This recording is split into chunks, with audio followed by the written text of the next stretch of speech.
Excelente día, congresistas. Buenos días, asistentes Good todos. morning, dear attendants, everyone, panelists. Welcome to the third day of the third International Mental Health Congress. I would like to introduce my colleague, Mrs. Alejandra Diaz-Mogué. She has a degree in psychology and she belongs to the linking linking element of the coordination of mental health and addictions. Good morning. We're very excited to have you here in the last day of our Congress. Let me introduce myself. My name is Ida Campo Navarrete. I'm the coordinator of this program, and I am appointed to the Mental Health and Addiction Commission of the Mexican Social Security Institute. So we're very excited to start this third day of activities addressing the future of the mental health. It is a true honor for us to introduce Mr. Saul Guadarrama Ruiz, coordinator of the Social Responsibility Project of Social IMSS Mexico. I will be reading his bio. He has a master's degree in psychodynamic therapy in La Salle University and a PhD in psychoanalysis. He has a master's degree from the Latin America University, and he has a degree in psychology from the UAM, and he also studied philosophy in UAM. He is the he was the chief of the Department of Addictions of the Mental Health and Addiction Congress.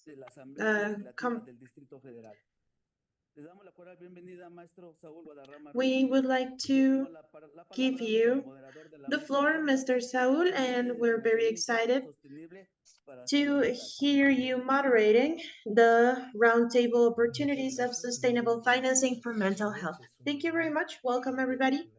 It is an honor, and from IMSS Foundation, we are very excited to be here and be part of this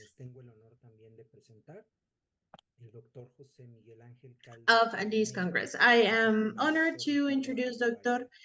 Jose Miguel Caldas Almeida and Dr. Ricardo Araya Baltra.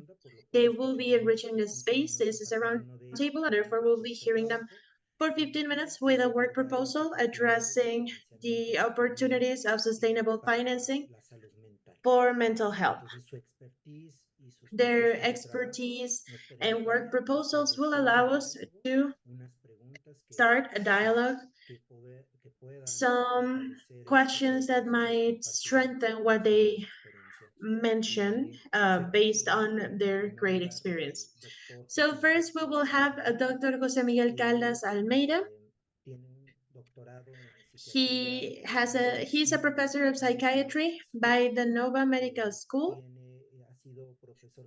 He completed his PhD in psychiatry, Nova Medical School, in the Nova Lisboa University. He's the director of the Department of Psychiatry, Mental Health Hospital, West Lisbon since 2006. He was also the national coordinator for mental health and responsible for implementation in the National Mental Health Plan between 2008 and 2011. He's a coordinator of the European Joint Action Mental Health and Wellbeing from 2013 to 2016, and member of the European Initiative Romer. Thank you very much for being here and for your participation, which will be enriching this academic space. So the floor is yours, Doctor.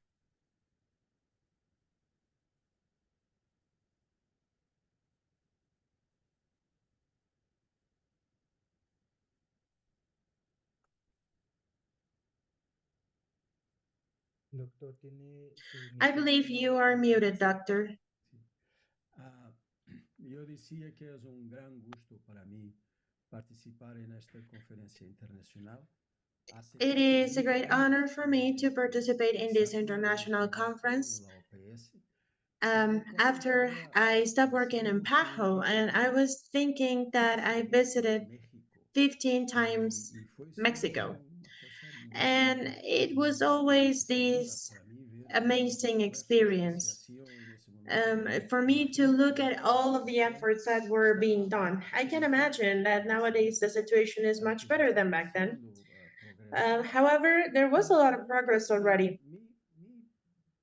ideia é que Even though my idea essa was questão that change in mental entre health processos sociais came from the social que processes, and it's one of the most complex ones. isso hace que demoram habitualmente mais tempo e And justamente this porque está-se com is barreiras muito going to take muito longer, grandes and they're going to have to e face eu the havia larger organizado a minha obstacles. apresentação So I had pensando que teria mais organized tempo, vou então my presentation condensar thinking um I had pouco more as time. coisas So I'm going e to para mudar dois summarize a pontos. little bit.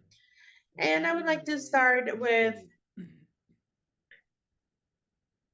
que o financiamento é financing. ponto fundamental It's para a melhorar a key saúde point mental to nesta improve crise. mental health of the Eu vou populations. mostrar agora, I'm going to show you compartir com vosotros os slides que eu tenho. my E eu files. havia, eu les vou mostrar em primeiro lugar I'd like to show este you mental first health report do ano this passado, World Mental Health Report last year. Why? Because this is useful. Com esta tabla que nos parece uma coisa With muito this complicada, mas chart vamos ver that se eu vou feels tentar very simplificar complex, um and it's pouco actually very complex because you can lo see que here los retos the que os países challenges todos that siguen all of the teniendo countries para still face desarrollar una red to de develop servicios que hoy a sabemos con service base en la network evidencia y las that we experiencias know based on evidence available necesitan nowadays tener that is para, what we need enfim, to have poder responder con alguna so that we agilidad can a las properly necesidades pay das personas nel área de salud mental. Este respond como with veem aqui proper tenemos quality the needs of the people or address três them with áreas the required diferentes: quality. a health We have services, three really os action serviços really important action lines here. de saúde general e We depois have os general serviços health de assistência services, and social then we e have reabilitação. the services of Esto social significa institute and que others. quando This queremos means that when desarrollar los we servicios want to work Recording in on progress. nosotros tenemos aquí health varios problemas muy aspects, we have complicados. several El elements primero to es que bear in tenemos mind. que pasar The first one would be un paradigma transitioning from antigo de an cuidados old clínicos insight or several old con salud insights totalmente para un paradigma muy to diferente de reach recovery for de a very human different wellness. Y insight eso and tiene human implicaciones muy that's a importantes recovery porque paradigm of over human obliga rights, a because desarrollar this servicios is forcing en us otros to lugares y develop realocar o asignar recursos in many públicos instances we need to para que reallocate or los reassign recursos resources humanos so we can y retrain establecer human estrategias de resources trabajo and colaborativo set work para lines las that are poblaciones actually vulnerables. collaborative and Esto focuses on the patients. significa que This means cuando that pensamos en when financiamiento, we think of primero financing, partir del we would partido need del to principio go que el from financiamiento no es the un fin principle en that sí mismo. financing Pero isn't bueno, the end in itself, lo it que is es a importante tool. que nosotros And the tengamos important, objetivos which claros lo que makes it queremos hacer, important, is that we tengamos need una to first política, have tengamos un clear plan con examples objetivos y estrategias y después lograr obtener una and financiación then que we would no need es to get a aislada financing that independiente is not de la población. isolated. Tiene que estar alineada con las This needs prioridades to de los be países aligned y with the de priorities los planes and the de different salud mental. policies. Como ustedes saben, As you know, logramos un progreso importante we managed to reach an important progress en 2015 con in este 2015 objetivo 3, este goal with 3 this objective, dos Sustainable Development Goals, these que pela sustainable primeira development vez goals nos inclui that for esta the first dimensão time mental includes e mental inclui health. também outra coisa importante And que it é also includes another important element, as duas which coisas is estão the conectadas. Ou seja, universal temos que healthcare, pensar which em are sistemas interconnected. de We need to financiamento, think in em terms of sistemas financing and de services inovação. in these E eu vou phase. compartilhar com vosotros alguns I'm dados going to share with you científicos some de recent data estudo que o on Banco a Mundial study isso que done by creio the que World ainda Bank. não I está am not pronto, entirely publicado, sure que eles mostram primeiro que if this has been posted yet or published yet, os but I would fondos like to show you de saúde that the mental funds em related to porcentagem mental health, da look at the financiação de percentage saúde of the total financing em addressed Latinoamérica e Caribe for this and look at the percentage addressed to mental health, to healthcare in general. It's quite low. We have seen an increase in some parts. Since 2019, we have been talking about this, but the starting point, it's still quite modest, and we have some available funds. Another important element is that there are across several parts in Latin America a large percentage of countries where public services are available. The the financing elements by the state are still available, and there are still people that does not have support from public services, and they need to receive support from their families or their own pocket, or however, or they could even not have any sort of access to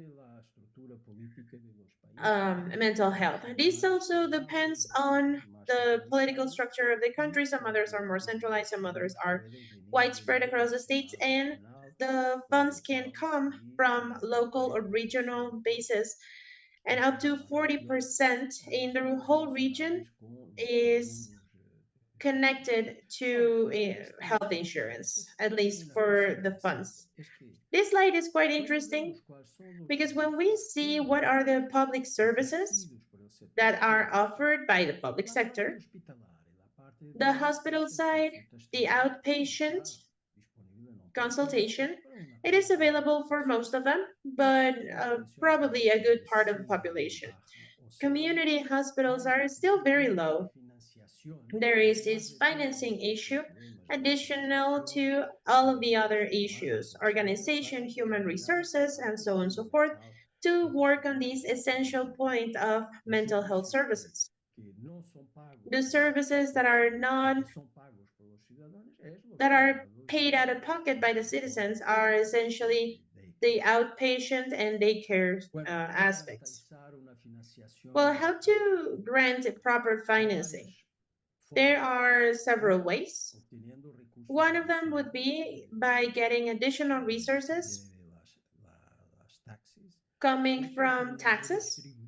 Another one would be a distribution network inside of the health sector or redistribution of resources that come from other aspects, social, education, development, so on and so forth, or trying to get external financing elements. Something that I think we can all agree on, and I think we could have a bias here because we are based in Europe, but I believe it's applicable for other parts of the world, is that the COVID experience has had a huge impact on the public perception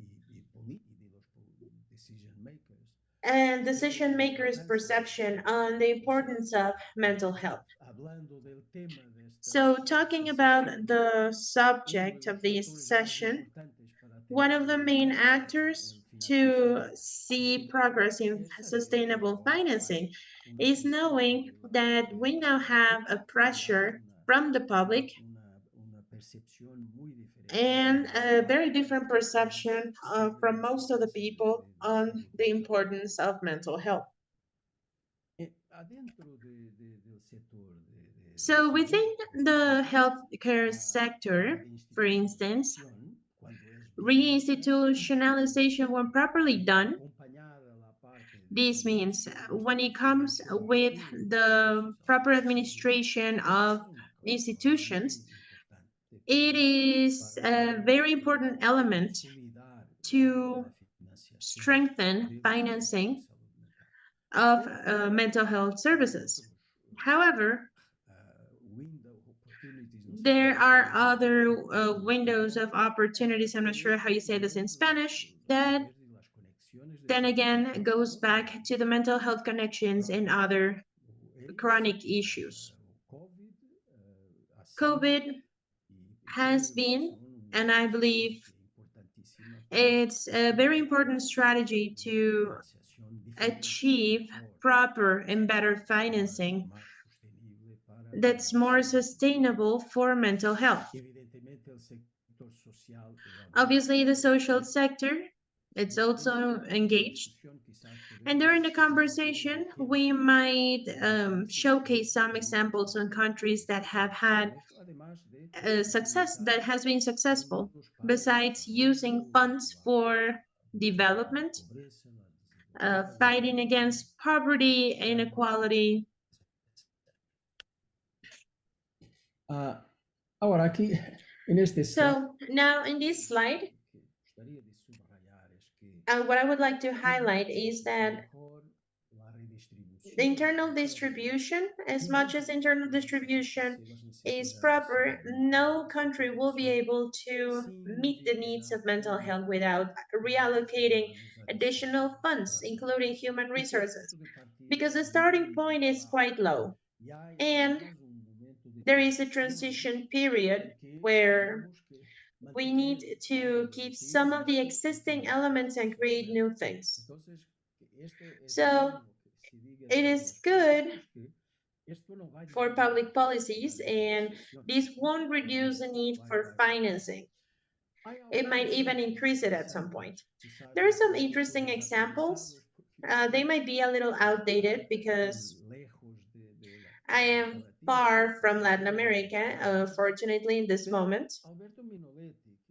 However, Alberto Minaretti, a man that has a lot of important things to say on a world basis, published a couple years ago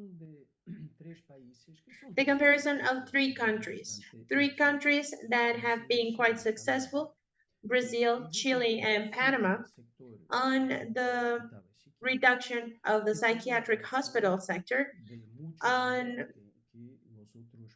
a much larger reduction compared to other countries in Latin America. So what's important to highlight here is that at the same time, these countries managed to have more community-based services in a much better way than other countries. But how do they achieve it? They also achieved an increase in the budget to pay for these sort of services. So this is all an interesting example on how countries that did things the proper way in terms of reallocating resources. It's right here. You have the example of Brazil, where 10 years they have reduced their expenses in psychiatric hospitals. And we have seen an increase in alternative services. I mean, things could have always been better, but we cannot help but be amazed by the fact that we have here a serious work that it's very hard to deal with. That it's something that entails a lot of work and cooperation from many sides. Another way of getting more sustainable financing is using external funds that might not be as accessible for countries such as with lower income. And there are many ways where agencies, international organizations, development banks, I could even discuss and delve on this. There were some specific, I could give you some specific examples given by the Inter-American Development Bank or Japan or in other countries that provided funds for other countries to develop this, mental health programs. We have several examples here in Latin America.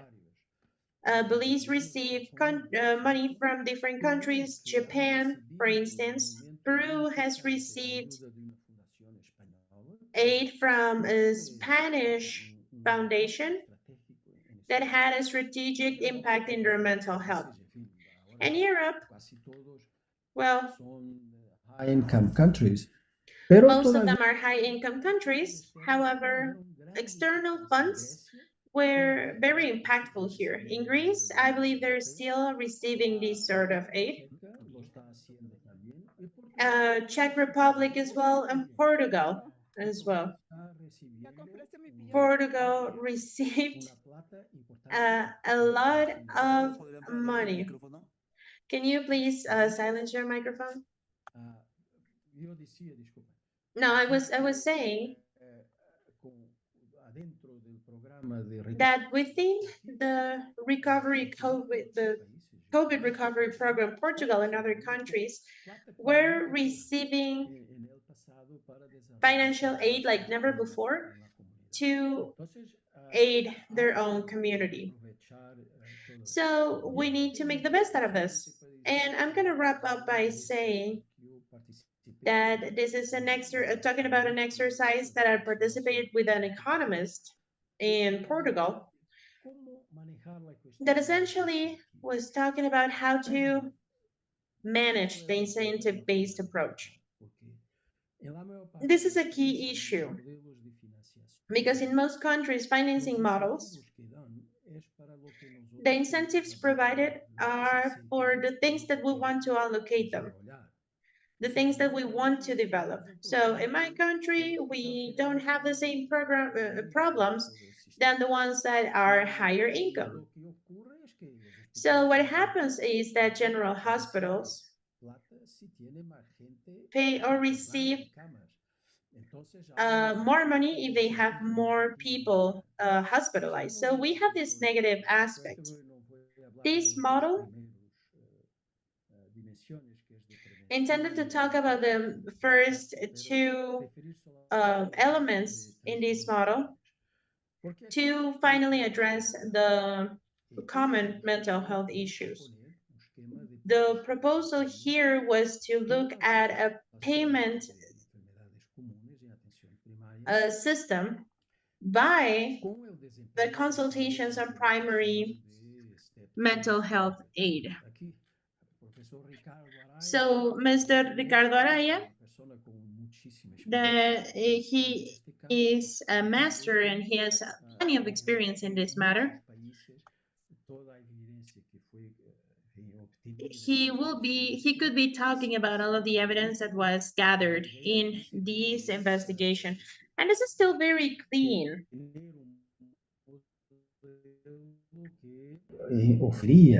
We can see elements here that would entail a regular incentive for healthcare professionals that were involved in the collaboration of primary mental health care. So after repeating several times, we get to the conclusion that for severe mental health issues, we would need to have a completely different payment system. They could receive a yearly payment by the number of patients with this sort of issues. So there is an estimation of how much would be needed to properly respond to this issue and the services available, community services, rehab services, and whatnot. So after doing this study, they realized that they can properly manage these funds, including a later on investment in community services so they can further on develop their offer. So I'm wrapping up, and I would like to highlight the opportunities that are here, that are new, and that can become really important for most countries when it comes to them seizing or making the best out of this paradigm change on the financing of mental health.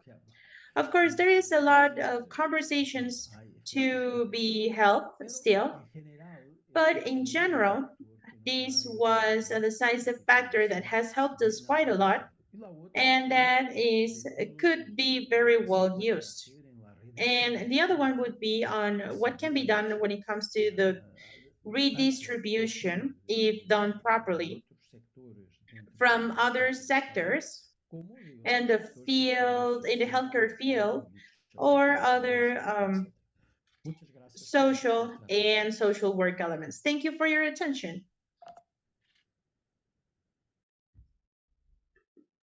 Doctor José Miguel Caldas Almeida, muchas gracias por esta experiencia desde su país. Tendremos un espacio para hacer estas preguntas muy importantes respecto a estas propuestas que usted hoy nos ha planteado. Es el turno del doctor Ricardo Araya Baltra. Él es médico por la Universidad de Chile, especialista en psiquiatría.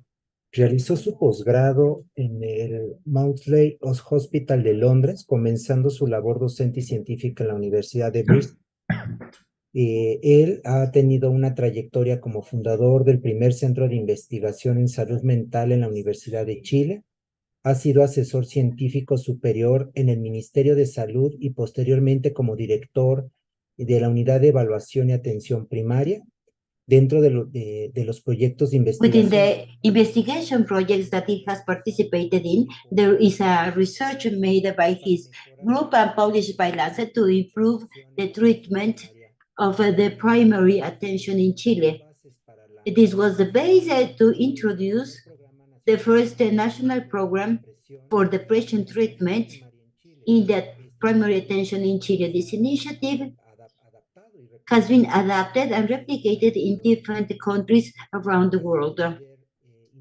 He has been the leader on mental health investigation applied to the development of solutions to optimize the treatment of mental health problems in countries with few resources in Africa and Latin America and Asia. In the 2008, he was the founder of the global movement on mental health that has led the efforts internationally in the last decades. He also has more than 300 scientific publications. He has published more than 20 works in Lancet, the second medical journal with higher impact, being the only investigator in Chile who has led the publications of mental health made in Chile. Right now, he is a professor of the Global Mental Health Department of Health Service and Population Research Institute of Psychiatry, Psychology, Neuroscience at the King's College London in the United Kingdom. Doctor, we are welcoming you again. Thank you very much for being in this space, and we are going to listen your presentation.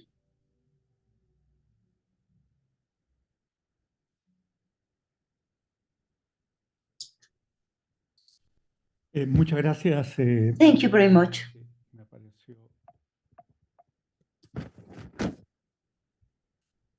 Por alguna razón no me está respondiendo.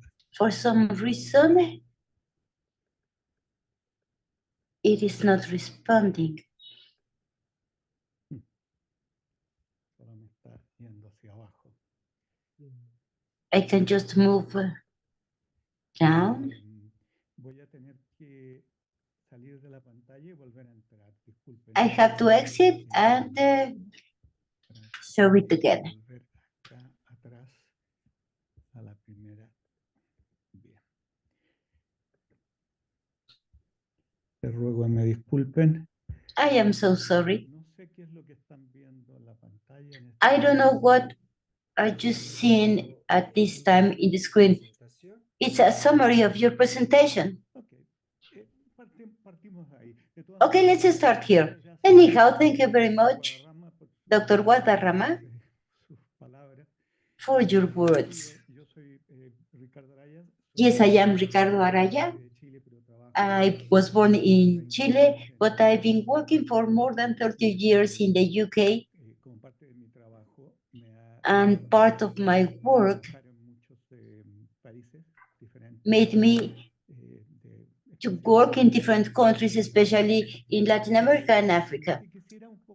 But I would like to cover, the same as Jose Miguel, I was told that I had 20 minutes for the presentation, so I am going to try to move as fast as possible. These are some of the things that I would like to cover. First of all, to mention what is the difference between mental health and mental disorders, what are the options for investment, and then to go deeper in some of them. Okay, let's see, how can I do it? Well, here we have mental health and mental disorders, which are different things. Mental health is a wider concept that is associated to the skills that people require to develop a good life, and mental disorders are the absence of such skills in a person that prevent their operation in a way that they cannot have a full life. Now, we may say, as a starting point, that there are options for investment.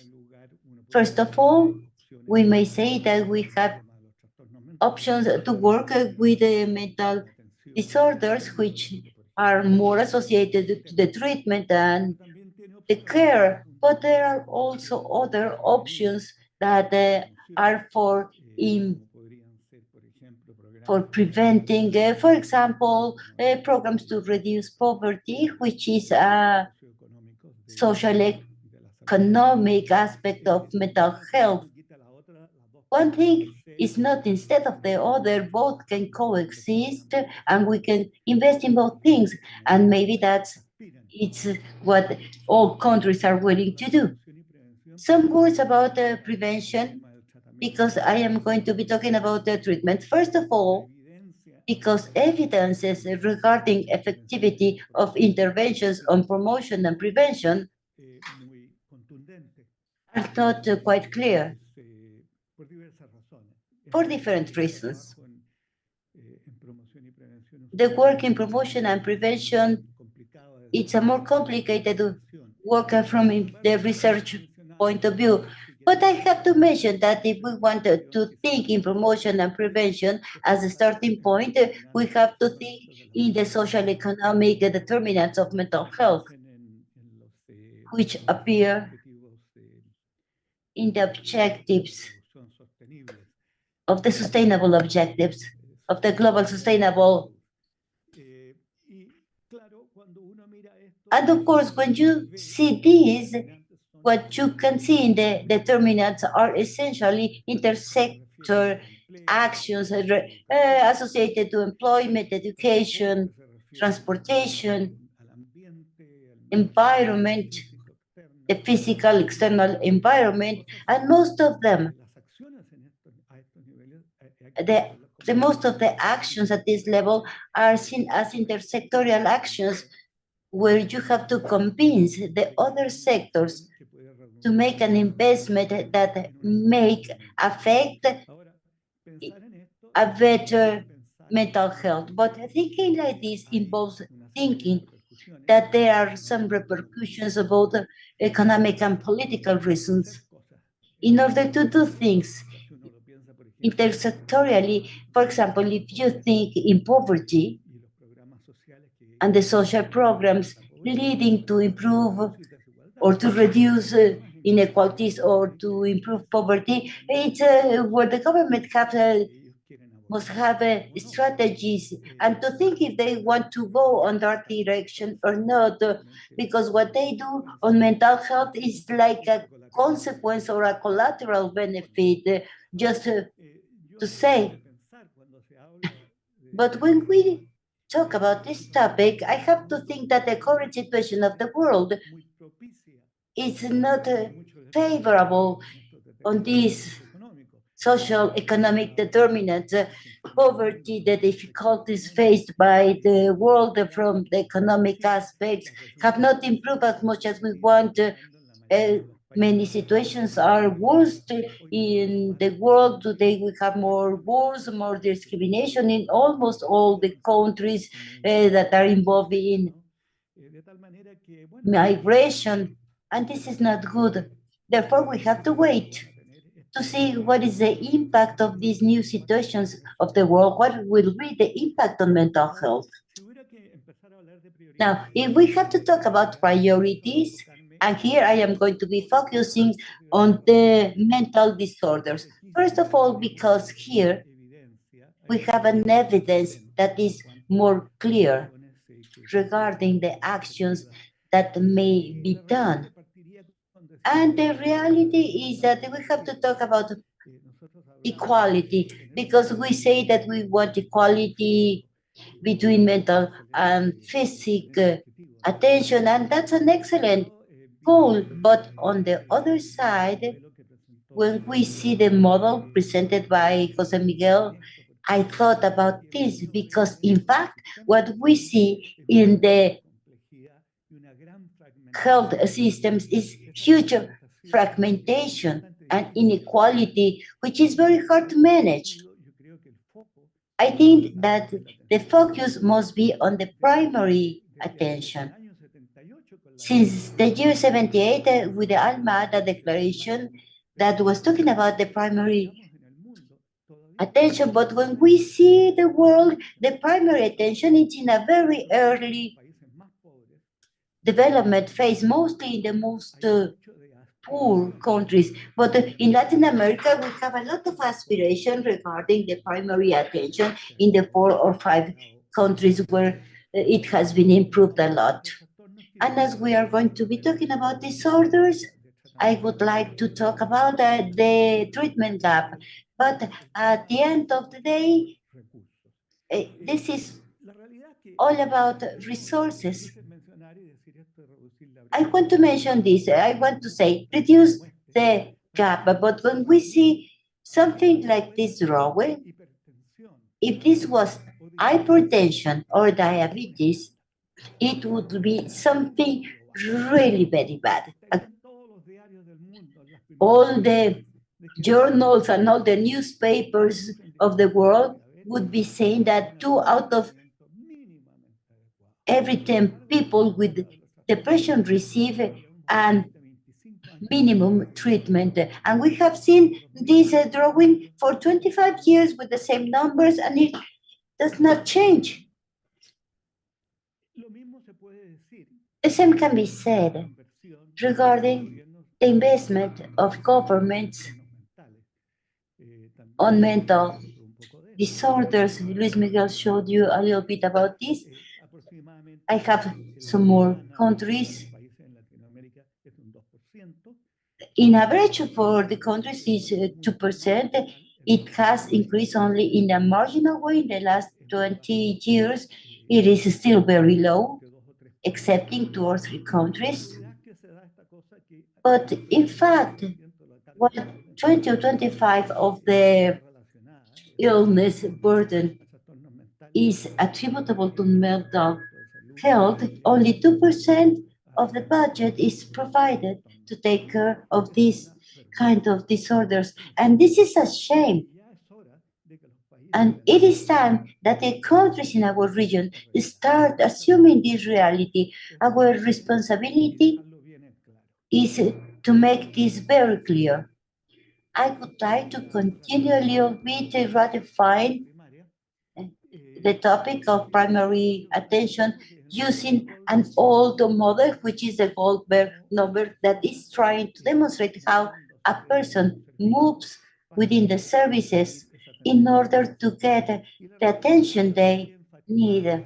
But what I want to emphasize here is a strategy that must be focused on the primary attention. Primary attention, as you can see here, is the first screen in the health system where it works, of course. And if this first filter screen is effective and efficient to solve the problems with a high resolution level, what we can do here is to reduce the stress on the more expensive attentions so that the countries may provide all the services. The primary attention already has a well-established structure in most of the countries, but it must be strengthened, because if we need equality, we cannot demand that the mental health services exist separately from the general care. Now I'm going to focus in the essential things, which is the topic that was mentioned by Jose Miguel, and it is about human resources. In mental health and in the treatment of mental disorders, human resources are essential. We depend on them. And what we see here, as Czech Suksina said, what you see here is not important. What is important is what we do not see. And what we do not see are human resources of any type in the poorest countries.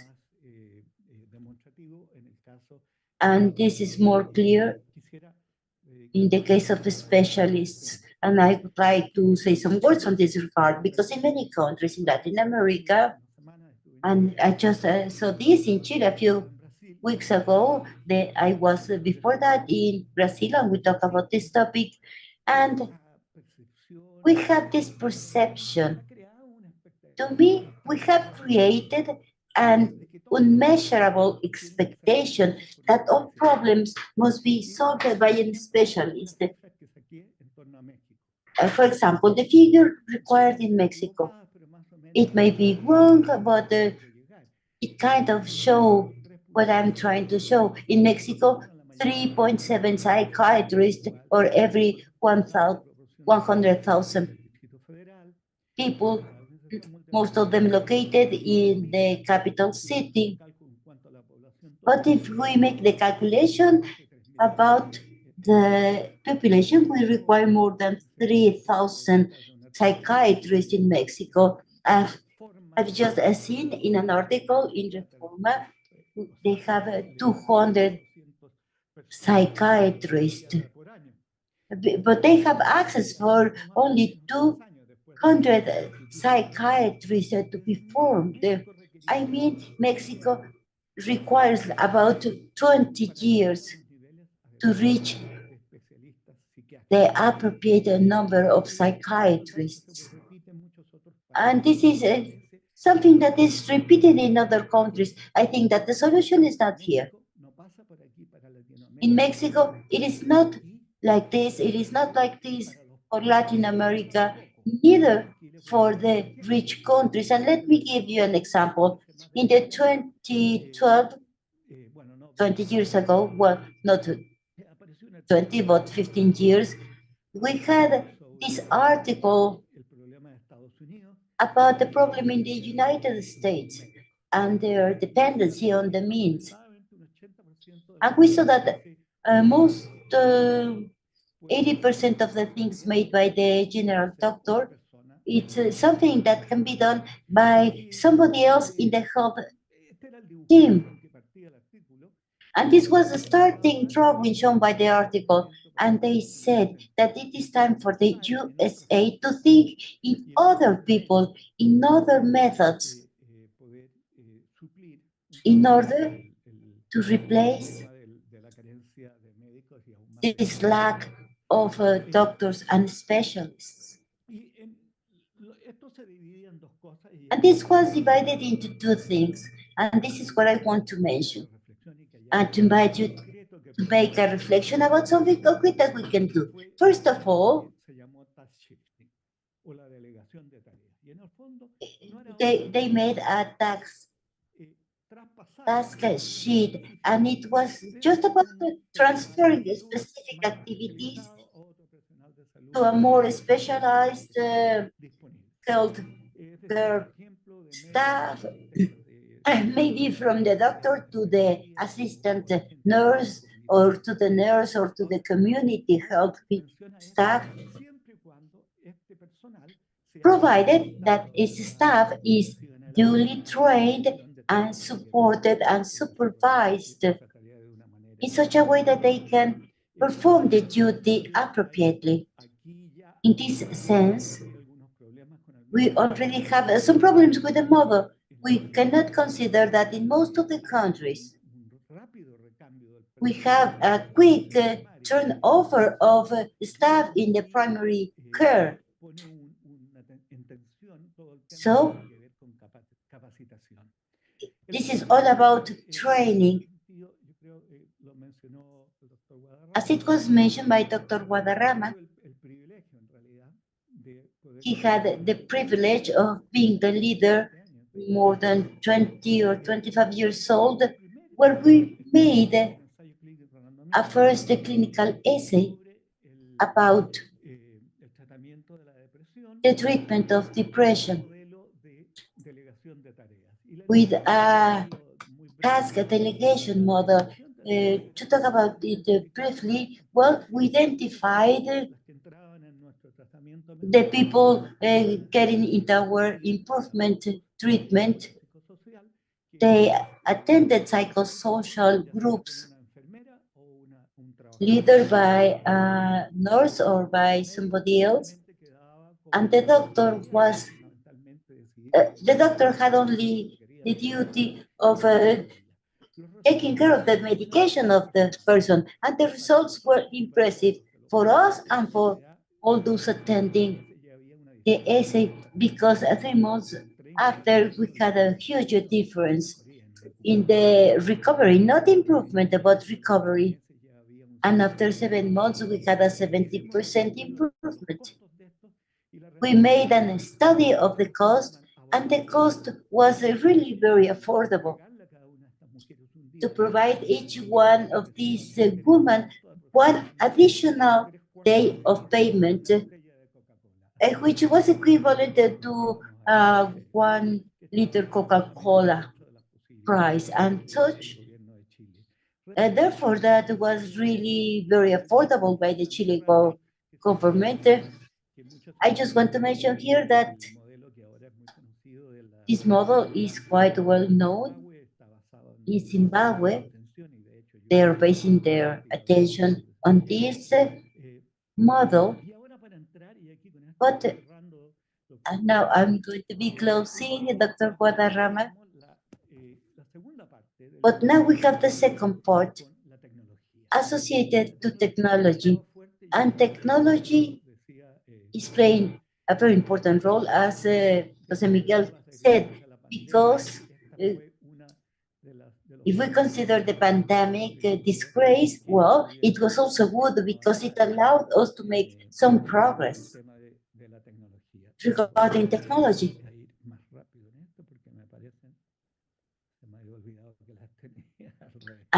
I forgot I had these slides here. I'm just going to mention this example because I have no more time. I have another example. Mainly, I want to mention a case that was recently published in JAMA on the 2021. It's a treatment for people with depression together with hypertension and diabetes.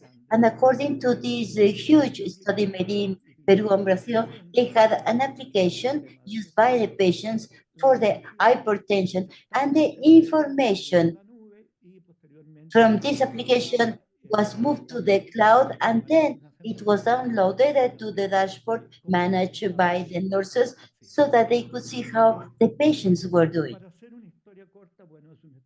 To make it short, because this is a huge study, I can mention a lot of things, but the result was really very good in Brazil. First of all, the adherence and the satisfaction of users was really very good.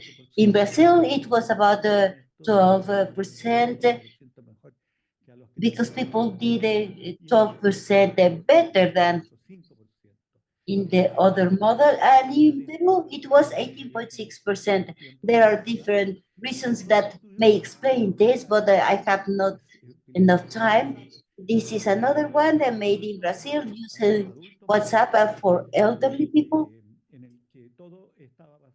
Everything was based on WhatsApp with audio messages. I had one of the messages there, but we are not going to listen to it. But it was almost the same as in Brazil, a difference of about 21%. But 5 months after, the effect was lost. So I just wanted to talk about human resources and how can we make a progress regarding investment. Thank you very much. Dr. Ricardo, thank you very much for the content, for all the work that you have shared today with your experience.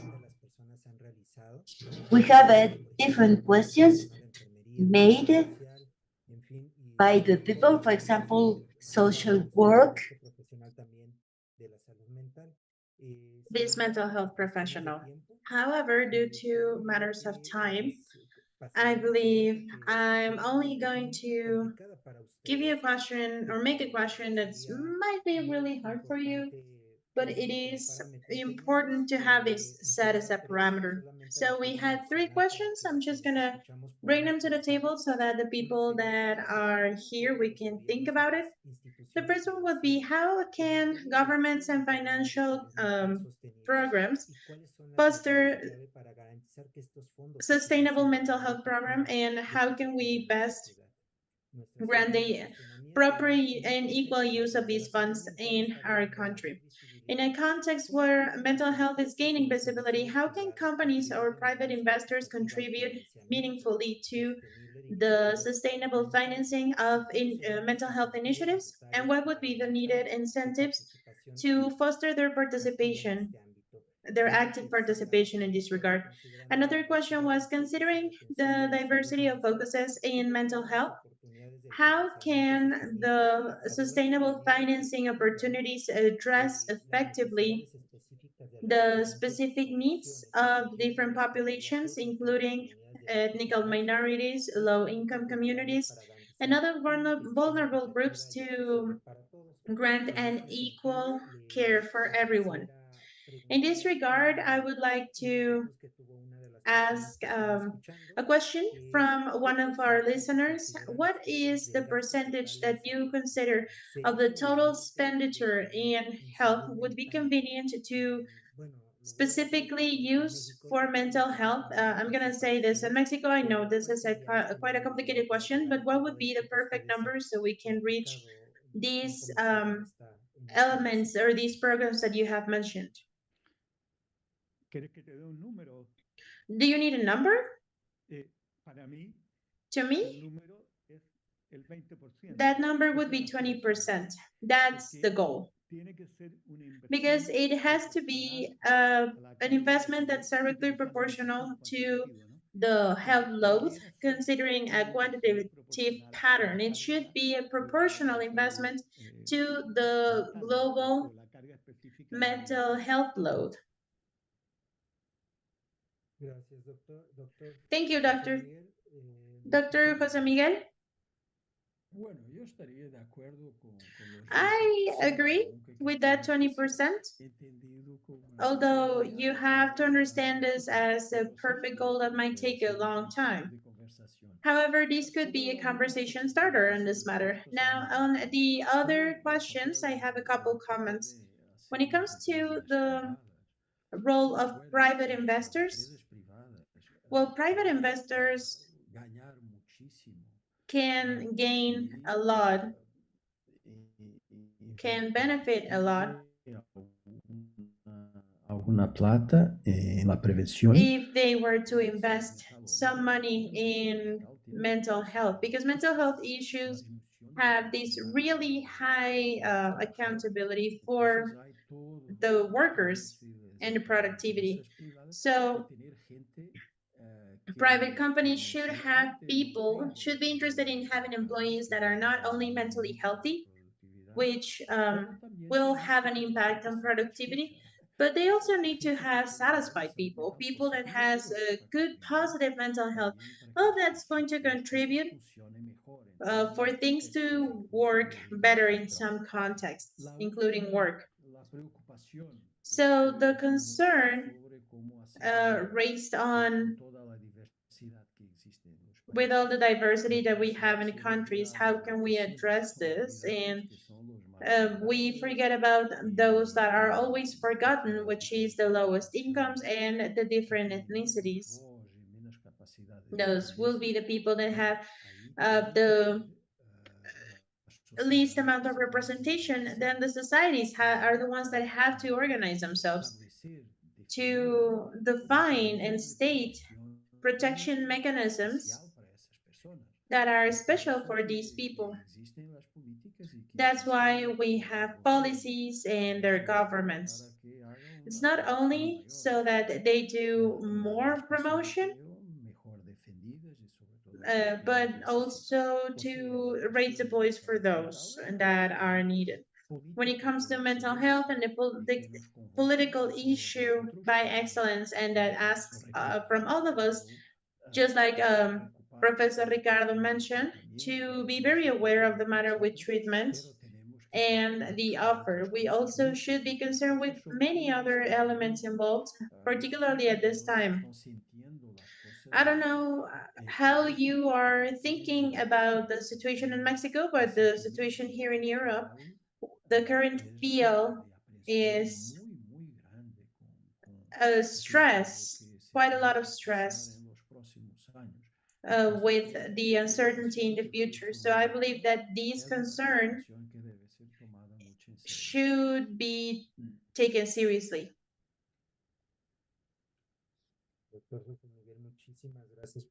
Thank you, doctor, for these amazing answers. Is there anything else you would like to add, Dr. Ricardo? Very briefly, because I know we're running out of time, but I wanted to mention something very specific when it comes to these private investors. There is a possibility of generating incentives so that governments are in the possibility, or the government should be carrying out these incentives so companies invest in mental health, and it's something that's already ongoing. Incentives when it comes to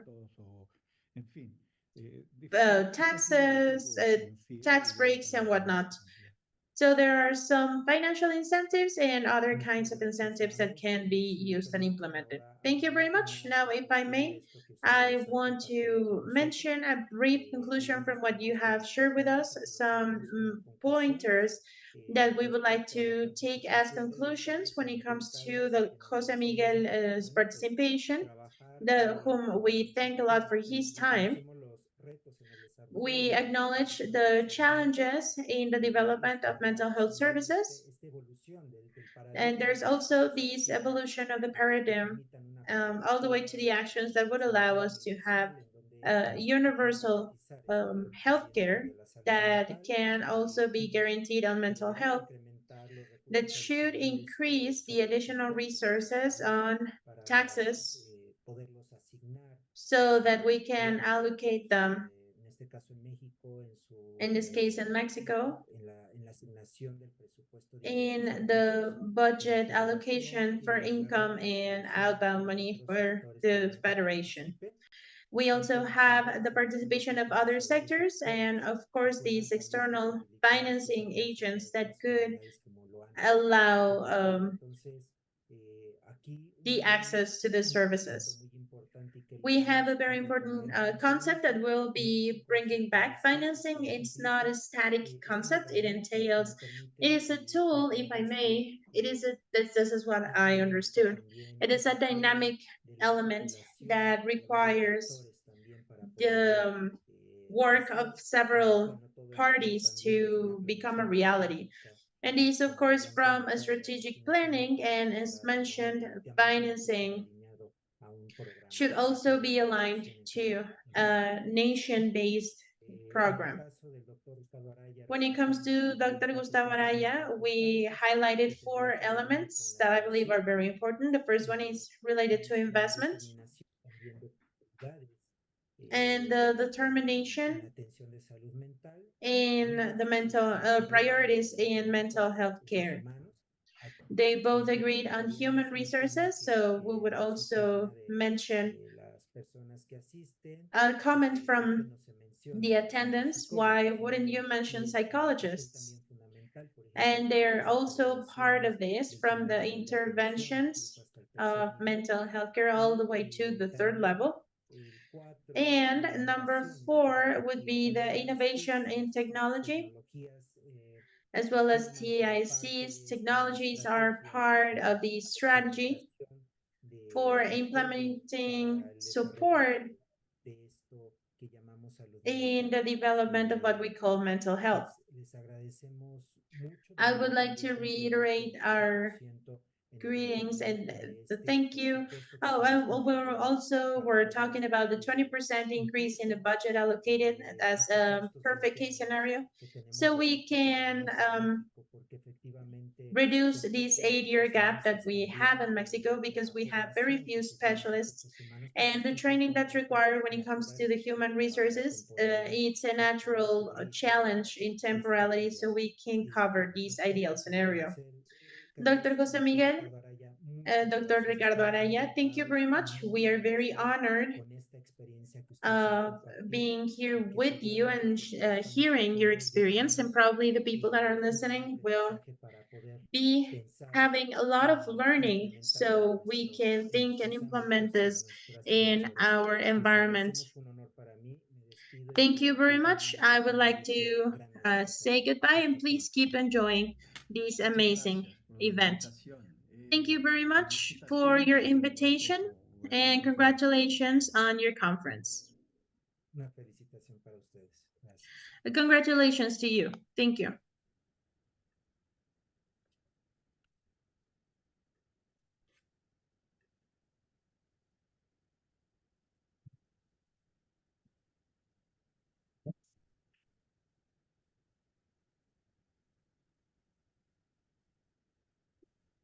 Gracias, agradecemos sus intervenciones. Thank Excelente. you. We appreciate your interventions. This was amazing to hear. Then again, this event has simultaneous translation in the bottom part of your screen. You'll see this icon shaped like an earth, and you can access the translation. Thank you. Now, I would like to introduce Dr. Jose Alberto Telles Martinez.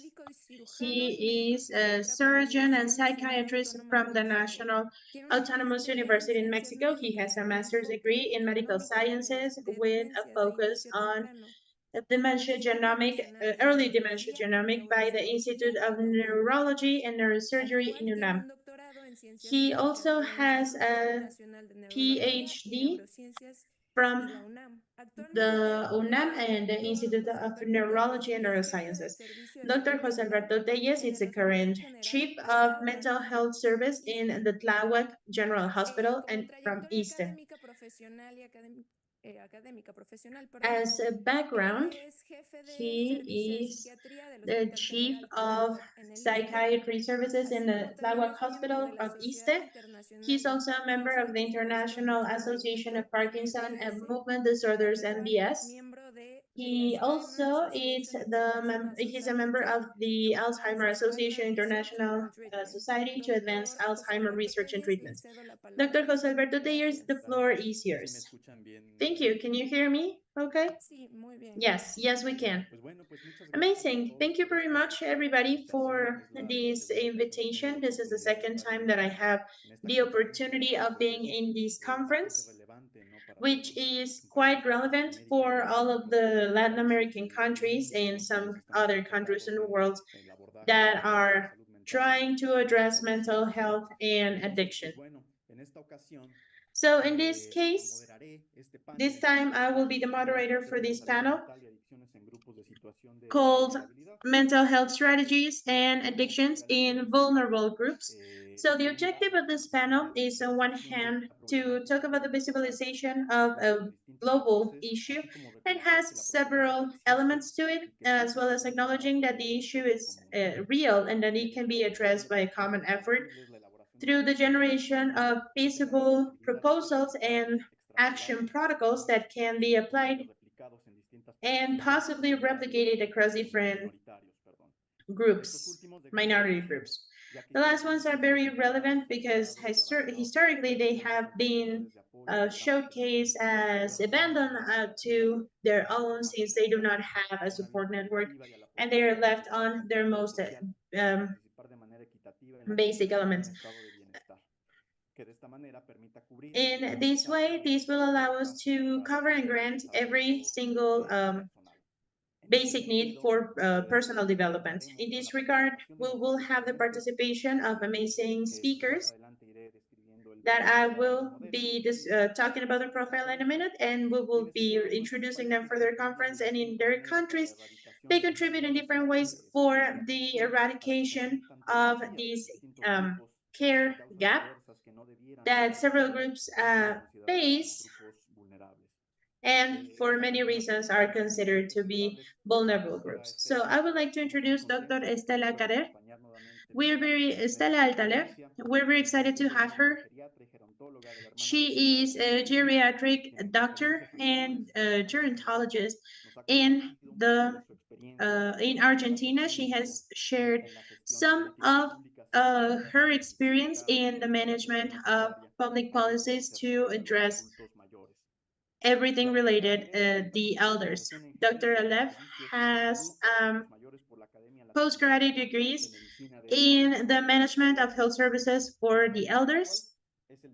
Her current post, she is the president of the American Commission of the Elders in CADAM, Argentina, and I will briefly talk about her background. Dr. Atalef was a secretary and academic doctor of the Organism for the Elders, AMAOTE. She was an academic and professor in the Psychology and Medicine School in Buenos Aires, the University of Veracruz, John F. Kennedy University, among others. She is also the chief of the she was the chief of the Department of Social Community Issues of INSSJP PAN. So without further ado, I would like to give Dr. Atalev the floor.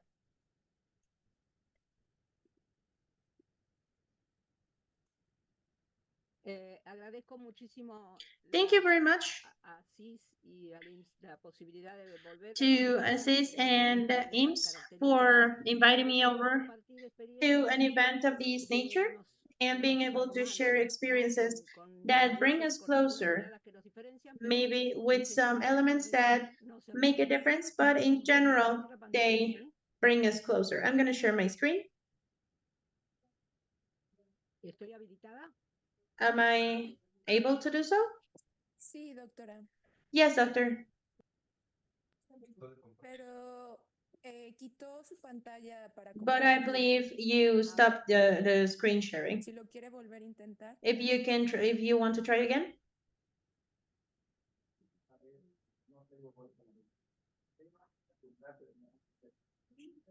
Ahí estoy compartiendo. Am I sharing now? Yes, doctor. Perfect.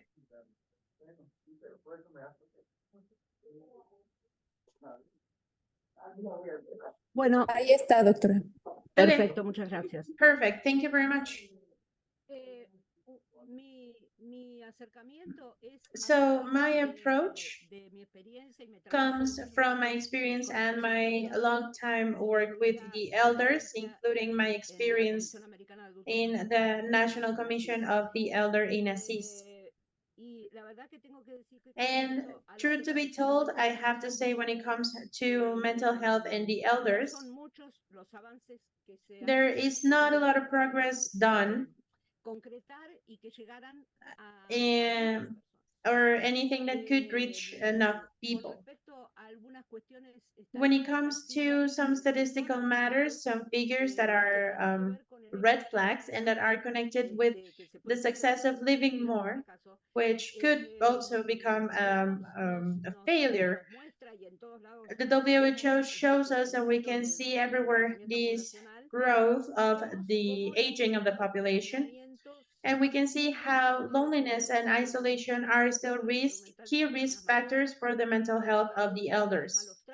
When it comes to poor treatment, violence in every level, family, community, institutional, and of course, inside of the institutions, everything related to health very, very strongly.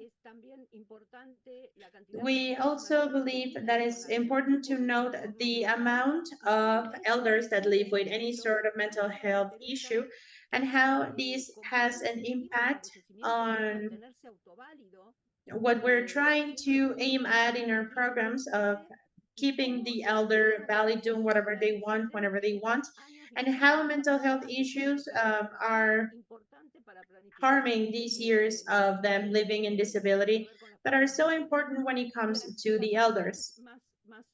The most common issues would be depression and anxiety across different degrees. But in my experience, they're underdiagnosed in a very large degree, to a very large degree. And when it comes to the successful deaths and the suicide in the elders, it is quite a very strong indicator. The WHO mentions that this is under-assessed and undertreated, and it's within these commonly described as the regular issues of aging. We heard that one of the main indicators that we have to work in gerontology, it's the years lived with disability, and mental health. It's a very important factor here.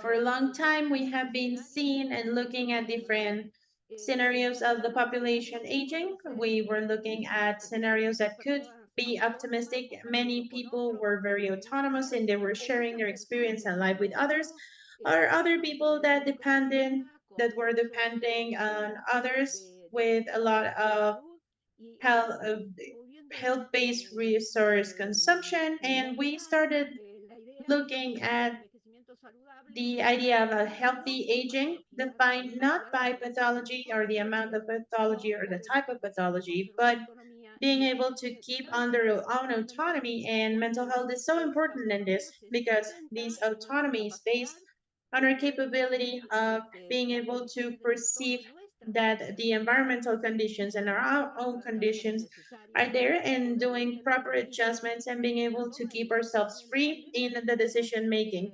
The pandemic showed us or highlighted this part, and we could see the restriction of our freedom maybe just by being a certain age. The issue is we have to work and we have to receive public policies on this matter, especially the possibility of keeping an efficient sharing in the media without running any risks. This entails shared responsibilities. And of course, on the other hand, the pathological aging, it's this needing help, partial or total help, to do our daily activities. This is when we start hearing about another element to discuss mental health of middle-aged populations and elder populations, which is the field of care.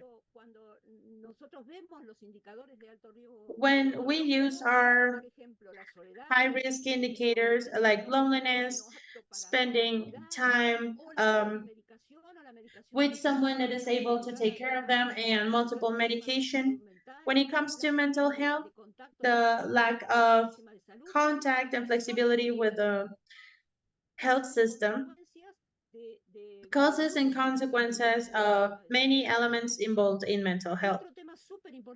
Another very important element would be being able to bear in mind the concept of frailty as a status and the process of becoming frail, because this will determine the type of help that the people will need and the type of stimuli that they might need.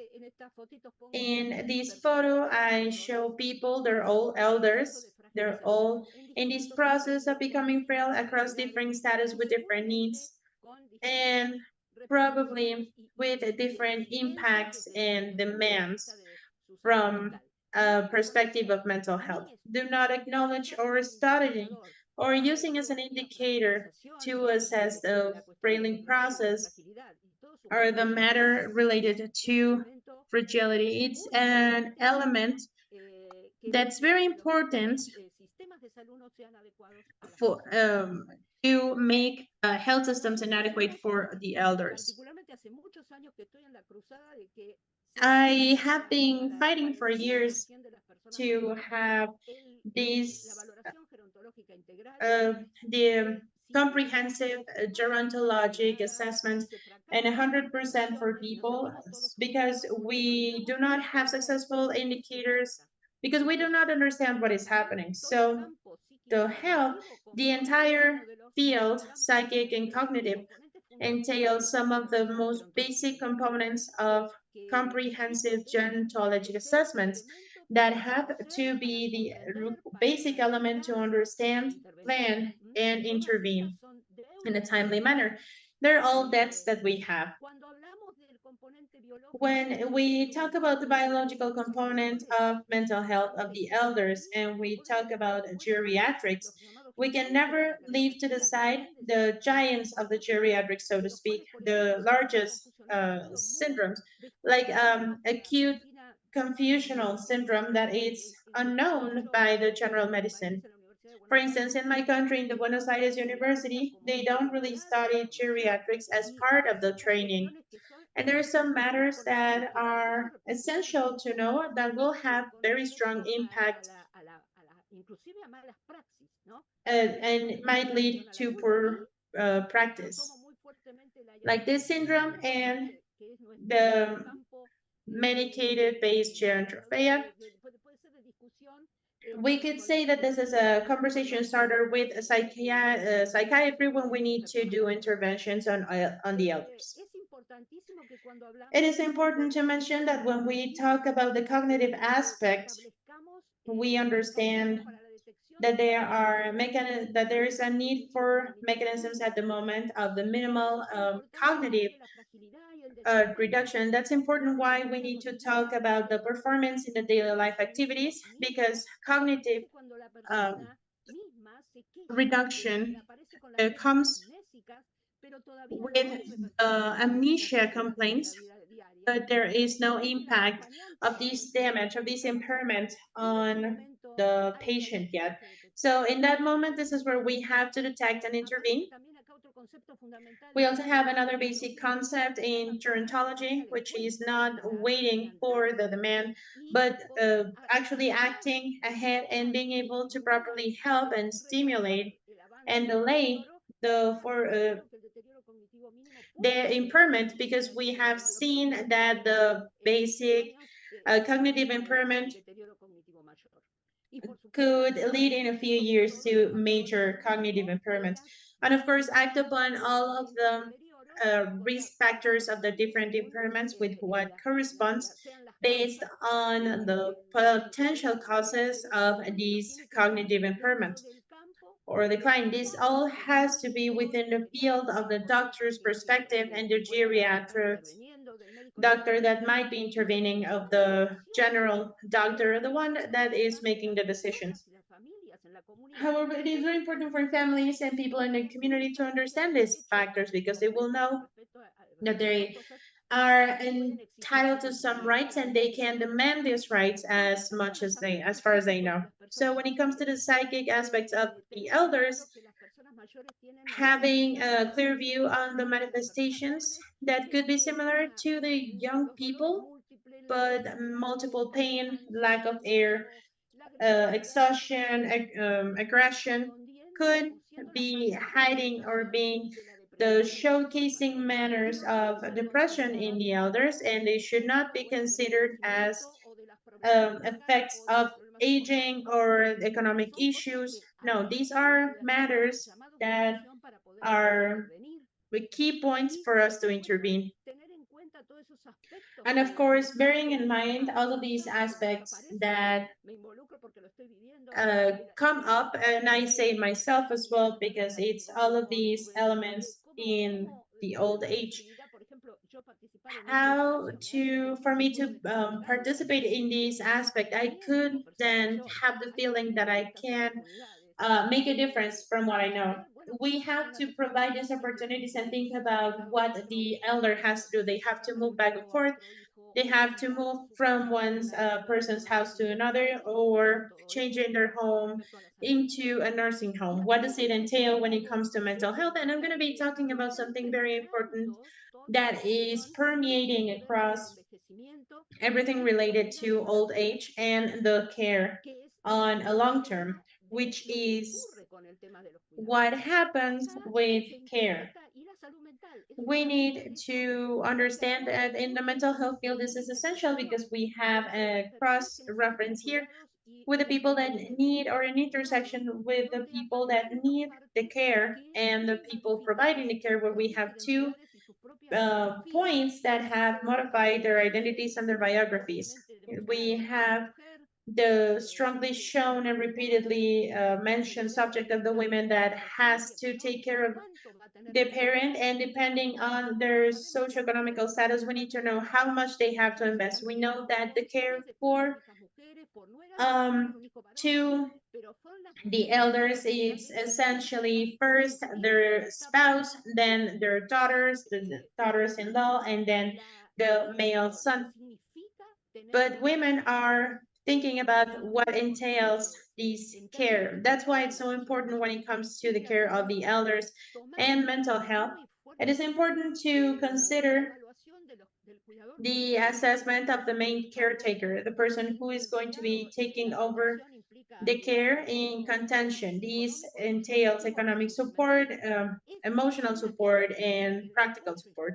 This person is the ones that is usually in charge of the practical support. How can we help them, and what can we do for them so they do not give up? Because there's a key element in the care system, but within their mental health, it is essential to take this interception of the people that have to be taken care of and the people being cared for as a different element that are close enough. However, they need to have political decisions made upon them. They have to be invested in the culture. They need the public and the private sides. They need financing. They need a legal framework, and they need something that's very important as well, which is the an attentive hearing. And we have this conflict silence-based time together between the person that's providing the care, and it's important to hear that the person that is providing the care is saying that they do not recognize themselves, and I'm not the person that I used to be, and the person that's been taken care of says exactly the same thing. So when a woman has left all of their life projects to care for the elder, and this elder disappears, they have then lost this object of care, this subject of care that was their entire life, and they didn't get to have other projects. So this matter of the women, due to their family relation or instinct, has to respond to this duty of taking care of them. Luckily, we have imbalances coming up, but the elders and the young people, some of them feel abandoned and not free, and the others feel that they are forced to take care of this, and this is causing an issue in the health system, and the public policies have to provide a response to this, because we cannot keep thinking of care the way it has been. I think I want to be very emphatic in this because this is one of the major problems. But if you think of your own families, you will realize this is a reality. Another very strong component in this matter in mental health is rejection and discrimination. This matter of the elder changing and being detached, that the most important thing for us becomes our disease, that we are living in the past, that we're not productive, that we do not care about new knowledge, that we are something to drag, and talking about sexuality in this point or gender, it's not important, that we have nothing but to face losses and not winnings. But this we have shown that this is not the case when we provide proper opportunities. So what happens and what hurts as the elders is a reality that we have to modify. I just want to say, and talking about Argentina particularly, that we have a mental health law that it's relatively new. However, it doesn't include the specific perception of the elder, but there is a definition on the intervention stages, the need for a cross-disciplinary team, and recognizing the mental health as a specific matter or a matter determined by socioeconomical, biological, psychological, and economical factors with with a comprehensive gerontological assessment, we will be responding to this. And on the previous roundtable, I heard about the mental health in a workplace, but we wanted to say that in Argentina, we just recently had in the superintendents of work risks, they posted a long distance or a remote assessment tool for mental health. And this is all to provide proper care when it comes to disability mental health. It does entail self-regulatory, emotional, and interpersonal matters and cognitive matters. This is something very hopeful where we're hearing in these work-based issues, these future perspective when it comes to mental health. Thank you.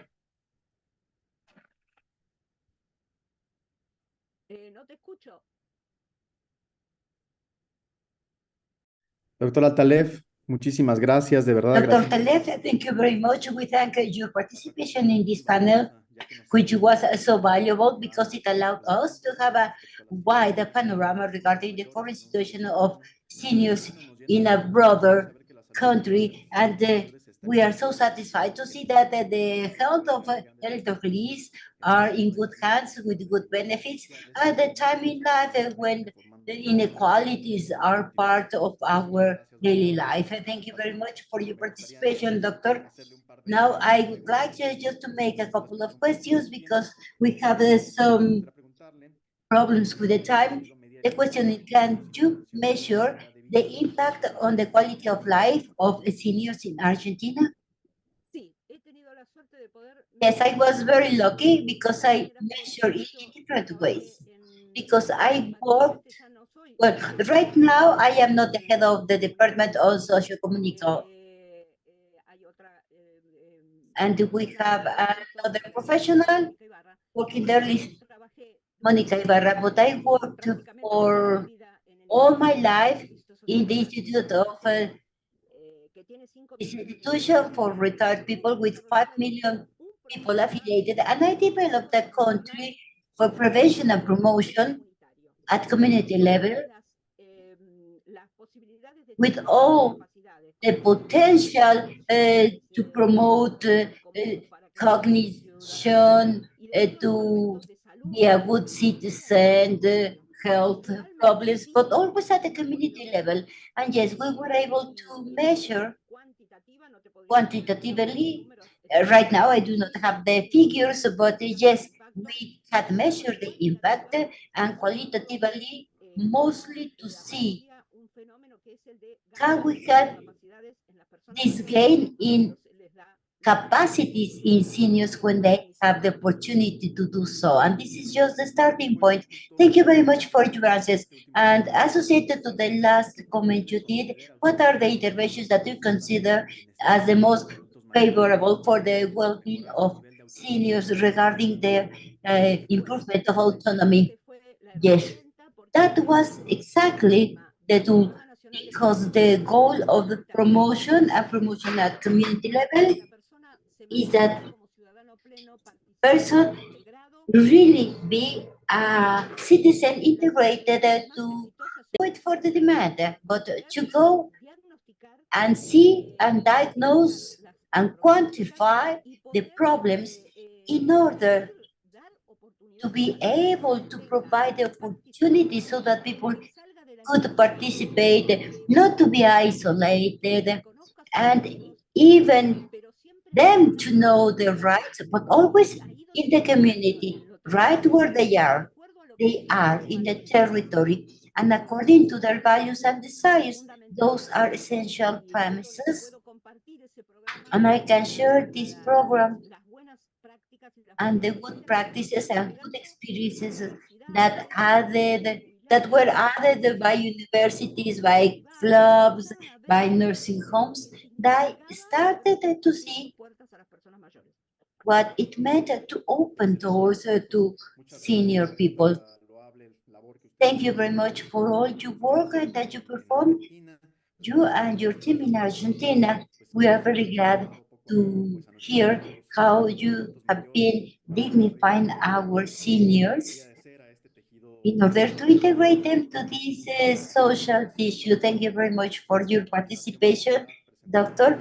And now we are going to have our next speaker. In this case, we are going to continue with this panel on this part, which is strategies of mental health and addictions in group of vulnerable situations. Now we have going to focus on the youth because it is considered as a group in situation of vulnerability. And for this conference and for this next participation, we have Catherine Cedillo Soto, who is a teacher on psychotherapy for children, a psychologist from the Anáhuac University. Catherine Cedillo Soto has a different master's and diploma regarding behavior and conduct intervention by the UNAM University, the Psychiatry Institution, the South Anáhuac University, the UNAM, and Centers of Youth Integration.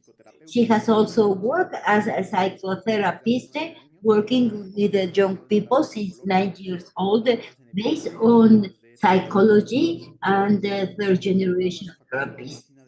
She has worked at the UNAM from 2019-2022 when she was a teacher in the diploma on the psychotherapeutic interventions, a post-degree. She also works in the psychiatrist for the evaluation of medical attention in the Mexican hospitals since 2014. She is also part of the Web Art Journal at the UNAM University. And last, she's currently performing as the head of the Department of Human Rights at the INPUBE, coordinating the contact with the youth.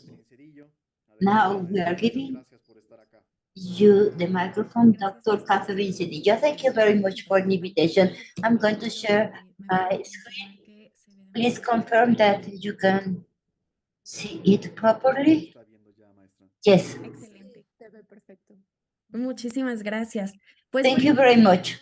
Okay, good morning to everybody. Receive my greetings and from Mr. Rodriguez, the head of the youth group, and also I am also greeting all the authorities on this International Congress on Mental Health Summary and Future.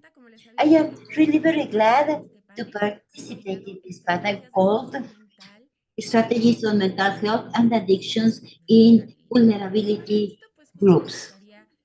And for this purpose, I would like to provide you with some context about youth.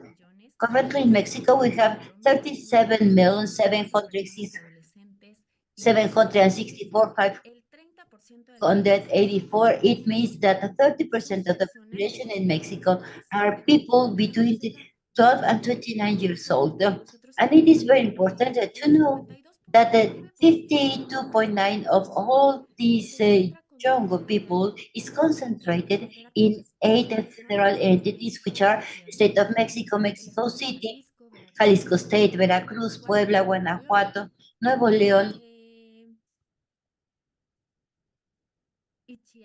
and Chiapas. This is really very important. Why is it relevant? To talk about the young people in this panel.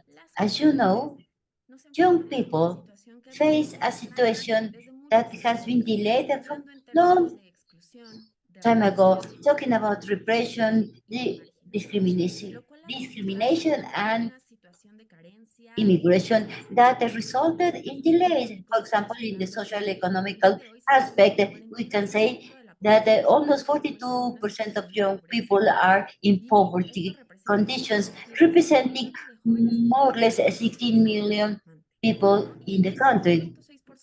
And 16.9% have a difficulty to have access to public health services, and therefore they do not have actual spaces for participation or for culture exercises or environment aspects, or for many other elements that are essential for their autonomous development. This gap of inequality is intensified when we add conditions such as race, ethnicity, gender, and even when you have a disability, because if you take everything as a group, it is limiting that young people cannot reach a well-being status and therefore an integral development. If we are aware of this situation, we can see that the young people is a vulnerable group. Due to all these structural, we must be very aware and know that the young people is not just a statistic associated to the biological status, but that we are a force that must be seen. And then we talk about the youths, not only one youth, because it is essential to recognize that youths are different. There is an heterogeneity in cultural aspects, geographically, regionally, regarding taste, likes, but they are different in how they live their condition of being a young person. It is not the same if we talk about a young person living in Mexico City or a young person living in the state of Chiapas or in the state of Tabasco or Chihuahua. They are entirely different because of all the things that I just mentioned. But why is it relevant to talk about the youths? And I am going to tell you a little bit the sense why INJUVE exists. As you know, in the definition and instrumentation of the national policy in favor of the young Mexican people, has as a goal to promote the integral development of young people. How? Well, through the design, coordination, articulation, and monitoring of public policies on youth topics, so that they are recognized as the subjects of strategic actors for development. And besides that, from INJUVE, we are trying to contribute to the sustainable development goals of the 2030 agenda, so that young people may have a full development and be considered as a subject of rights, as strategic actors, and as political actors interconnected with innovating capability to transform its environment through actions of volunteers in the community. It means that as of a very important event, let's say that mental health at world level is really relevant. And now you know what am I talking about. So we are talking about the COVID-19 pandemic. As we know, late in 2019, we had a sanitary emergency caused by SARS-CoV-2 virus. This pandemic that we all know impacted at global level in terms of health, but not only the physical health, but also resulted in an impact on how we have our relationships, how we live, how we communicate, and therefore in all our community. After the pandemic was declared in Mexico, March 23, 2020, we declared the National Journal of Health Distance and as health measure and social distancing. It was made because they were trying to decrease the dissemination of the virus. But then we had to study the needs of all sectors and to ensure psychological support as part of the essential services. So now we are saying that the pandemic also deeply affected how we live, our lifestyle of the young people. From one day to the next day, they couldn't go to school, they couldn't go out, we couldn't be with other people, we couldn't visit our family, we even couldn't make our physical activities. And then, INJUVE, as a responsible entity in the national policy in favor of youth, coordinated with the different entities, created, before that, we have important data regarding the impact of the pandemic. WHO states that in the world, in adolescents 10 to 14 years old, 3.6% has an anxiety disorder, 1.1% has a depression, and if we move to the group of adolescents 15 to 19 years old, 40.6% has an anxiety disorder. There is an increase here, and 2.8, 15 to 19 years old, has a depression. We can see that this is almost a 100% increase, which is really very, very important. And just to tell you some more about suicide here in Mexico, in the group of 10 to 14 years, suicide is the fourth reason for death. In people 15 to 24 years old, it's the third reason. As we can see, there is an increase in anxiety and depression. And in people 25 to 34 years old is the fifth reason. We cannot ignore this data. This is an alarm for us. And we needed to identify what is happening regarding mental health in the young people, because they are included in the main reasons for death in young people. So as a result of everything I've just mentioned, the importance of having strategic actors in the youth to understand the new mechanism to live as of the pandemic, and all this data INJUVE coordinated with other institutions, and INJUVE are responsible to define and instrument the national policy in favor of youth, coordinated with psychiatric services, with addictions Institute CONADIC, with the Mental Health Institute CONASAMA, because right now these three form the CONASAMA, and also with the United Nations Fund, in order to have something about this service and created this Contacto Joven. It is aimed toward getting some actions in order to take care of violence, prevention of substances, advisory service on sexual health and reproductive health, and intergenerational support, as well as educational actions.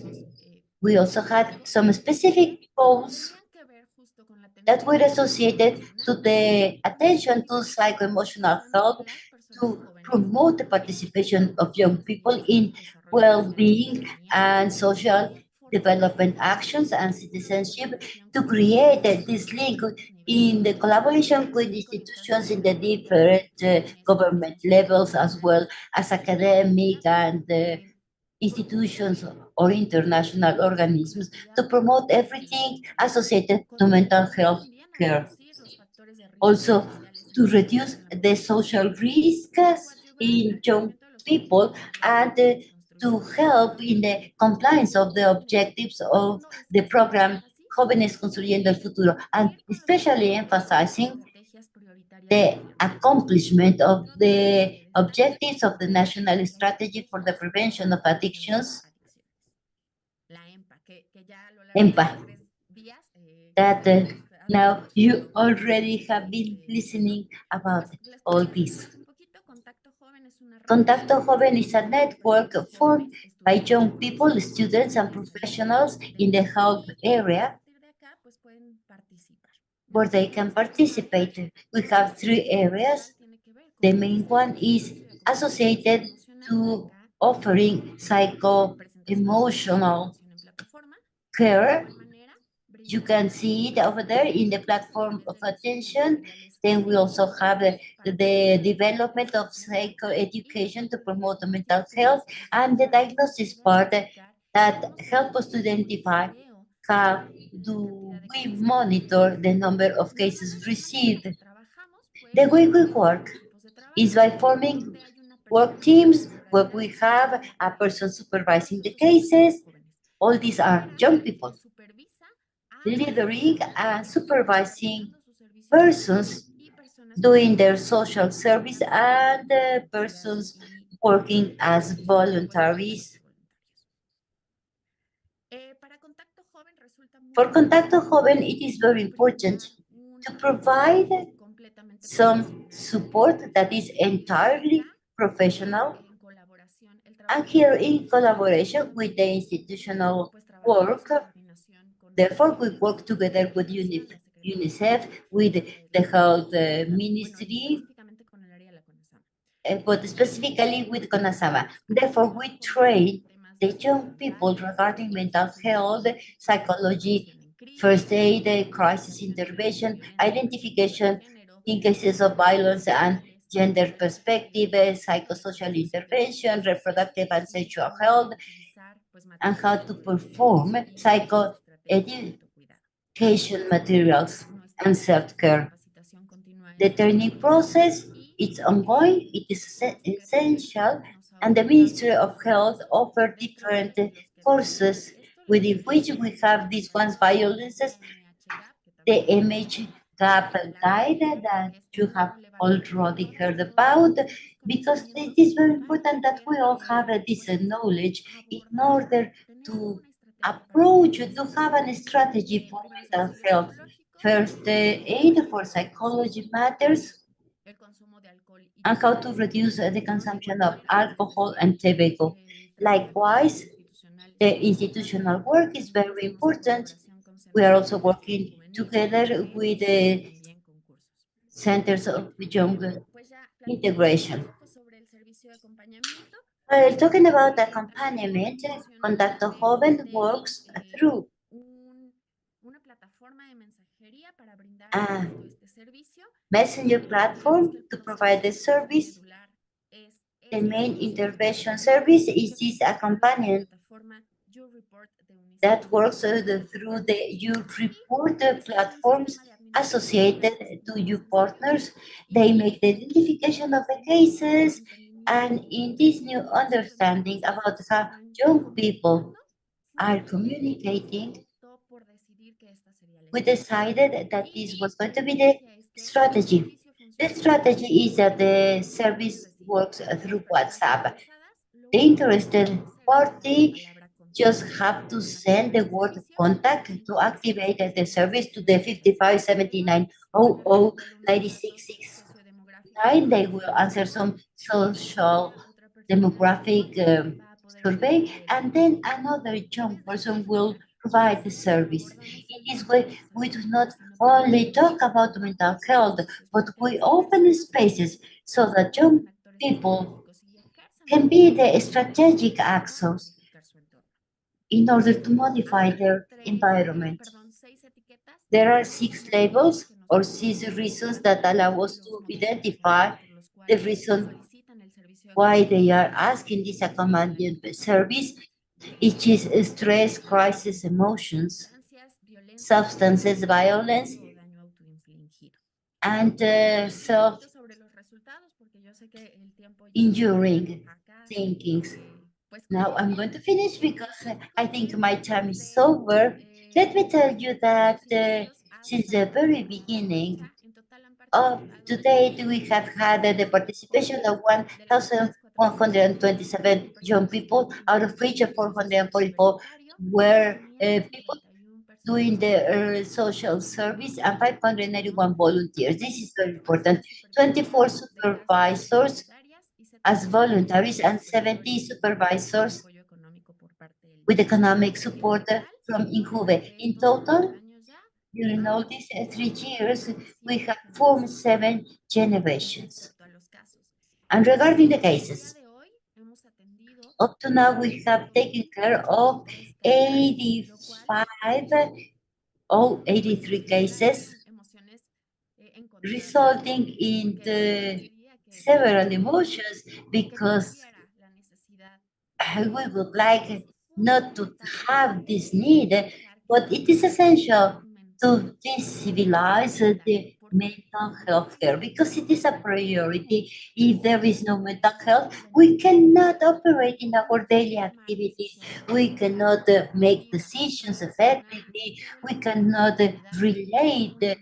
Self-care is essential too, because it has to be something considered as normal. 75% of the cases received are from women, 23 men, and 2% people that are not identified as a man or a woman. Regarding the ages, the biggest age group making a contact or writing to us are people 20 to 29 years old, 80%, 13 to 19 years old, 18%, and we have received quite a few cases. So this is minimum in the graph. It's equivalent to 0%, and only 2% in older than 30 years old people. Why do they write? Well, let me tell you that the main reason it's about emotions, 36%, 28% regarding to a stress situation, 13% a crisis, 4% violence or substances, and we cannot stop seeing that 50% is associated to a suicidal thinking or self-injuring damage. Because when we know the reasons for death in young people, we will be able to consider as a priority the generation of public policies addressed to take care of the mental health. For us, it is essential the priority strategies of the federal government.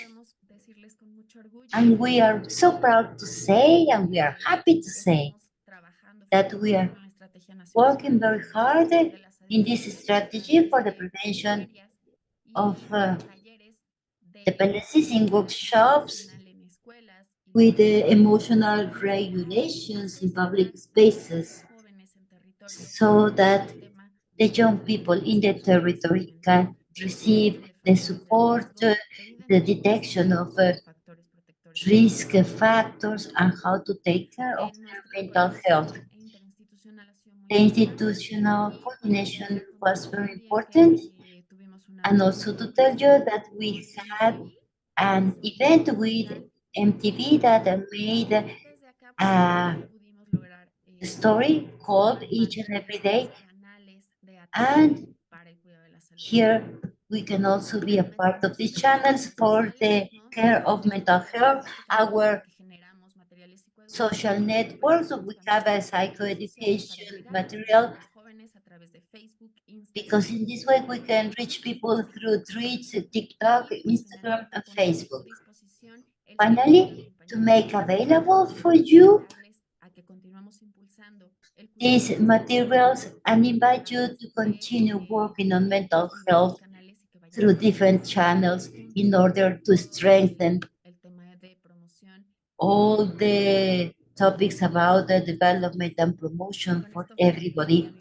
And this is the end of it. Thank you very much. Thank you very much, Dr. Cedillo. Thank you very much for your participation in this panel. because you summarize some of the very big works made by INJUVE, because we know that they require solid or ground strategies and to ensure the universal access, because we have a very high incidence of events associated to mental health, I mean behavior, diet, and a very high auto-aggressive and suicidal behaviors that cannot be minimized because this is a vulnerable group. Thank you very much. I would like to ask you two questions to close this presentation. Which are the factors associated to the pandemic that you consider or that you have determined with a higher impact on mental health of young Pues people? sin duda creo que el tema de Okay, la vinculación, ¿no? El privarnos relationships, de la realización de las how actividades to físicas, perform our physical activities that were part of our life, and not having all these emotional activities, because from one day to the next one, because we were used to, okay, let's go play with our friends, let's go to the university, to the preparatory school, secondary school. But I think we had this uncertainty regarding the future, and this started to result or to increase this loneliness feeling, and also this lack of clear panorama regarding the young people, because even when all adult people knew a little bit more how they were going to be working, because even it was not a one day to the next day movement, they knew something. But for the young people, is okay, I don't know when am I going back to school. So we started to generate these mechanisms. We were intended that were resolving things that were impacting young people, but that it seems that young people were left aside and young people had to wait.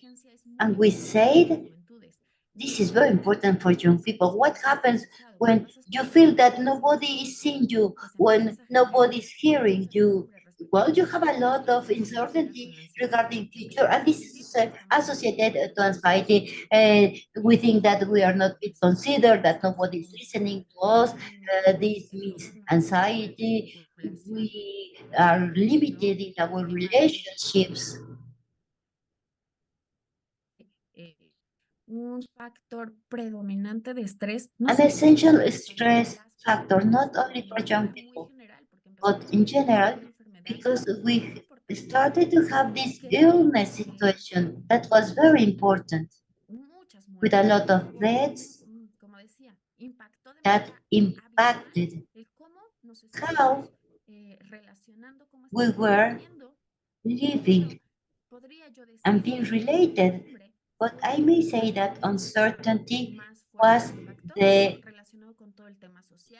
most impacting factor. And our strategy for the young people was relationship through social networks. This has been polemic because these patterns of social networks consumption and habits to use them result in addiction. Excellent, your answer. My next question is, I mean, this is the last one because of time matters.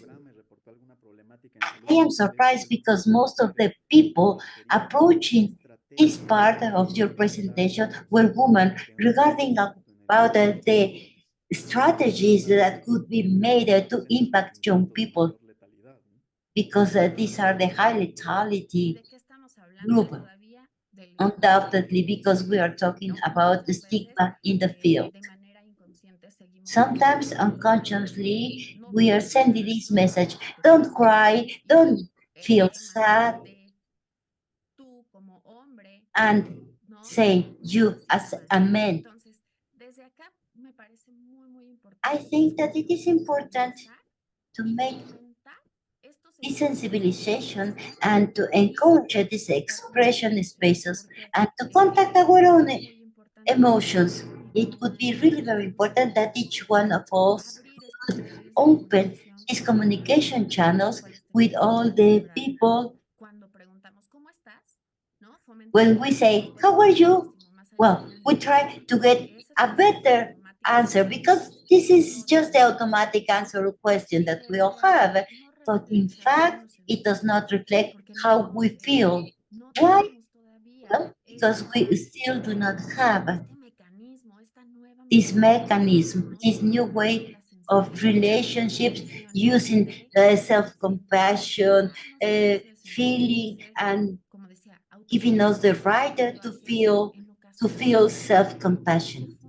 Because sometimes this is essential.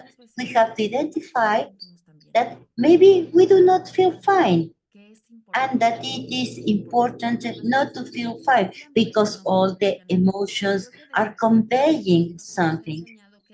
And we've been taught that there are emotions that should not be felt, there are emotions that are not allowed. And that is not the message. The message is all the emotions have a message, all the emotions are communicating something, and all the feelings are a natural response of our body. Undoubtedly, this work regarding sensibilization in different groups will be essential, and we needed to add all the efforts so that we all together send the same message and we change this discourse that we have so grounded in our daily life. Thank you very much for your answer and for your important work made for our young people. Continue with the panel. Now is Rod Magnus. Pronunciando bien, quien tiene estudios en psicología. I'm hoping I'm pronouncing your name right. He has a degree in psychology from the Copenhagen Institute. He is a national specialist in alcohol and drug prevention at the Directorate of Health in Iceland. His main objective is to lead preventive work at a national and international level, gather information and give advice to government, municipalities, and organizations. Also looks to facilitate cooperation in the field of alcohol and drug prevention. He is currently, Dr. Magnus is a permanent correspondent to the PAHO group. He has 14 years of experience across different transition projects in Iceland, Scandinavia, and Europe. He had worked for 3 years with adolescents with substance use problem and their families. And among his papers, there is the improvements for service provision for drug users, the non-medical use of improvement drugs, particularly steroids and non-steroids in Iceland. And the story of success of 2 users in Iceland. Dr. Magnus, welcome. Thank you very much. Yes. Thank you for inviting me and giving me this opportunity to participate in your conference. I've actually been twice before participating in conferences in Mexico, and I've been there twice, and it's been an absolute pleasure. So let me just start my presentation. I hope you can see this. Yes. Okay, thank you. My approach to this conference is, as I was asked to talk a little bit about substance use and development and success we have had in decreasing substance use amongst young people, adolescents in Iceland. And it's been called the athletic model in many different countries, also in the Americas. I usually just talk about... Sorry to interrupt you. Yes, Can okay. you put the presentation the presentation mode. I believe they're not seeing your slides. Yeah, we are not seeing the slides. Okay, so we'll just try once more. Share.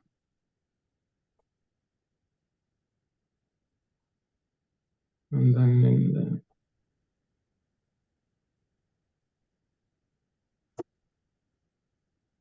can you see it now? We can see it, but not in the mode presentation, but that's okay. You can Not in continue, the, sorry. okay. It's on presentation mode on my screen. Okay, that's odd, but okay. Maybe it Will will you be. maximize your presentation, Dr. Magnus?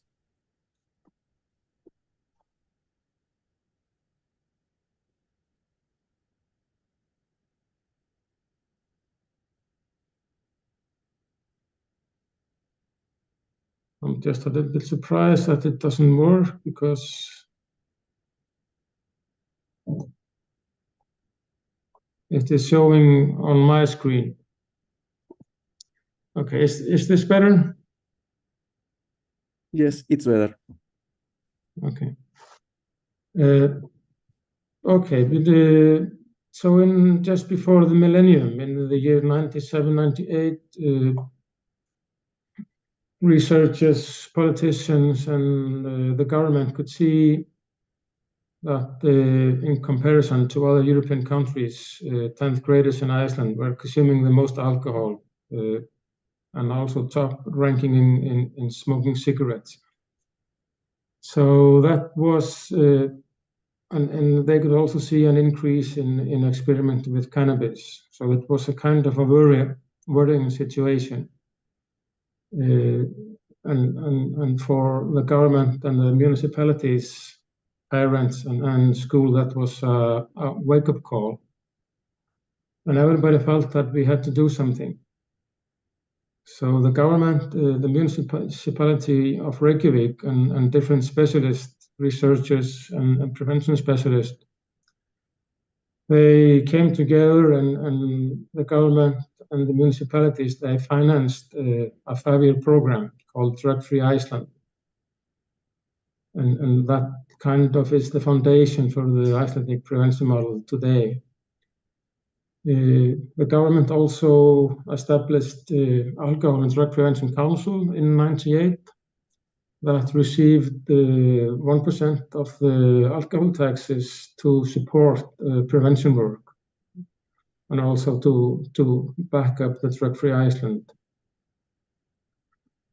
Today, the alcohol and drug prevention does not exist in that sense, but it has become a part of the Directorate of Health, where I'm working at. So the aim of both the Alcohol and Drug Prevention Council and also Drug-Free Iceland was to reduce as much as possible the consumption of alcohol, tobacco, and other substances.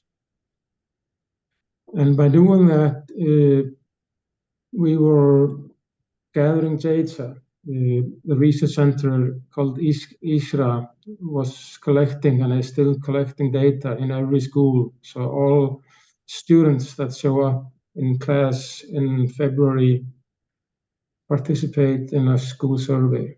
And so the research center analyzes the data, and all the schools and municipalities can have up-to-date and current data on their local situation.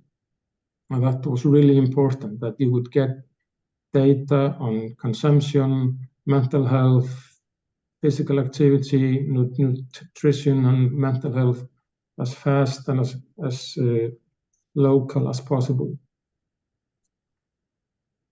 At the same time, they also analyzed what was the characteristic of the young people who were consuming substances and also those who were not doing it. And they have analyzed that they came down to very important risk and protective factors. And this is based on evidence. They found that time spent with parent support, monitoring where your children are, who they are engaging, or what they are doing after school time, that could be seen as a protective factor. Participating in extracurricular activities, sports, or other leisure activity, not necessarily sport, was also considered as a protective factor, especially if it was organized and you had trained or educated trainer. So there was a huge difference between participating in organized activities versus not organized. Peer group could also be both protective and risk factor. And it's also very important to see how we as parents approach the peer group. Also how parents get to know the parents of your child's friends. If there is a problem, it's really makes it easier to call them up, have a dialogue and ask questions. My child is saying that they are going to spend the night together at your house. Will there be an adult be at home? Will it be providing alcohol? If so, we will not participate. So it's really important that the parents get to know their parents. General well-being or mental health is also therefore really important. If young people are in school, what they are doing after school. Bullying is also a risk factor. So when the researchers got all this data together, and also over a year, they started doing the research in 92, so they have a huge collection of data. And these are the core elements still today as risk and protective factors. So the main focus of the model is to analyze the protective factors for each school and each municipality and support them in increasing the protective factors and reducing the risk factors. So we say that we have the three pillars. It's evidence-based practice. Do what we know that works. Information is necessary, but it is not enough to have an effect on or changing behavior. Using a comprehensive approach. Dr. Magnus, I'm so sorry to interrupt you again. Okay. But we're not able to see the change of slides. We're watching the second slide. You're still watching the second slide. Okay, you can see this one? Yes. Yes. So can you please try again to do the presentation mode?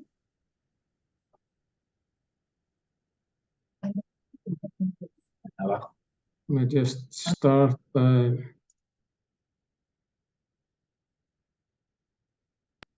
Next to the Zoom option is the one to do the presentation mode.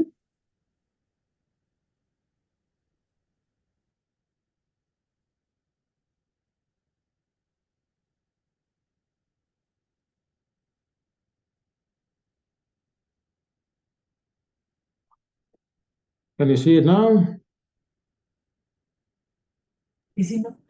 No.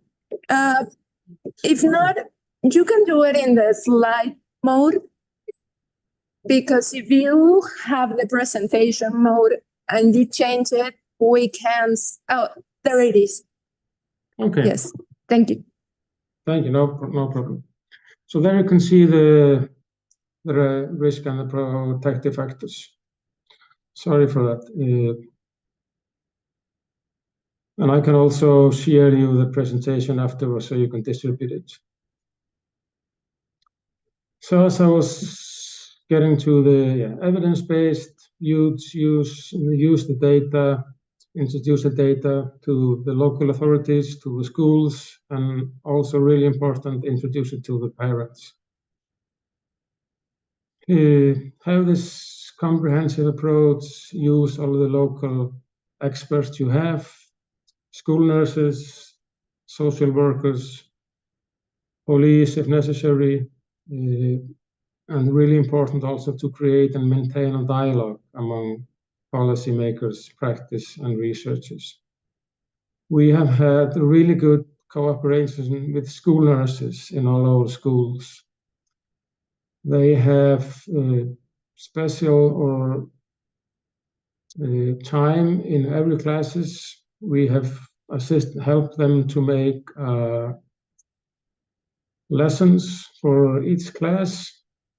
For example, they would, in the first class with 6-year-olds, they would probably talk about hygiene and dental health and teach them how to wash their hands and brush their teeth. And as they get older, the school nurses would so build upon that health education, also doing mental health, substance use prevention, sexual education, and etc. They are also trained in motivation and interviewing, so they do some interviews in the 2nd grade, the 5th grade, and the 7th grade, where they have a kind of motivational interview, structured interview with all the children. And by that, they can have good access to what their daily life feels like. And they have the opportunity to have more deeper dialogue with children if they suspect some difficulties. We also learned that school connectiveness can be really important. To have someone at school you can talk to or trust if you do not have that at home as a child. So we did that for around 8 years. We had experts going around visited all the municipalities and all the schools, helped them to read, analyze, and understand the data, and supported them to make relevant inventions in the local communities. And since maybe now for the last 10 years, this has become more and more sustainable in the schools and in the municipalities. So therefore, we at the Directorate of Health have changed our approach a little bit more. We are more and more putting focus on mental health, not necessarily on drug prevention, but on mental health and also on health education. So we have several projects going on. We have health promoting preschools, health promoting compulsory schools, upper secondary schools, and also health promoting municipalities. And there we put focus on all these elements you can see on the screen: on mental health, physical activity, injury and violence prevention, alcohol and substance use, smoke prevention, and dental health. And we help now the municipalities and the schools to make their own action plans and health policy, prevention policy. We have provided them with guidelines, checklists, and also a platform where they can kind of check in what they are doing according to the guidelines and what action plan they have for the next 2 years. And we provide them with supporting material if needed. We are changing the focus a little bit more to health promotion, to have less or better means on health promotion and try to reduce the illnesses afterwards or later in life. So we are structuring this in a comprehensive way. Now, I mentioned earlier that on the prevention fund, But now we have a public health fund where we receive 1% of alcohol taxes and 0.9% of the wholesale of tobacco. And we finance several different programs every year. We give funds every year to NGOs, healthcare system, primary healthcare NGOs, and programs that are well established and based on evidence. They can receive funding. Okay, and we have several different laws. We have, for example, child protection law, and they state that, for example, the limited outer hours, that is controversial in some countries, but if you are younger than 12 years old and 50 years old, in the summertime, you have to be in at 8 or 10 o'clock. And in the summertime, it's 10 or midnight, and in the wintertime, you have to be inside at 8 or 10 o'clock, and that is required by law. That also helped us very much in our success.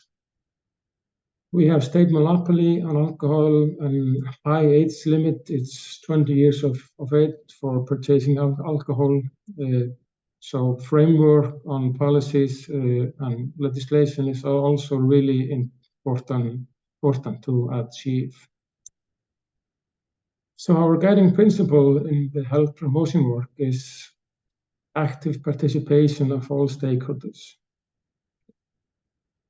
and that all the work that the schools and municipalities do are based on the best knowledge. And we are really focusing on that they do no harm. So nobody from outside of the school is supposed to do health or prevention inside the schools. Equity is also really important. So most of the municipalities, they provide support to families with less finance opportunities. So they have leisure activity card. So all the young children have the possibility to participate in organized activity. And prevention is fresh product, so it has to be sustainable and with a long-term approach. I heard a lot about talking about sustainable goal earlier, so I added this in the last minute because this is kind of our model. This is the determinants of health, and we have put it in this rainbow. So we are showing, especially politicians and the local authorities, that it's not only what the individual does, it's also the way of living, it's family situation, it's social connectedness, it's housing, and it's the political framework in the economic situation in the green field. And we have in our approach to the schools and to the municipalities, our guidelines, they are on the internet, and they can connect all their approaches or actions to all of the sustainable goals. So every time they are doing health promotion, they are also working towards achieving the sustainable goals development. Okay, I think, okay, yes, that's probably the last slide. So in doing all of that, we have managed to reduce alcohol consumption from being the highest in Europe to the lowest in Europe. And we have to keep and be on our toes all the time. So I will just have to say thank you, and sorry for the presentation mode not working.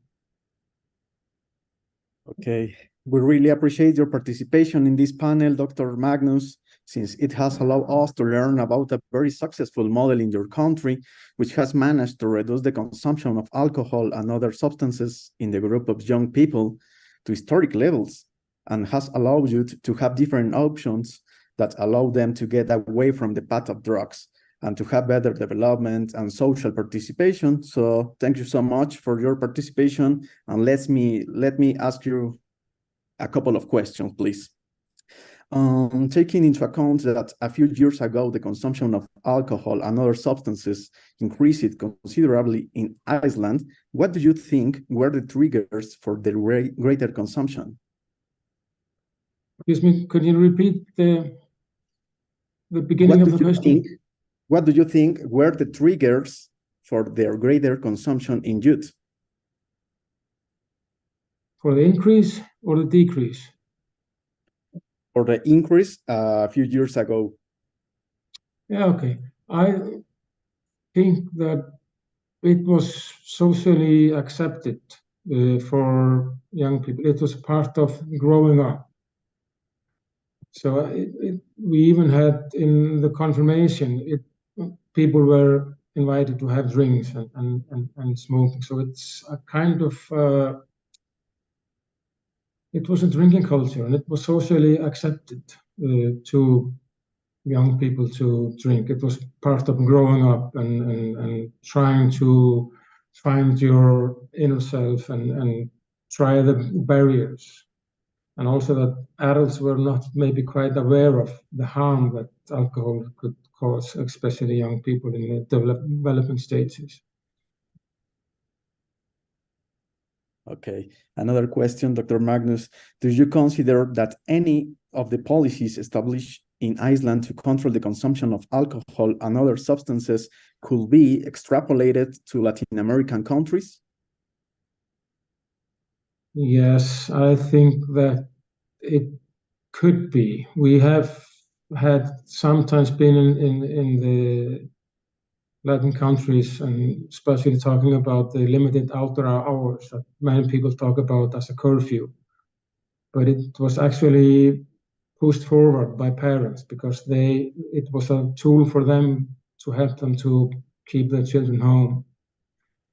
So and also the laws on alcohol, limited sales of hours or limited sale days, or especially raising age limit for purchasing alcohol could easily be and should be implemented in the Latin Americas, because it's really a helpful tool, and we would not have managed if we did not have it here.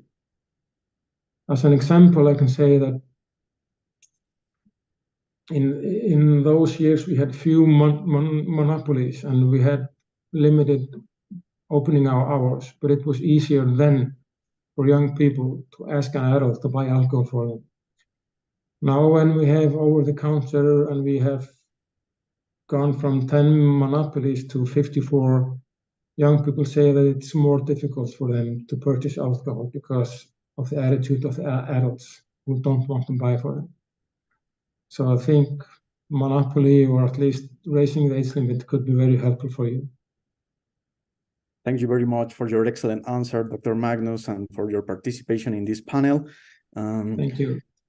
¿Alguien más de los participantes de este panel? So, does anyone else in this panel would like to give a conclusion?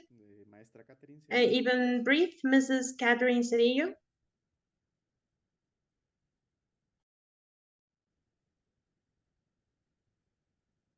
Doctora Estela Altalef.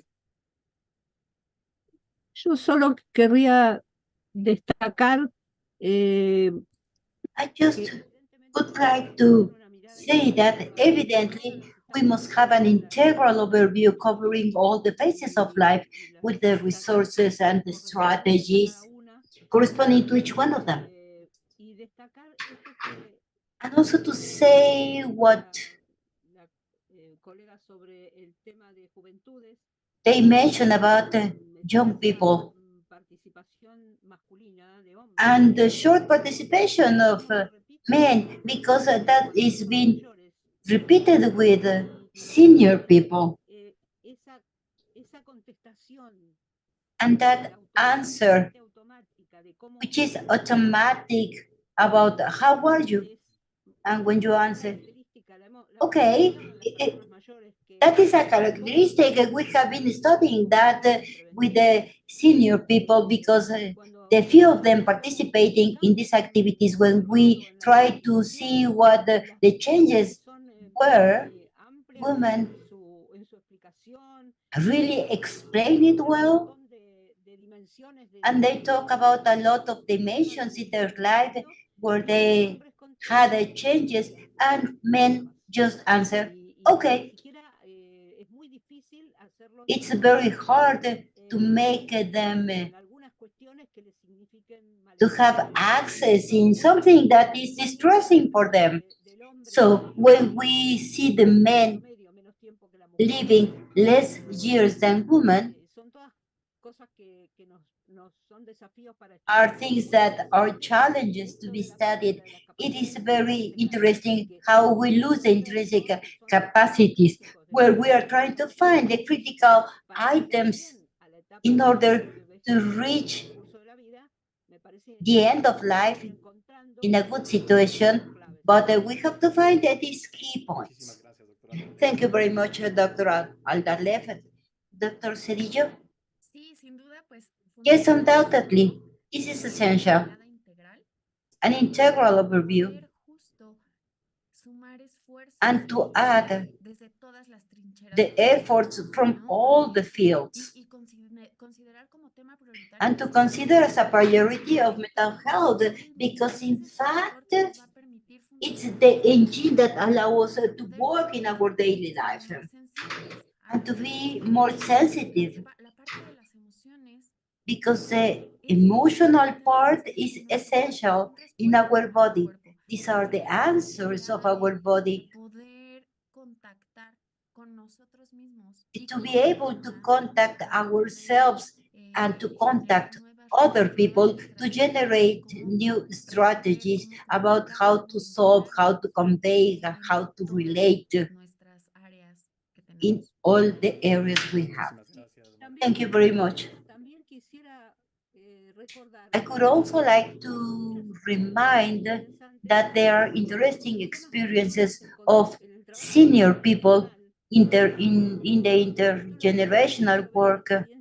This has been seen in the universities for seniors, where in the university space, the seniors and the young people crossed, and the conflict solution, either they were different on how they get the knowledge, but the exchange to solve conflicts was very interesting and very useful for young people. These are also strategies that we must find. Excellent. Thank you very much. Would you want to make a final conclusion?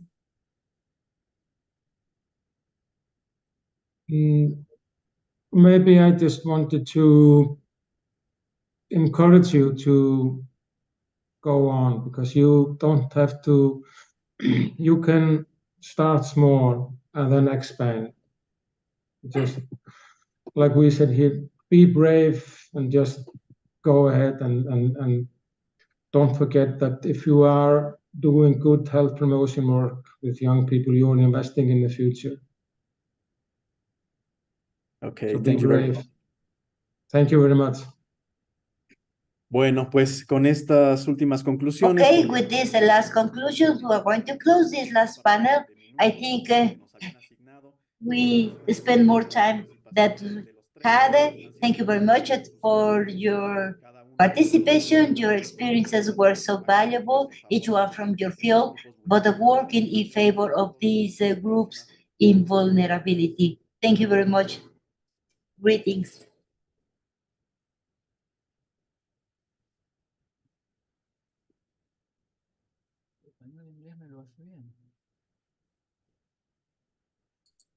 No sé cuál es la razón por la cual.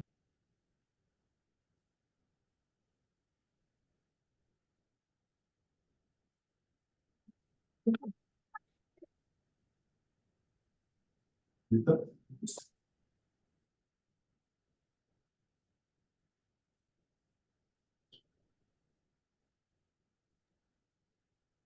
Ok, muchas gracias, agradecemos las Thank you very much. We thank for the participations. Now, to develop the next forum, we have Dr. Norma Magdalena Palacios Jimenez, Master and Coordinator on Mental Health and Addictions. Master in Education and Innovation Management, Diploma on Medic Information, Distance Education, Health Management, Specialty in Infectology in Adults by the Specialty Hospital La Raza, Surgeon by the University of Guadalajara, Head of the project of the Health Project Management Area of the IMSS.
Sorry, we have a technical difficulty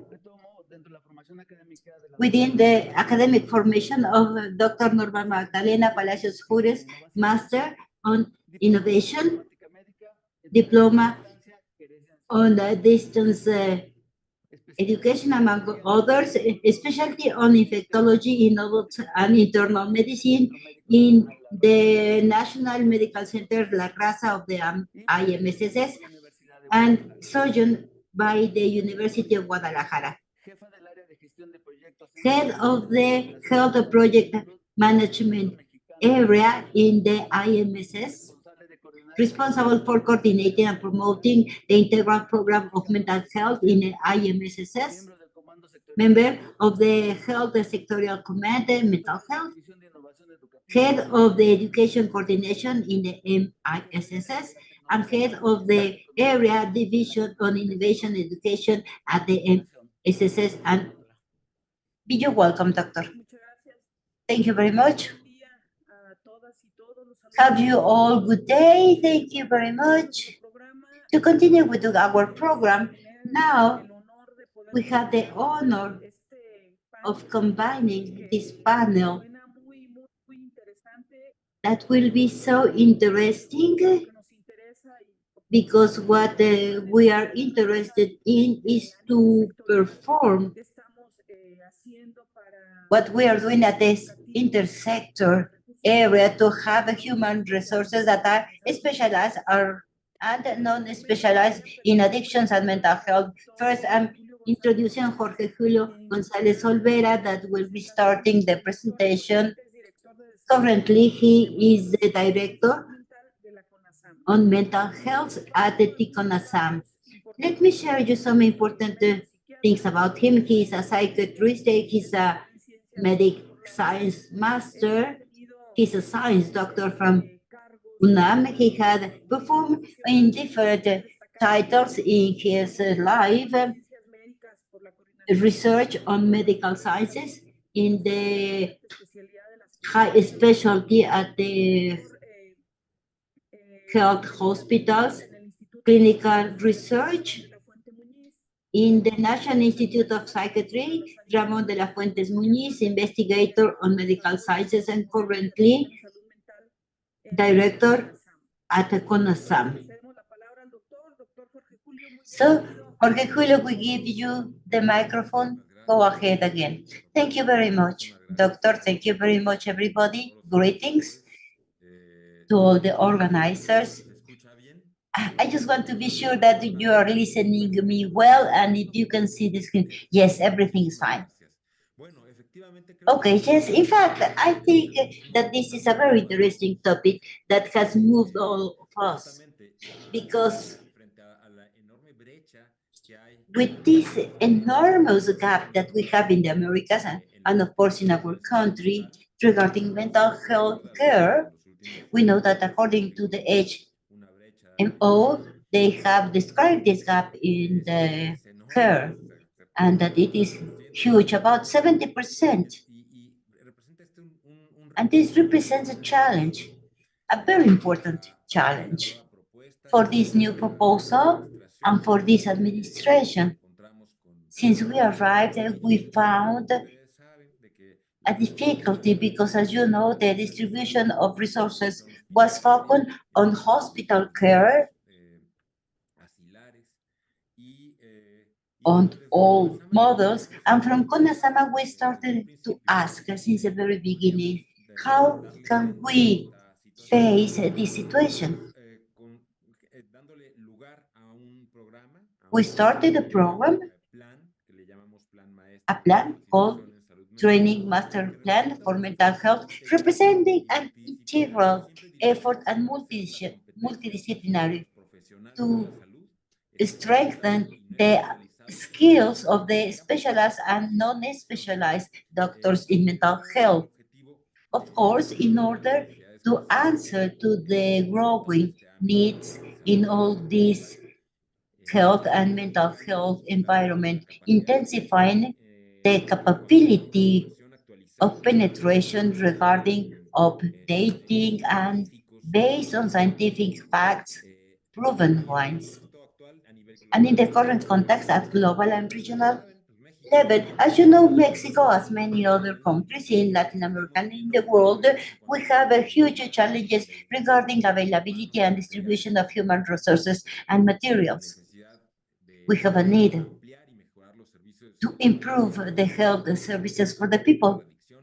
We have to talk about addictions, mental health, and we must ensure the same access to quality services. And for that purpose, it is essential and appropriate formation and ongoing formation of the health staff. Because from the primary level to specialized services, but not only there, we must also work in the service addressed to the community so that we can have a participating model, meaning that we have to take the knowledge of the different communities. We have a lot of communities. We are not only talking about the regions, but also about the labor sector, sports, education, in the labor environment at the government level. No está corriendo su presentación. Todavía no pasó la... Ahí está. Ya. Your presentation is not running. Okay, thank you. But I haven't moved to the next slide. For us, the training master plan that we are mentioning has been designed to approach these needs, and it is based, as all the Mexican mental health model that was presented, it is based on human rights, gender perspective, and multicultural sensitivity. We are trying to ensure a good participation in the vital cycle. This plan includes a lot of education activities for like workshops, diploma, studies. As I mentioned, the backgrounds of this master plan are based on the lack of human rights and materials. Budgets are allocated to the operating expenses at psychiatric hospitals, the lack of beds in mental disorders, and the fact that we needed a lot of more info for data.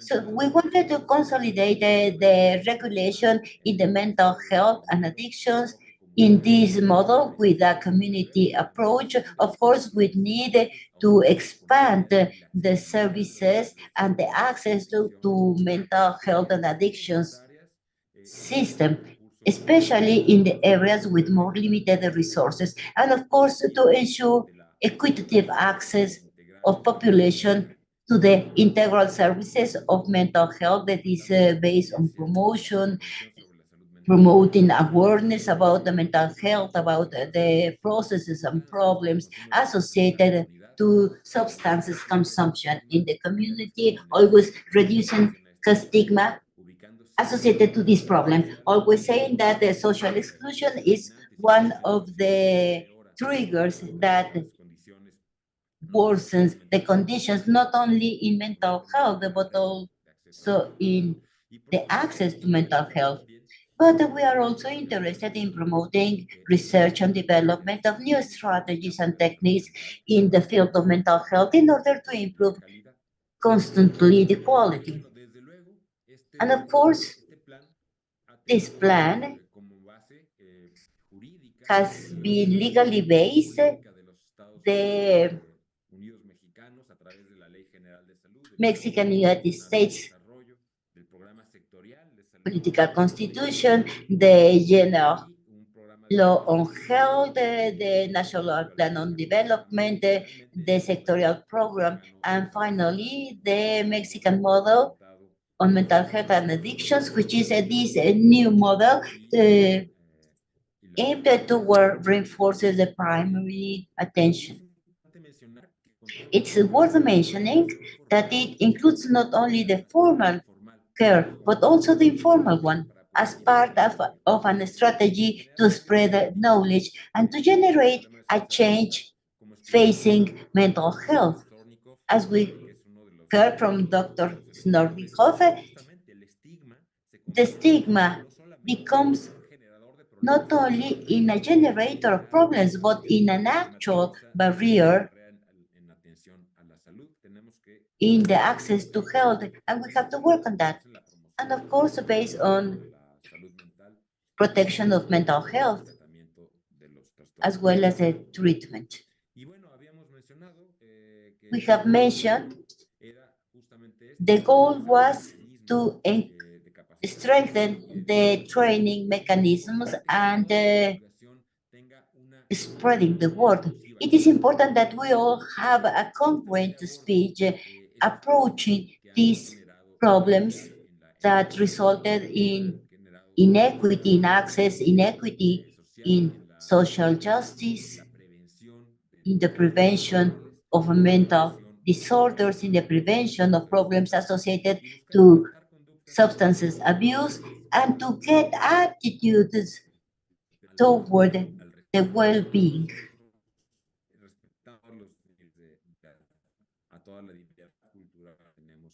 Respecting all the cultures that we have.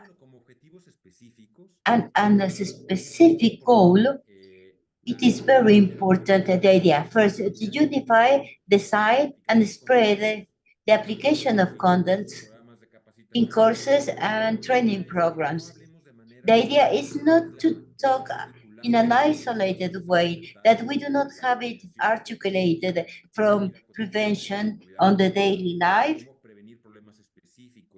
on the how to prevent the specific problems, risk factors, how can we strengthen all the protection factors that must be unified according to each one of the life cycles, according to the specific populations, both geographically and those that are exposed to different risk factors.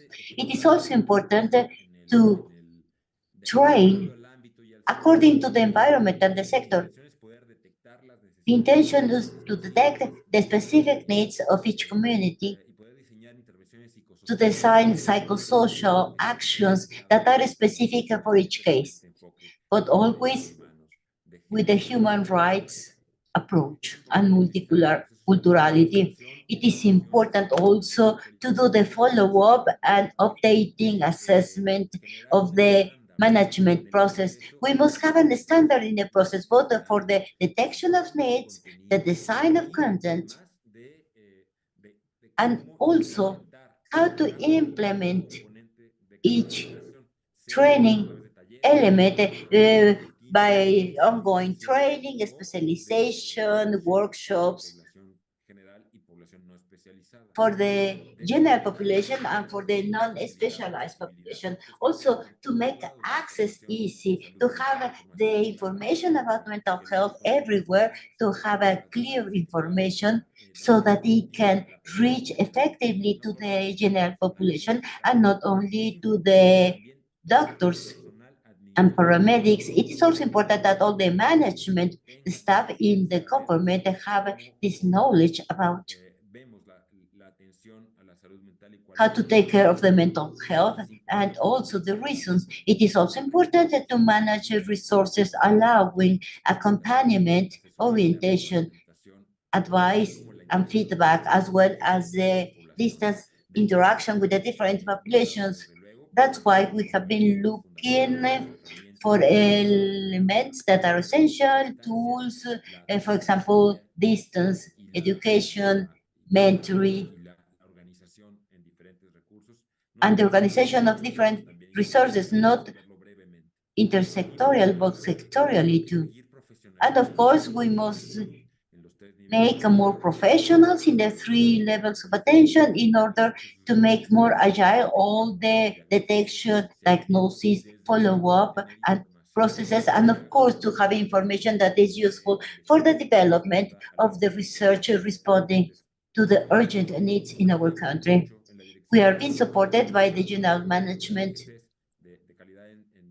on quality in health and quality, because that is the base for the standards for the training of the health staff. And the modalities that we have up to now for training and ongoing teaching, we have workshops in current time, allowing the participation of the people to be trained, diploma studies, which are more deeper with higher standards for specific populations, with a base of a specific knowledge, ongoing courses at different levels, spreading activities. This is for parents, for adolescents, for minors, for field workers, for sports people, advice and technical advice, which is also included in this training. And of course, all this is addressed to the public services of health, both in the first level involving the community health services and the mental health services, which are specific areas and specialized areas, especially the UNEME, CONASAMA, which are the health centers for mental health, the integral centers for mental health, and the mental health community centers, CONASAMA. In the second level, we also have an ongoing training system for mental health services in general hospitals, as specialized centers on mental health and state commissions for mental health and addictions. And the third level, of course, mental health services at psychiatric hospitals, specialized services, and prolonged stay. And we are also talking about the budget and the number of people that must be included. And of course, private services, we have training for the citizens, for the social, or the civil society members, and also to take care of mental health and addictions. We are hoping to include a more professionalized model. The thematic access that we talk about in this training are those resulting from regulation. We have to talk about regulation, legal framework, human rights, education for health, promotion and prevention. First contact, for example, in emergency situations, we already talk about this. For example, when we have an earthquake, as the recent experience that we had with the natural disasters, as with the Otis hurricane. We will always have these kind of things. Interventions on mental health in the community, we have different modalities depending on the type of community and the resources in each one of the communities. Another thing is detection and diagnosis in mental health, psychoeducation, psychological interventions, and psychopharmacological based on evidence. This is important because the interventions must always be regulated with very strict standards and not only promoting psychopharmacological interventions. Another axis is the discrimination and stigmatization in mental health. This is a very important area, the same as gender equity and violences, anti-racism, with the three basic elements that we know that are forming risk factors in our society. Data systems in mental health, and finally, mental health research. The implementation of this plan. Okay, this is almost my last slide. I want to explain that the intention is to associate this master plan with the federal institutions. We already did it with the culture, with the public education, the government, also with the institutions of SEDENA. We are participating with SEMAR, with SNDIF, with in Mujeres, Fondo de Cultura Económica, with the 9/11 teams, covering state, municipal, individual, school, and community levels. Finally, also the association with education institutions, that is very important to integrate and to align all the mental health training under this new paradigm with health fairs, conference cycles. The most important thing is to include all the sector entities. And right now we already have courses ongoing that are in platforms and which can be accessed, as you can see in this slide. And they are already open. Up to now, we have developed 13 courses on different platforms. In 2020, we trained 20,922 health workers. In the 2021, 35,000. In the 2022, 41,975. And in this first semester, 11,152. In total, we have trained 109,420 people trained. Thank you very much. I hope that we can promote and incentivize all the people about giving this information about addictions and mental health. Thank you very much. Gracias, doctor Jorge Luis. Le pediría que nos siga acompañando porque al término de las exposiciones tendremos una ronda. Because after the presentations, we'll have a Q&A session. So now I would like to introduce our next panelist, our next speaker, Dr. Roswell Toledo Ortiz. He has a specialty in work medicine. He has a master's degree in sciences and high direction. He has quite a huge curriculum, despite the doctor being so young. He's a member of several organizations, both national and international. At some point in his career, he was an area chief in the primary healthcare service, as well as a chief of medicine in the cardiology hospital in 2019. He was also in the direction of medical services during COVID-19, and he has constantly been working in training for the Well-Being Institute. He's currently a coordinator for the education and research in the health services for IMSS for the well-being. Welcome, doctor, and the floor is yours. Thank you. Thank you, Doctor. First of all, I would like to thank you for this invitation to this forum. Of course, I would like to congratulate Dr. Norma Palacios for the leadership to keep on going with these international congresses, and Dr. Saliato, and all of our directors that are guiding us throughout this very important subject, which is mental health. Now, I would like to share with you the following slide. The educational plan for human resources specialized in mental health and addictions from the educational system for the well-being in Mexico. This is quite a line, and it has been built not only by the educational system itself, but we have had many professionals invested in a cross-sectional way from IMSS, ISSSTE, different secretariats, and of course, always under CONASAMA, and the services for psychiatric and the help of the psychiatric services.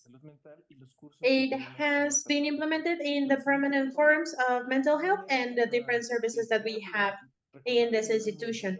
As a preamble, we would like to mention that 50% of the world economic load is due to mental health, and 33% of the years lived with disability are due to mental health issues. This is a better chart that could explain, that talks about the disease load. If you can tell, chronic diseases in blue covers a large part that are associated to mental health diseases, and that's why we always mention in these sort of events that there is no health without mental health, and that there is no mental health without social justice, and everything is connected to the social factors, the health social factors, but also care and the approach to the mental diseases. We do not have enough specialized staff, psychiatric psychologists and whatnot, and therefore it is relevant to train health staff in the different proper detection guidances and so on and so forth, connected to mental health and addictions. Next one, please. That is why I just mentioned it. CONASAMA, Dr. Jose Luis, talked about the specific objectives of the sector, and his focus is essentially based on primary healthcare that looks at the training of healthcare professionals to address mental health. Next one, please.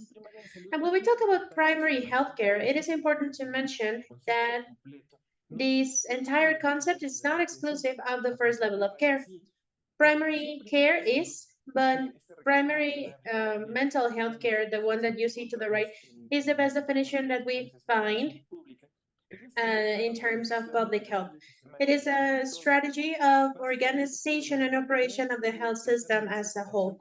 So we are looking at the first, second, and third level of multi-sectoral action and the empowerment of the community. And therefore, addressing primary care, it's very important. In 2018, there was a renewal in the commitment from the WHO, and there was a regional meeting by our Secretary Salud, where we committed ourselves as a country to improve our system and have a mental health focus. And this is why we built the model of health for well-being based on mental health.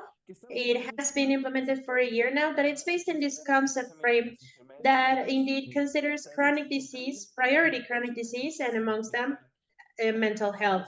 This is one of the sections here. This IMSS Bienestar entails the usage of mental health, and we have a training system, a training chapter where we talk about all the relevant elements, and we're also bearing in mind the MH gap. In this document, we also have this platform of educational system for this educational platform for mental health, where we can look at the implementation of this model. So why is this a system? If you notice to the left, you will see an ecosystem where we're bringing together different platforms like PAHO, IMSS, TEAMS, Public Health Institute, EDUCATS, and whatnot. So we foster that all of the priority trainings are taken, and they go back to the INSABI section so they can upload their certificate, and now we have a proof of education. And on the other hand, we can see the available elements and how they're increasing in terms of the numbers. We can see that we have 606,000 active accounts, and we are present in other parts of the world in Latin America and Ibero-American. And starting from this checkout that this Congress is about, we're looking at the progress that we have achieved when it comes to the training of the health staff, particularly the MH-GAP that was inaugurated in last April.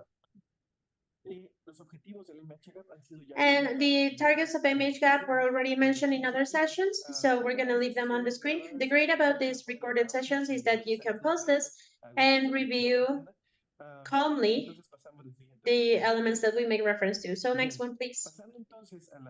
So now looking at the figures, we can see that in the MH-GAP, we have had these 62,000 people that were trained.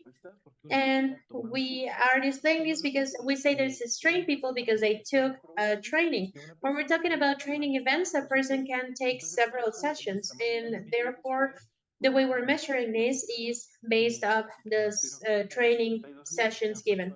But up to 62,000 people that were trained, and 24,000 are staff of the IMSS Bienestar. And you can see the numbers across the 23 states that have signed to this project. We also have the socio-generical diversity in some of the speeches, which is a relevant point in social determinants and mental health behaviors. And we have 2,161 trained people distributed across different categories and across different states. And we would like to mention as well and highlight the permanent seminar on mental health that was inaugurated on January 6, 2022. In this seminar, we have discussed many items and we have had up to 52 sessions. These are essentially short trainings of an hour and a half and that are addressed by different healthcare professionals, particularly Director Jose Manuel Mendoza from CONASAMA, and it's coordinated by Dr. Rosa Alejandra Caracollado from our team. We have many teachers from different institutions, and we would like to leave this on screen again so you can identify the different sections that we have on this matter. So across this seminar, we have up to 36,626 training events.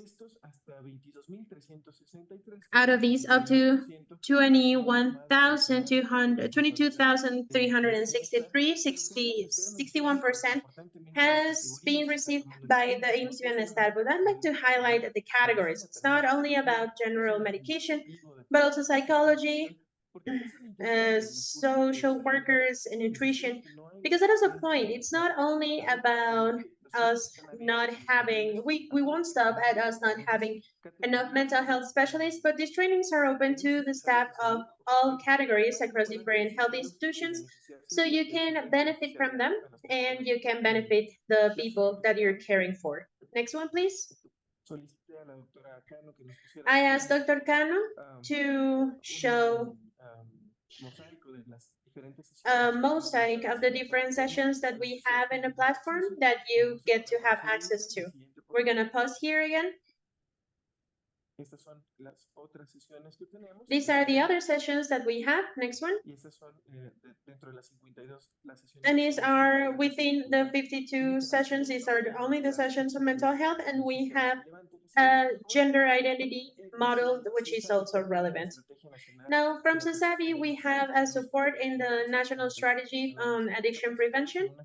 We have staff that's trained from a session given by Dr. Evalinda Lorin, who is the director of this strategy. And the staff that has been trained gets to 1,561 people enrolled and 1,200 people trained. We have a brief councilship to reduce the usage of alcohol and tobacco from the competency focus. We also have these numbers of 2,654 people that were officially trained. Another important factors and another important trainings related to addictions are here. We're going to leave them here for a second so you can take a screenshot. So now looking at the checkout of the actions that were performed when it comes to mental health and addictions in the educational system, we can see that after adding the MH gap, training, the gender diversity one, the councilship and whatnot, we're looking at 105,396 trainings. Out of 57% are responsible, the IMSS Bienestar people are responsible for. That is the accounting, let's say. Now the future, just like what Dr. Jose Luis said, the educational offer and the focus on mental health, we're trying to align this to IMSS Bienestar, and it should also be in the general training scenario, considering that these permanent scenarios will continue across the different sessions, because that's the point for these to be permanent. That will help with the sector training modules, and it will help the general population. This has had an important scope. We have went over 1 million trainings of healthcare professionals. Again, 63%, almost 700,000 of these trainings are the IMSS Bienestar people. So why am I saying this? Because it's a sector-based platform. We're looking at participants across different sections, and we have experts from different institutions and healthcare professionals as well. So what we're showing is the result of this sectorial work in this way. And of course, the knowledge of our guest teachers and everybody that is involved in the system, and how it is a live platform available for everybody. This is our general offer. Next one. Thank you for your time. Thank you very much, Dr. Roswell, for your presentation. When we're done with the rest of the presentations, we'll be doing a Q&A session. So now I would like to introduce our next speaker. We have Dr. Cynthia Rosas Magallanes. She has quite an interesting background because she is an engineer in electronics and communications from the Tec de Monterrey. She has a master's in communication management from the Tec de Monterrey. She has a master's on education from the Tec de Monterrey, and public management from the National Health Institute. Dr. Rosas was a researcher in medical sciences in the Institute of Public Health, a coordinator of educational programs, and an advisor for PAHO, academic secretariat of the National Institute of Public Health, deputy director in technology and educational innovation in the ISSSTE. And currently the doctor is the head of the training and technical training division in the social well-being of the IMSS.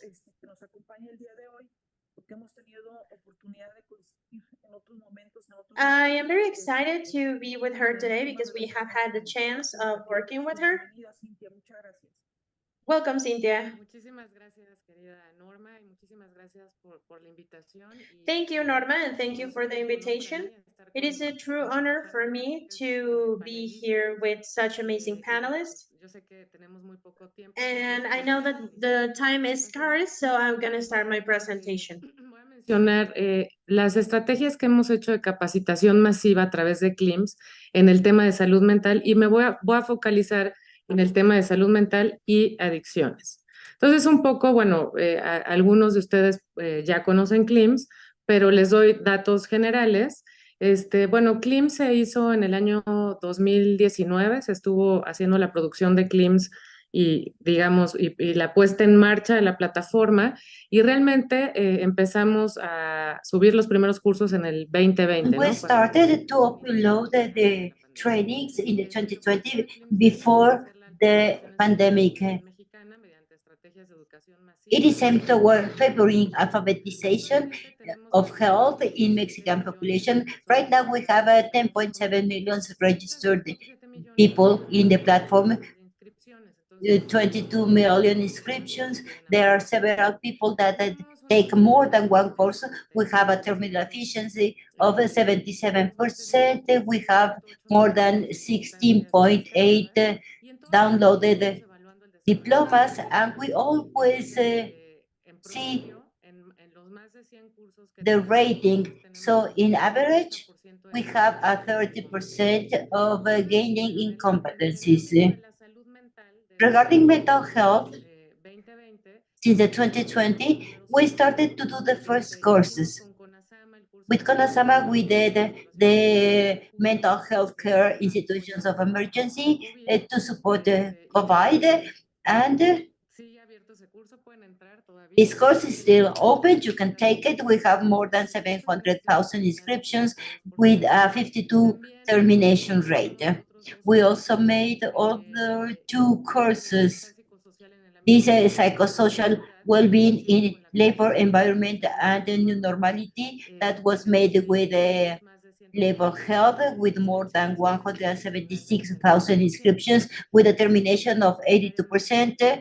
This one made with identification of burnout with more than 156,000 inscriptions. And this one made with CONASAMA with the public education, which is called mental health and well-being, the new normality schools with more than 148 inscriptions and 71 termination. Since the 2022, we started to focalize the mental health actions and addictions through 10 mass courses, which are open. These 6 courses are for the general public, open population, for teachers, for students, for parents, tutors, employees, employers, and we also have 4 courses for health staff, which are more specialized, as we will see.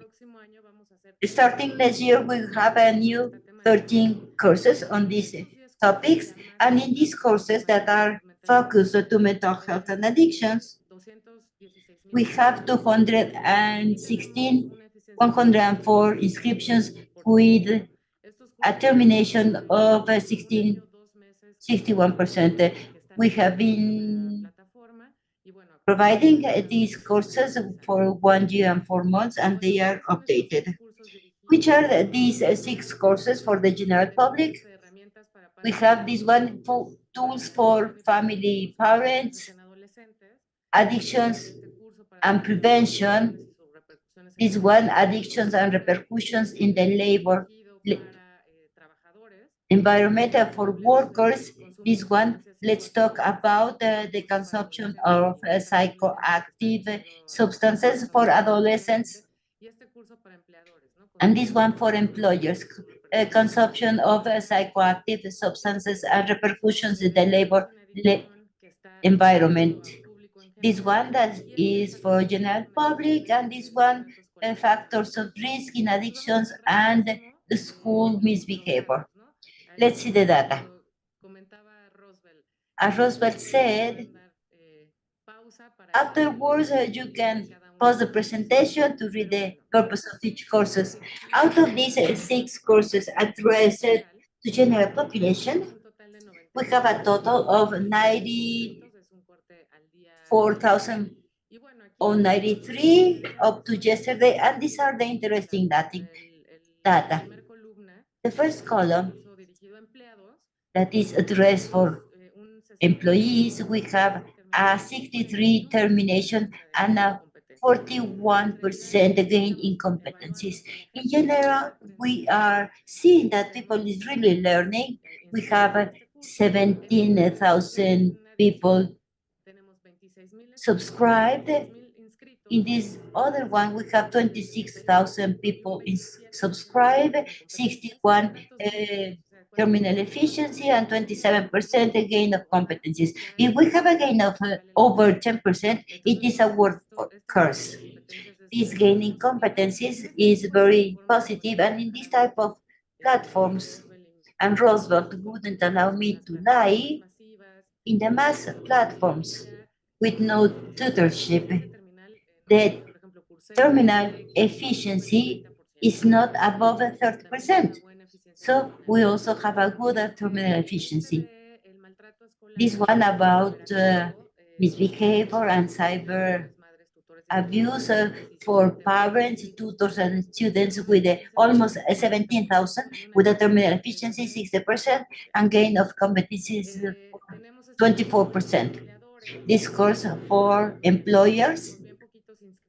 Here we have not too many people subscribe, 6,000 with a low terminal efficiency, 33%, but a very good gain of competencies of 34%. This course for parents with 10,000 people described, terminal efficiency 61%, and see this data, gain on competencies of 50%. So here we are getting information that in fact people do not know about these topics, how to get near to their adolescent children. On the other side, we have this course for adolescents. Let's talk about consumption of addictive substances with 16,000 pupils, but see the gain of competencies, only 6%. And we have been checking why they are not learning. And we can see that they started with the course when they already know something. So maybe we should have a different strategy, a different training for them, because although they are finishing the course, they are not learning, or they already knew about the courses addressed to health professionals with a better professionalization. We have this one, attention to the we also have this attention to mental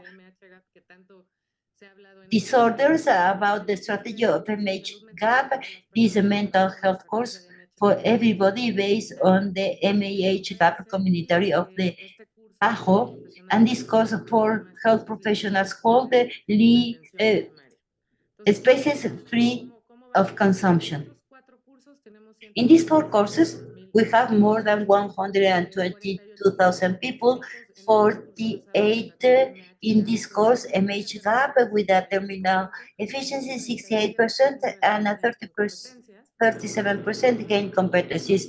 This mental health for all persons, MAH gap community. Of course, these courses were coordinated by mental health institution, by Dr. Palacios, CONASAMA, PAHO.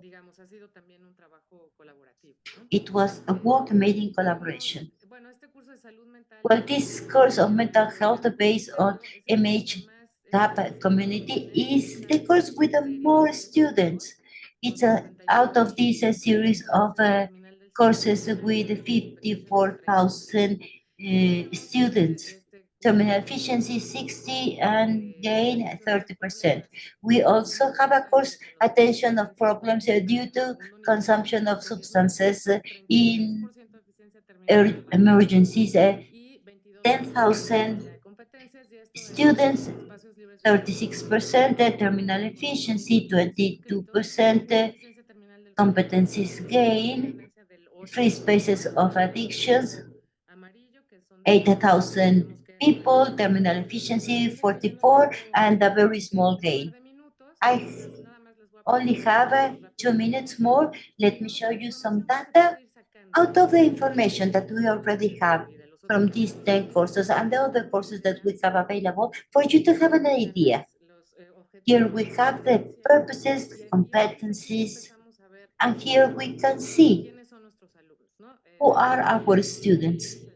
Most of them IMSS as 28%, ISSSTE 4.4%, and in the public sector 88%, and private 12%. This is the competencies gain.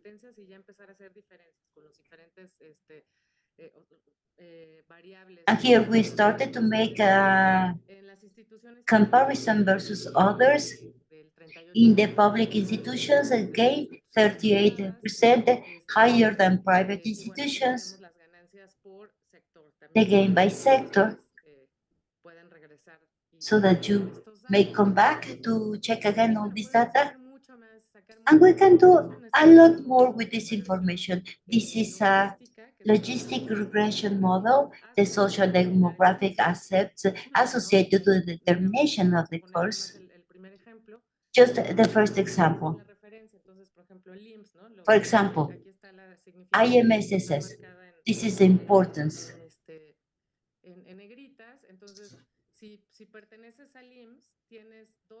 If you belong to IMSS, you have 2.6 more possibilities of finishing the courses than if you belong to a drugstore. If you belong to Pemex, you have 60% less possibilities of finishing the course regarding a drugstore. You can see all this data afterwards, and this is the type of analysis that we are doing that help us to redesign our courses when we need to address the courses to more specific people.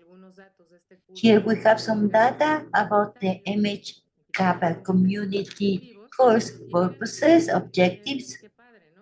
And see here, we have a lot of institutions subscribed, such as CONADE, CONADE, Cultura, IMSS, Mujeres, INSABI, others, Healt, SAP, CEP, SSP, ST, CONASAMA, and in gender, 72 females, 28% males, and the students.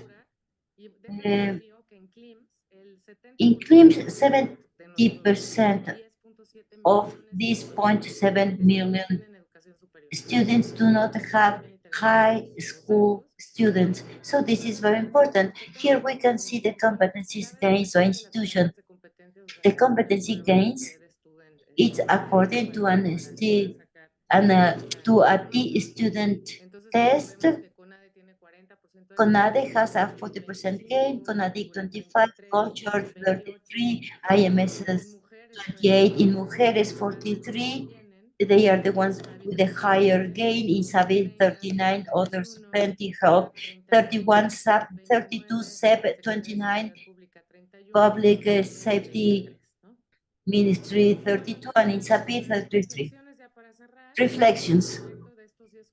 This project was financed by the International Office on Anti-Narcotic Matters, INL, through the IMSS Foundation. We thank them so much for their support to this project.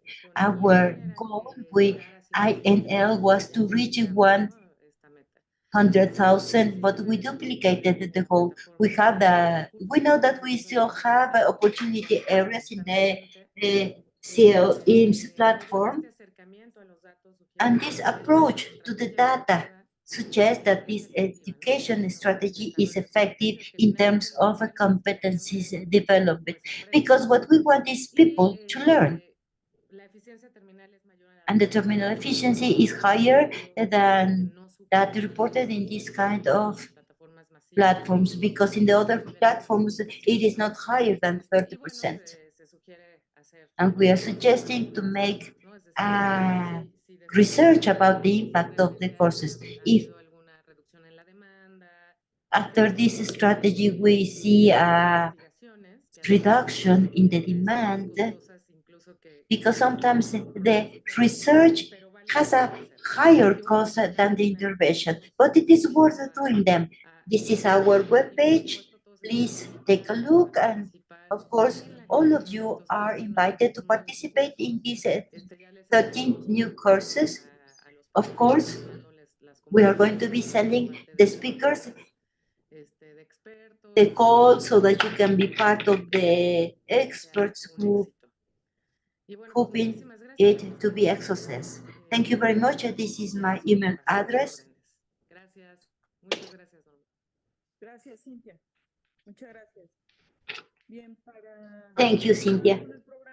Now we continue with the program.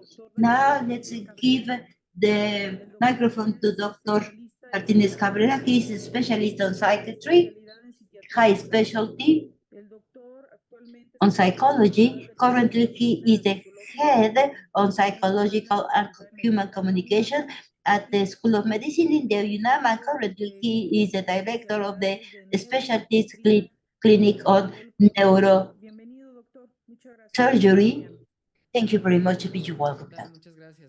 Hello, good afternoon, good morning, everybody. We thank you for the invitation, and let's start. Sí, no sé si vayan a compartir mi presentación o yo la comparto. Ahí está. Okay. Here we are. Can you share your screen yourself, doctor, please? Yes, of course.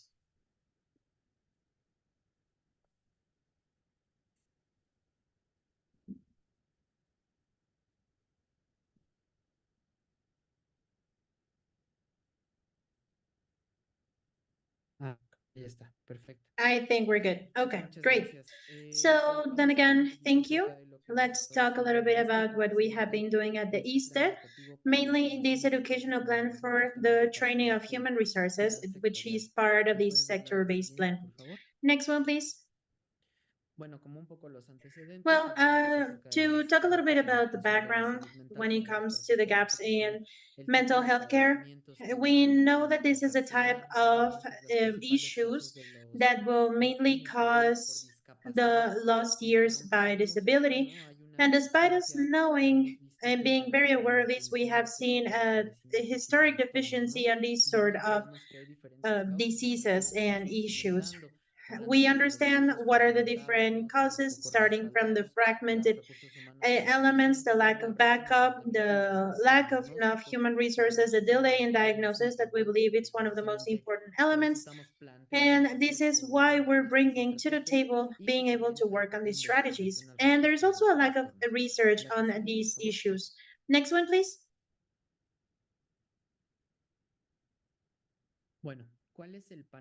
All right, so what is the current perspective of ISSSTE? Right now, in our general doctors, we have 18,337, including specialists, and we have 1,018 that are currently in training. So out of these patients, out of these students and staff that we have, most of them are psychiatrists, psychologists, and nurses, specifically talking about the mental health related staff. Here we might need to highlight the training of resources, also like social work, health promoters that help us to implement different strategies and programs that are addressing to cut the gap, or attempting to cut the gaps or to bridge the gaps in the care. In 2022, they carried out 226 detections and reference for mental health pathologies, and this is part of the work that we're doing for the training of new resources. Next one, please.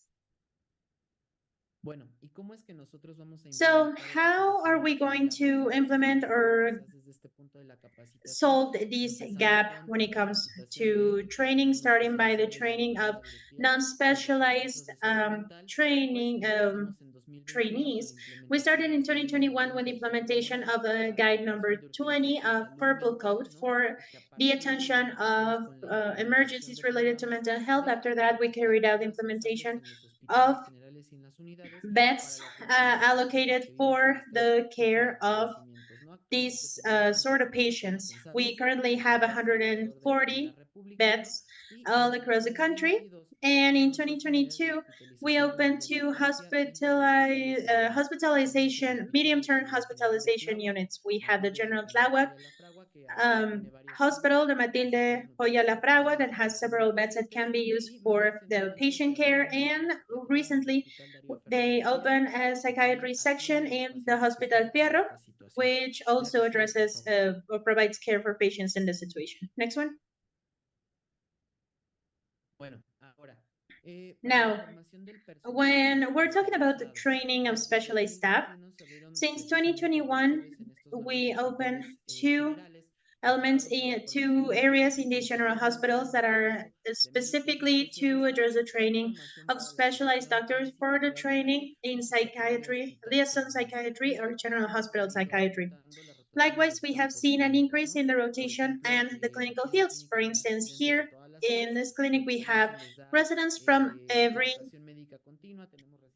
point where we have continuous education and general doctors as well. We're trying to create a network of doctors that from the training can to know a little bit more about these subjects and be more aware. We also have a high specialty training for the psychiatry of General Hospital in the General Hospital November 20, 20 de noviembre, that started last year.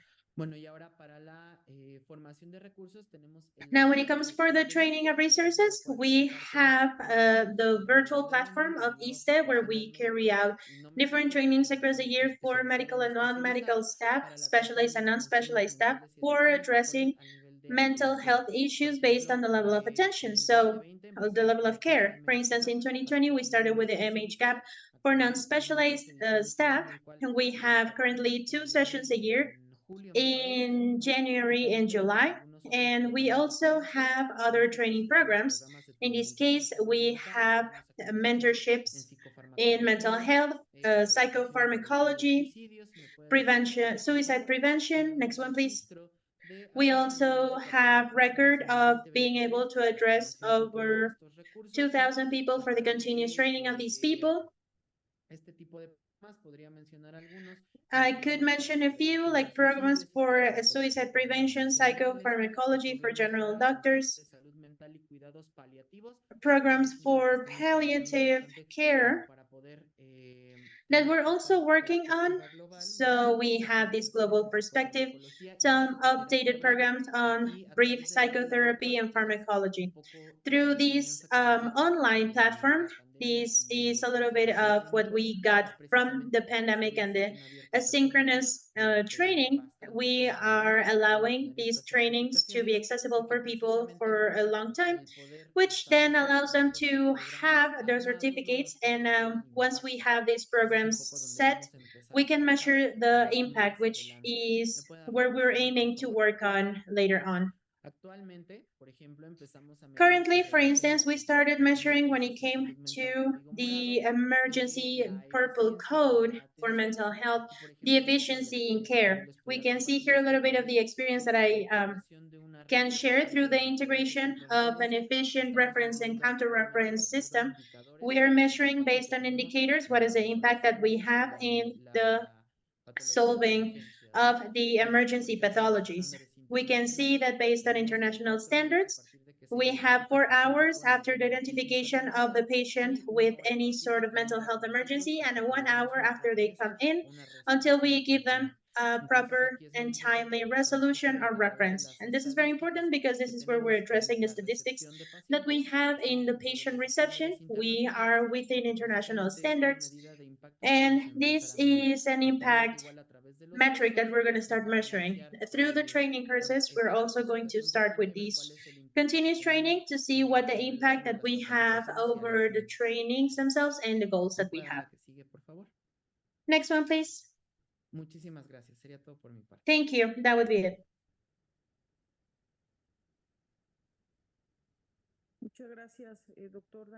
Thank you, Dr. Daniel. So now let's go to the Q&A session. I believe we might have some from the audience. I would start with Dr. Roswell. He is asking if the trainings that you are introducing, are they available for private companies or only for the public health sector, and whether the general public can access these trainings? Great question. The health system of well-being is assigned for the health staff, not the citizenship. Funny thing, the trainings and the continuous education is in our Facebook institutional website. This is where people get to look at the content without the need of doing any sort of assessment or having an account, and therefore they can access it. However, in Sensavi, it is not viable for the citizenship. They can actually create an account because they don't have their ID numbers. We can have staff from the private sector as well, as long as it's health related. And we can also provide access to students, college students, residents, and nurses, of course. But this is a platform for the health staff, not for the citizenship. Of course, we recommend the claims, which is a platform not only for the health staff, but also for the citizenship that Dr. Cynthia could further on elaborate. Muchas gracias, Thank you, Dr. Roswell, for giving me the floor. Yes, CLIMS, actually, the point of CLIMS is training the population, the Mexican population itself.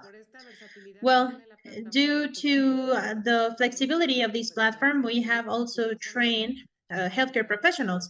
But the main goal of this platform is for the Mexican citizens.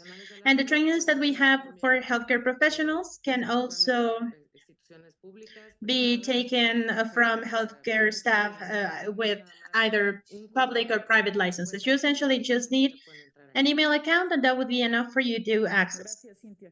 Thank you, Cynthia. Thank you for giving some detail in this regard, because those are some of the questions that we have seen. Now, I would like to ask Dr. Jorge Julio, if you're here. Great. Hello, doctor. Yes, I'm here, of course. So from CONASAMA, doctor, what are the actions carried out to integrate in a college training any subjects related to mental health and addictions? I have to say that we're trying to foster through colleges the inclusion of subjects related to mental health. Of course, this is the first step. We're still missing out colleges, like most of them. Not all of the higher education schools, but some of them are autonomous. They undergo their curricula, or they review their curricula with their autonomous process.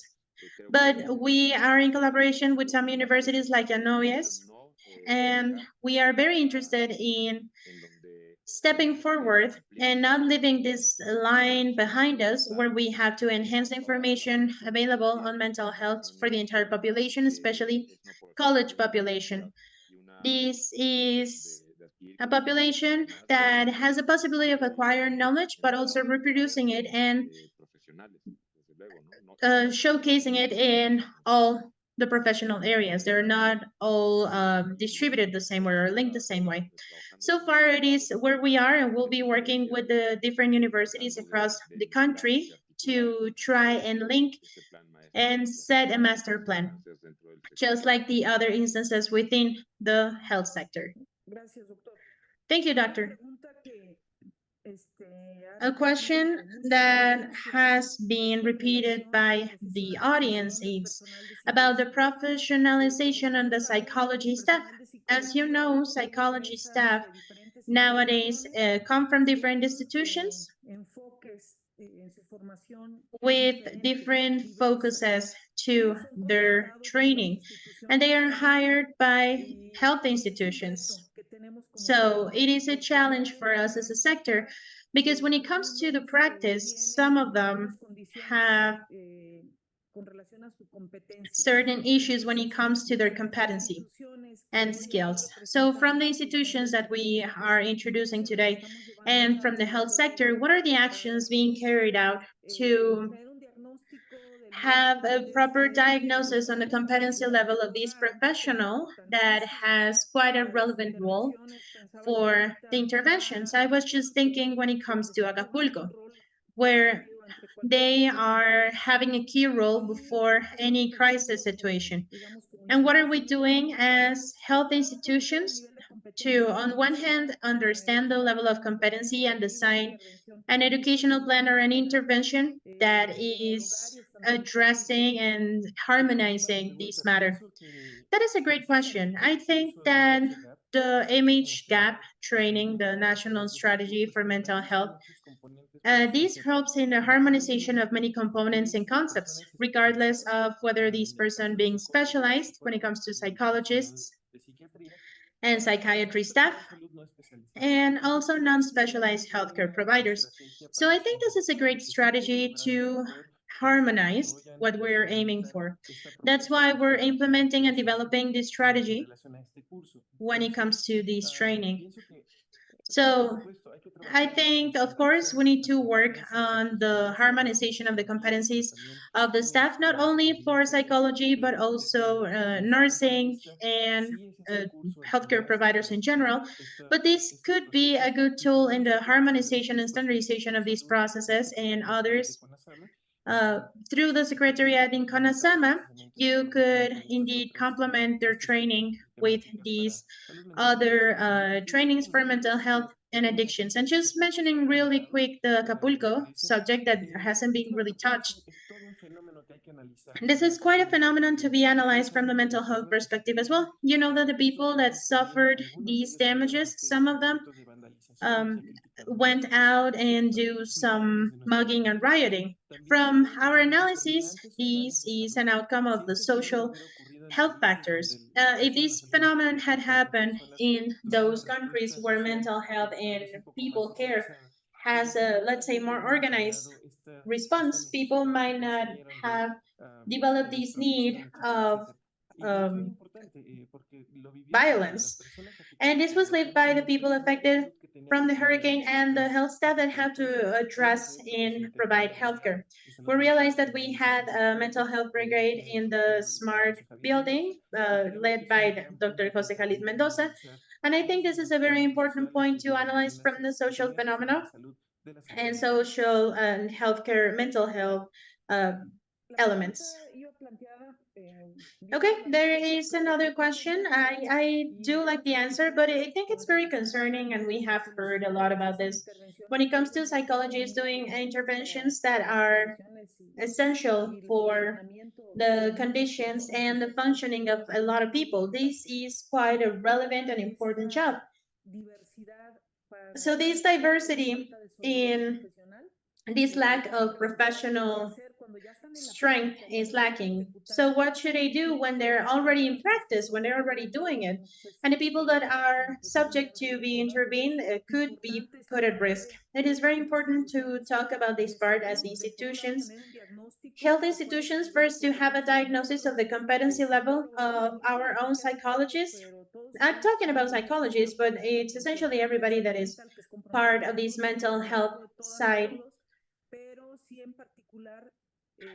and particularly get to know this level of competency and decide with a specific plan for training and professional development. I have another question also for Dr. Martinez in ISSSTE on how are you working to professionalize your teams that provide care, mental health care.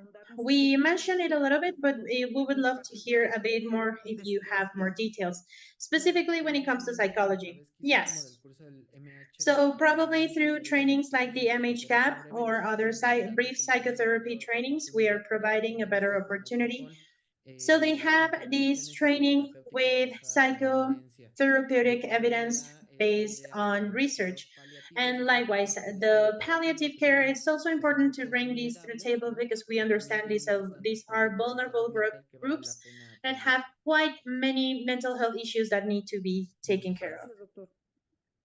Thank you, doctor. And for Dr. Cynthia, there is a big challenge. You presented quite interesting results when it came to the number of people that have been inscribed since CLIMS was born. When it came to mental health, we know and we have seen and we're very excited about the efficiency of it, and you are absolutely right. Efficiencies like those are hard to find, but now we are looking at probably a practical assessment. What is happening when it comes to the application of the knowledge that the staff has acquired through this educational opportunity? And what do we foresee to assess the application on the clinical practice, which is the challenge that we always face in the training world, along with the clinical practice. We are currently carrying out some assessments. Actually, out of these trainings, the Association of Schools and Public Health Programs, they're doing the assessment, but it falls into an educational assessment, like a result assessment. Essentially, that's what I'm showing. And we're not doing an impact assessment yet. However, we do have an investigation, a research protocol. We carried out one to do these sort of assessments to measure the impact. And in this protocol, what we're trying to see is, out of some specific trainings in CLIMS, if we are getting a modification both in the care, prevention, behavioral changes. So we have this protocol open, pending. We still haven't started the research stage to measure the impact of these trainings yet, but this is what I was talking about. It's much harder and we need more resources to carry out an impact assessment rather than designing this intervention. However, we are working on it. Of course, next year will be essential to strengthen CLIMS, and we're going to have to carry out this sort of evaluations and, of course, create scientific evidence. In the Public Health Gazette, we have an article published on CLIMS and how it became a training tool for the COVID times. So I saw some questions that you have over there, and you can see how competencies are tried out and what is the methodology that we're using to design and assess. But yes, we are definitely lacking an impact assessment. Yes, I think that is a challenge that everybody here faces, from the people involved in the care area, but we are passionate about the education. And you, the ones in charge that are the leaders in the educational field in your institutions. I do think it's important, if we're talking about changing a model for mental health, it is essential that we're forced to start assessing the impact. Otherwise, this is going to fall into just a level of, yes, we're assessing learning and it looks like they're heading there and we have millions of people inscribed and they're heading somewhere. But if as a sector we understand that the best possible way is this model based on primary care, we are forced to have good research lines in the educational line as well to assess the impact.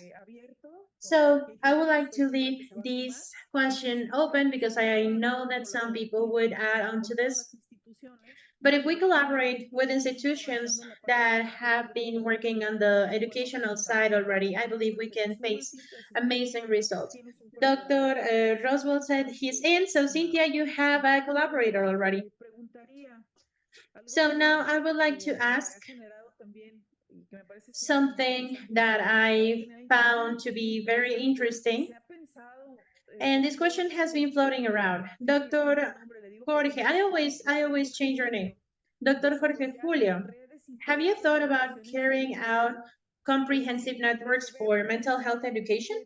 So what we see is mental health services for the well-being in IMSS that has a solid educational offer and curricula across different platforms. IMSS did so as well across different areas, the coordination of social well-being and training. And then we have some efforts implied.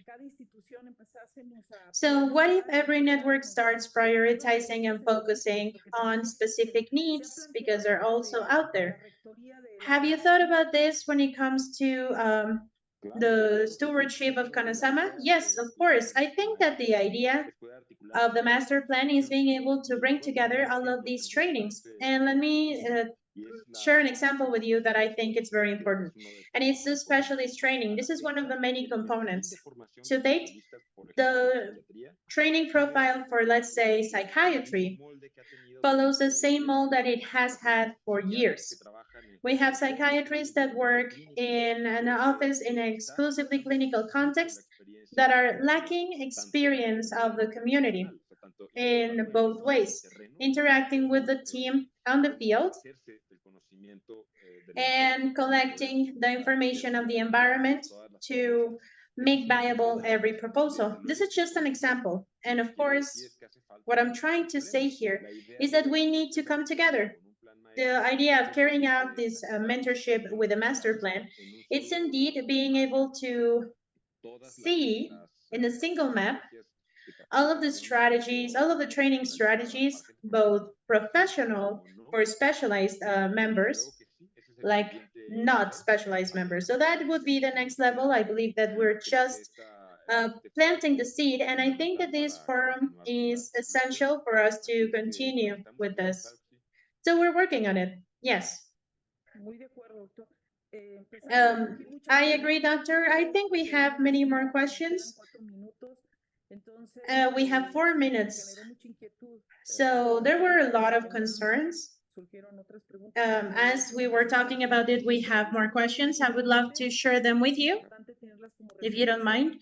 I think it's important for you to have them as a reference for future interventions. So I think that this master plan or sector-based education plan, when it comes to training and continuous education, requires a work table in every institution where the leaders in training cooperate, and we start defining with the care areas what are the priorities, but trying to avoid the duplication of efforts. I think that there are very valuable experiences in every institution that if we bring together, we're going to have a very successful strategy. So just to wrap up, I would like to ask Dr. Jorge Luis, to issue a final comment. I think it is essential that we do not overlook the complete medical staff, I mean the nurses, all the people in the field. And my proposal is to design training plans for the whole health staff, which is joined in only one. I mean that the psychiatrist can go to CONASAMA, to IMSS Bienestar, to INSAMES, and also in the clinical centers. I think that is essential. Currently, this specialty, of course, this is only an illustrating example. We have been here for 4 years, and they only change it to a different environment, but in fact, they do not modify too much the perspective that we wanted them to have. And the same will happen with the social work, nurses, health promoters. Of course, to include all the health, safety, jails, labor, everybody. We still have to do a lot, but we are on our way. This is just the beginning. And of course, to implement research and impact measurement. Undoubtedly, that's the next step, because that is something very successful, as shown by Dr. Cynthia. Thank you very much, Doctor. Dr. Roswell, do you have a comment? Yes. Thank you very much for this meeting. I think we have first to recognize the mental health as the process of the health affecting a lot of people. This mental environment, biopsychosocial, to talk about the medical staff, there is no excuse. We have a huge content, and as Dr. Jorge Julio said, we have to be incorporated into this and also to have diversity in the content, but always in a professional way. We have made a progress, but now we need to measure the impact, as Dr. Norma said, because the intention of a health system is to increase the health level in everybody, considering health and mental health. So we have to do a lot of efforts to be aligned with the health sector and to continue progressing. Dr. Cynthia, a comment, a closing comment? Well, just to thank you, Norma, for this excellent organization. And of course, I would like to be included in this strategy of 10 courses for mental health and addictions, because we had the presidency of CONASAMA, but we must continue being aligned, and as Dr. Jorge Julio said, to do the same diagnosis, to use the same methodology for the assessment, and to be better articulated. Thank you very much. Thank you. Dr. Daniel, any comment? Any final comment? Yes, I also want to thank for the space to talk about this important topic. I think that although we are working on the education and awareness, we still have to do a lot of investigation.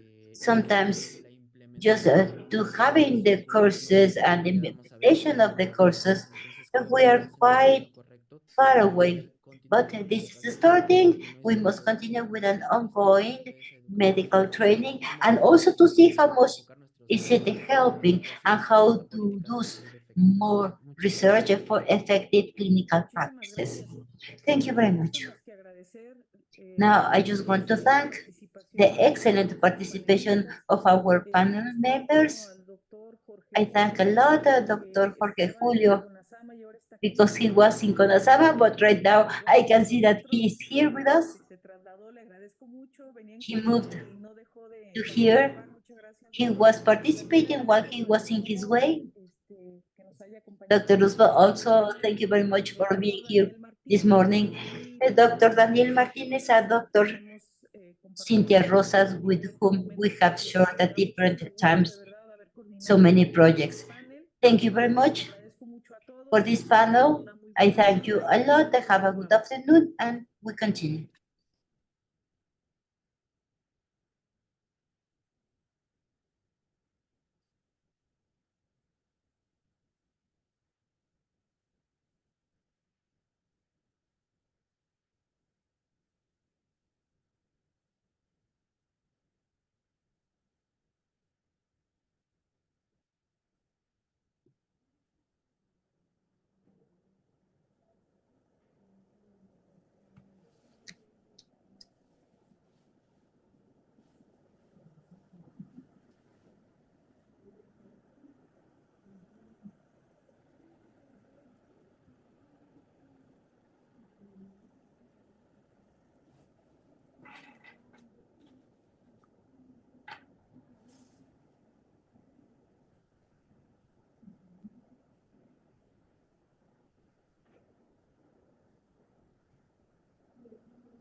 Queremos agradecer a todos los panelistas que acaban de We pasar. want to thank all the panel members that just made their participation for their time.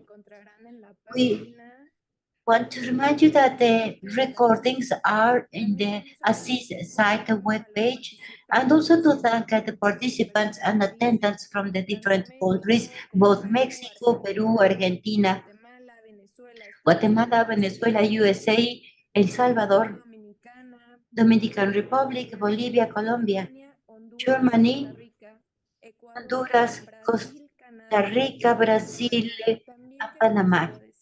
And also to thank those helping us with the interpretation. Thank you very much. Now I want to introduce Dr. Miriam Parra-Norman.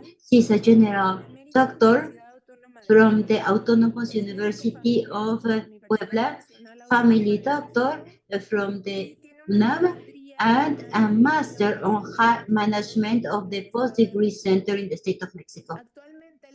Currently, Dr. Parra is the head of the medical area on services division of the mental health and addictions of the IMSS. Dr. Miriam has 22 institutional experience and 18 years managing resources and managing groups. She started its activity in the IMS as the head of the family service in the same medical unit. She was also the head in family medicine. Dr. Miriam, you have the microphone.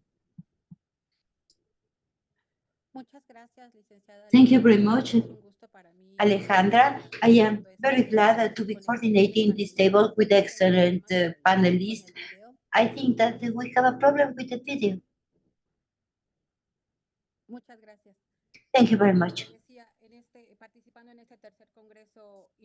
Participating in this third International Congress on Mental Health with the participation of excellent speakers.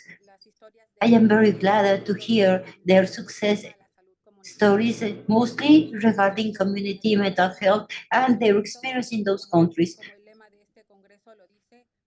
As our logo reads, summary and future. Let's see what are we doing in mental health.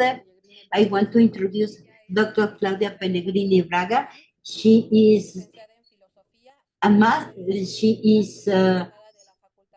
has a doctorate in philosophy, a master in politics and public services on mental health from the Nova University Lisboa, and a philosophy title. Currently, her expertise is analyst and specialist on mental health and public policies in the Public Policy Center in the Technical Support Group of the Public Ministry on Rio de Janeiro. She works in the Politics Unit, Legislation and Human Rights in the Department of Mental Health and Substance Abuse in the WHO. Right now, she is advisor in mental health and investigator of Advanced Studies Institute at the Sao Paulo, Brazil University. Dr. Claudia, you have the floor. Good afternoon. I would like to thank my participation in this panel, because it is not only about the importance of the services, but also the actual experiences, care and rights. I'm going to share my screen.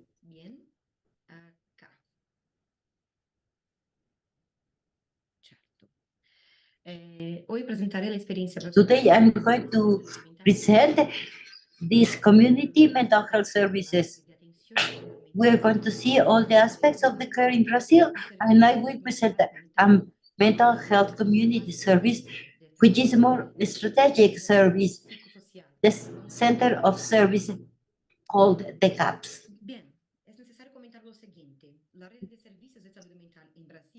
This network in Brazil has a historical process, because first, Dr. Claudia, sorry for the interruption. presentación del presentador. No sé si pueda cambiarlo para que veamos. Can you change the presentation? Presentación, por favor. Maybe we can make it full screen. What do you want me to change?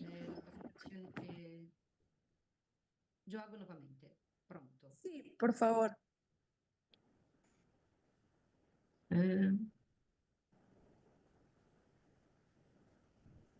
¿Y ahora? ¿Va bien? Sí, ya quedó. Muchas gracias. Pronto. Pronto. ¿Bien? Is it okay now? ¿Está cierto ahora? ¿Bien? Perfecto, muchas gracias. Yes, it's perfect. Thank you very much. Thank you. Entonces, como decía, Okay. este proceso de transformación This transformation process is a transformation process of the public policies, knowledge, and practices. And it is a process involving finally to change the way of thinking. And this process takes time. Here we can see the expansion of the strategic services of the mental health service in Brazil and the gaps. This map is not updated. The network already have more services, but it gives you an idea of the change of paradigm on mental health. And when we talk, and as we are talking about a historic process, we must talk about the region, about this change in the paradigm. We're talking about Caracas, the mental health community services, the primary attention, integration, and human rights. We can say today that Brazil has a network, and the graph that you are seeing right now, it's very important for the creation of this network, because this graph shows us the strategy for the transformation, which is trying to revert the resources for psychiatric beds and move them to the community. This graph shows that Brazil is now investing almost all the mental health resources on the community. And this is the result of this gradual change according to the different stakeholders, because we are replacing these beds for community services. The main purpose today is to go deeper in this process to close the psychiatric hospitals and to start giving the service in the community. Of course, this involves a lot of strategy. We have to stop to talk about all the steps that are necessary. But as we are talking about mental health community services, it is necessary to have clear that to have these mental health services, we need a network of services with financial resources, because we cannot do it with the financial resources. This takes us to the second key strategy, to provide a good service online. Each place, it's a component with its services, with a lot of services. I know, but it has to be like that. What we want is people not to be limited to only one service. We want that people get satisfied with all the different strategies and services, because each person is different. Each one has different features. So we need to have a diversity of community service in order to provide a good community service. And the third one, the third key strategy to be shared is quality is not enough. Those services must be centered on people and based on rights. In other words, the services must be developed respecting the actual needs of people, and services must have practices promoting health and ensuring rights. And this is the success of a successful service, because it is intended for a good quality of people, including their rights. Good news are that we already have the services as for the Brazilian people. For example, here we have a lot of many community strategies. This is a document that you can easily find in internet, or you can use this barcode to have access to. In this document, one of the experience presented is a person in Brazil, of whom I am going to talk a little bit more. Then, what is a CAPS? What is a psychosocial attention service? It is a community mental health service centered on the rights and the current needs of people. This service is focused especially for people with severe mental health conditions and substance abuse people. Some of the main objectives is to provide a psychosocial service to increase autonomy and empowerment, and also to talk about the power disbalance. CAPS is a service committed to freedom. That is important. People go for the service spontaneously, or they can be referred from other social services. But to have access to CAPS, it's not mandatory, and this is very important. It is a commitment with freedom.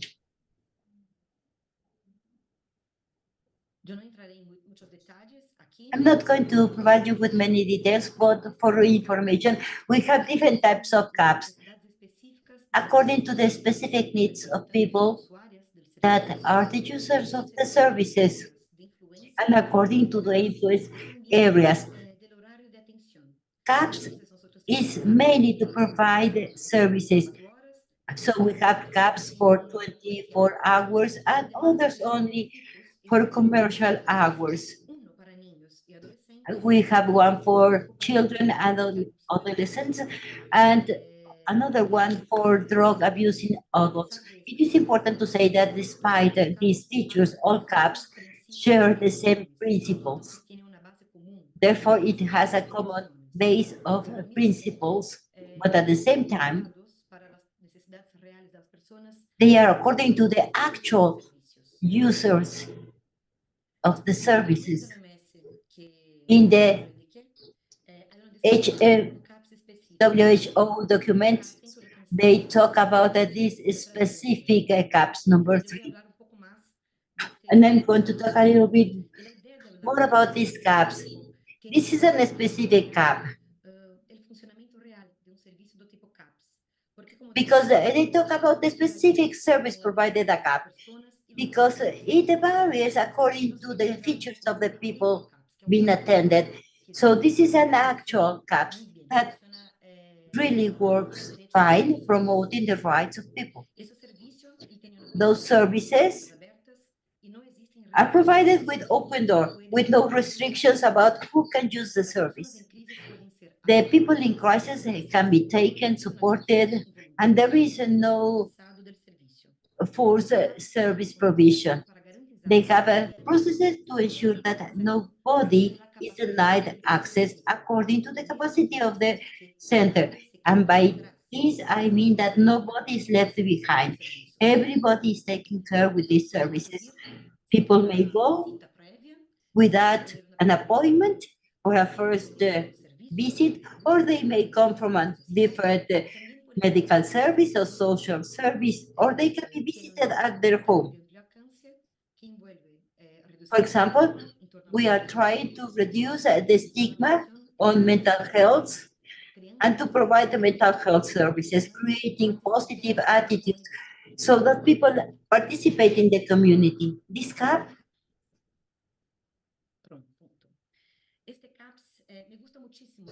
I like very much this CAP because it is very special in the service, because it organizes its work through work teams. Each work team corresponds to a right that the CAPS is willing to promote, the right to have a home, to have a job, to have a work in the territorial community, the crisis work and the right to art and culture, which is the right to live.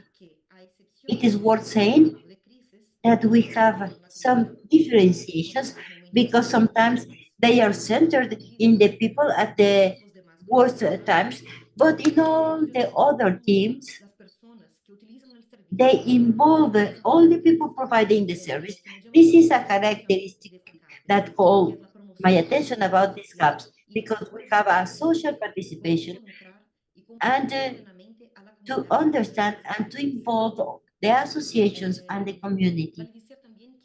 It is worth mentioning that this CAPS has three tools. The first one, the individual therapeutic project, ongoing service is adjusted to the circumstances of the people through an individual therapeutic project. What is the individual therapeutic project? It's a strategy so that the people assume their own recovery process. With this process, we articulate a coordinated service. This project is not a goal aimed, but it is aimed to the people. For example, their needs, their characteristics, their social needs, how they live their lives, their strengths, their purposes, and of course, including the diagnosis. It works with these tools. The first one is the classification of the vulnerability. And this is important to know what the vulnerability is and the needs for the service of each person. And the third tool, which is a tool to identify and to follow up the users that are in a crisis because they have a more complex situation. To conclude the presentation of these gaps, here we have the results of an assessment of the service in 2 or 3 years. What I want to emphasize here is the people in the service. This person said, here we are not going to make the decision for you. We want you to come with the problem through the conversation to reach a conclusion, a decision. What I like is that I am not going to find the solution. I have to take the decision and find the solution to my problem.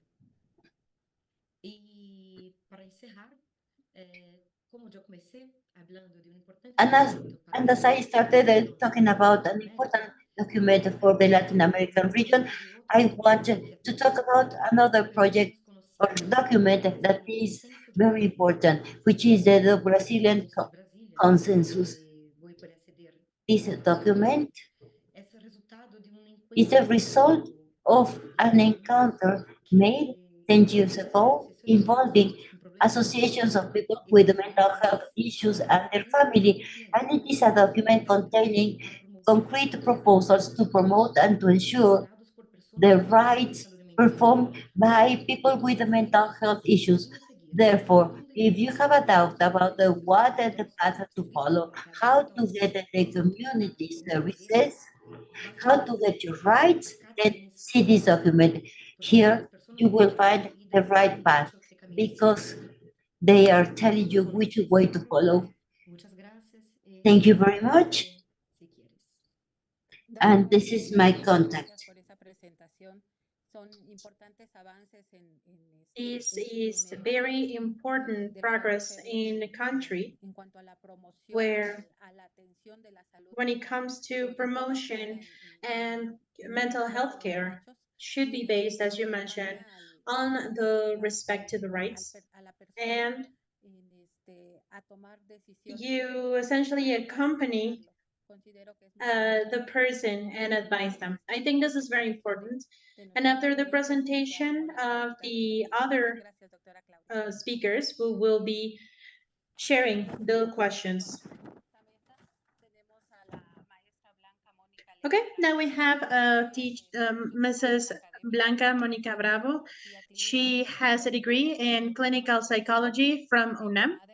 She has postgraduate degrees in updating mental health with a focus on the management of issues due to substance use of children and teenagers from UNAM. She has postgraduate studies in a hospital administration field by the Anáhuac University, and she is the current logistic coordination and the strategy to reduce the gap in the care for the mental health care from PAHO, and she is currently a clinical doctor in CONASAMA, Mexico. Doctor, welcome. Thank you very much. It is a real pleasure to be here with you and being with these amazing speakers. Being able to hear all of this Congress has been really enriching, and I would like to then again thank you for the invitation. Now I will be presenting, if you give me a second.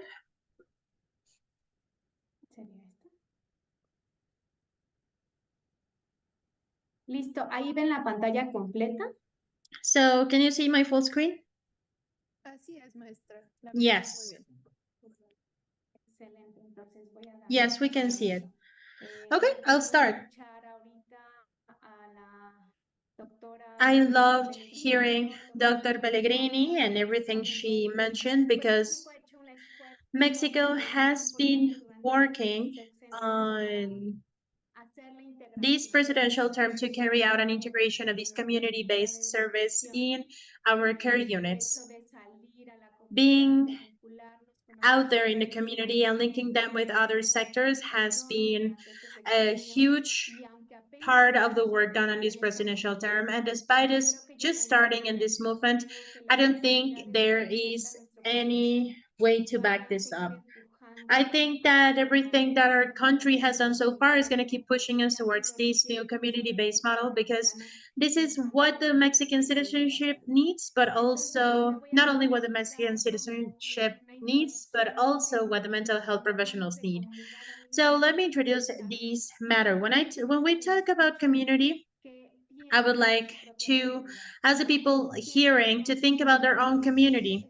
Who is, or what is this space that's not a geographical space, but more of a feeling and this belonging to a specific space? We cannot see this as a faraway concept anymore. We need to leave the community. The community is something that we're part of, and she's part of us. And understanding this concept as ours, it's the very first step to understand what do we mean when we talk about mental health community. Community is essentially the center and the main engine, the actor and receiver of all transformations. It's this belonging feel, and community service from this focus, it's not only addressing a geographical area, but also the psychosocial areas, either depression, transformation, or liberation, that happens in people, and that within this context, with specific characteristics and specific conditions, have been developing adapting models or resistant models, and they're willing to do these changes. So therefore, a community, it's a moving being. It's something that's always there, and it's always in the process of being.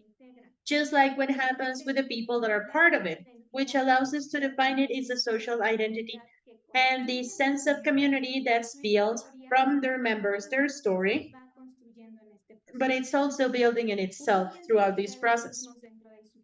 So place yourselves inside of this community, please. Now, when we talk about mental health issues, that is, for instance, stated by the International Statistic Commission of Mental Health Problems. We have always mentioned that mental health issues are framed by these macrosocial factors and macroeconomical factors. So we cannot see the issue as an isolated matter. But this is indeed what Dr. Roswell and Dr. Norma said. We have to pay attention to the social factors for mental health that have an impact the decisions of the governments, the strategies that are being implemented in institutions, they have an impact on the mental health status of the population. So what do we mean by these macro-social and macroeconomical factors? We know them. Poverty, chaotic urbanization, lack of livelihood, the unemployment, education, work conditions, and the penitentiary system and the legal framework. Just take a look at it and think about it yourselves. How these work, labors, the housing conditions, the traffic in the city, this is not something isolated. This is something that we live and feel every day. That is why us as healthcare providers, we cannot deny that there is a need for a modification of the medical model that is still in Mexico in favor of a community model. It is becoming essential to do this transformation because I think we're all very much aware of the impact of the pandemic, which has left the healthcare staff exhausted, and there is a need of creating this synergy with the patients, with the population, and the communities to foster healthcare. So we cannot still think that the disease is something just coming outside from the person, or it's exclusively from the person and comes in and it governs over their body. But the disease is a disease, it's an imbalance between the psychological, social, economical, and biological factors. We cannot perceive ourselves, healthcare providers, as the person that has the entire wisdom and is the only one that can solve anything to bring back the well-being to the patient. The professional has to intervene within the context of the disease. It is a process that goes with the person and the members of the community where this person is. And it is not possible to have this imbalance in power where the person gets there with their life or their disease process and gives all of the power to the healthcare provider. There is a need to refocus on a multidisciplinary approach with the participation of the person and their social context. We also have to bear in mind that sometimes when they're lacking family networks or those are not enough to cover the needs of those that are most vulnerable, then people have the trend to look for other human groups that we can rely on. For instance, friends, colleagues, neighbors, social organizations, religious groups, sports, or cultural groups. So we need to address that when the family system isn't enough, the healthcare staff, teachers, sports promoters, cultural promoters become a reference for the population. And the fact that we are being able to be trained and have the proper tools to provide guidance has become something very important for our society. So when we talk about community, the community includes the active role of the people, their own participation. And it is not only as a guest, it's not only about them being in a workshop or a congress and receivers, but we also have to have this process of regarding the community and individuals as active beings with voice, veto, and voting matters in the recovery of their health and well-being. So the community mental health has to be perceived as the mental health focus on the community and that it's done with the community. The object of the community mental health is regarding the community as the environment and subject of the community psychosocial environment. The objective is social transformation traced from the needs of the community itself. And the main objective is to create a state of well-being, emancipation, and setting our communities free.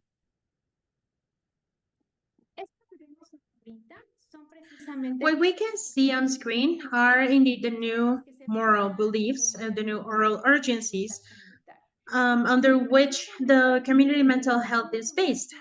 So, an abundance of personal well being cannot replace ever the lack of well-being in our relationships or the collective. All dominions of well-being have to be balanced, and they all have to fulfill basic needs. We need to promote from the personal well-being the way the individual is creating relationships with others and their participation within the community. We understand that this is the concept of health that we receive from the WHO, where we need to see that on an individual basis, we need to foster the self-determination, care, empathy, and health. This is what we need to foster on a personal level. When it comes to the relationship between individuals, we need to foster the respect to diversity and the participation and collaboration. And on a collective basis, we need to create support in community structures and social justice. If at some point any of these elements become stronger than the others, then we're going to start perceiving this big imbalance. Currently, this moment where the society is on a global basis makes it very obvious. After the COVID pandemic and the isolation terms that we were required to carry out to protect our health, in some populations it's still there. Even though there is the care for the personal well-being, the people that haven't been back to work on physical spaces and are still working from home have been developing a different level of depression and anxiety because they do not have this relationship well-being. People are not connecting, bonding with others, they're not participating, they're not engaging or are close to other people, and this creates this imbalance that favors the state of disease. I would like to bring an example to the table of rural schools. This amazing job being done to go into these hard access communities to strengthen the education, but that has been through an adaptation process. The education has to be adapted to their own needs. So, for instance, the feeling, thought, and movement and worth cannot be separated in the concept of people. On the other hand, everything that happens is affecting their body, their mind, and is related to their family, their community, and their context.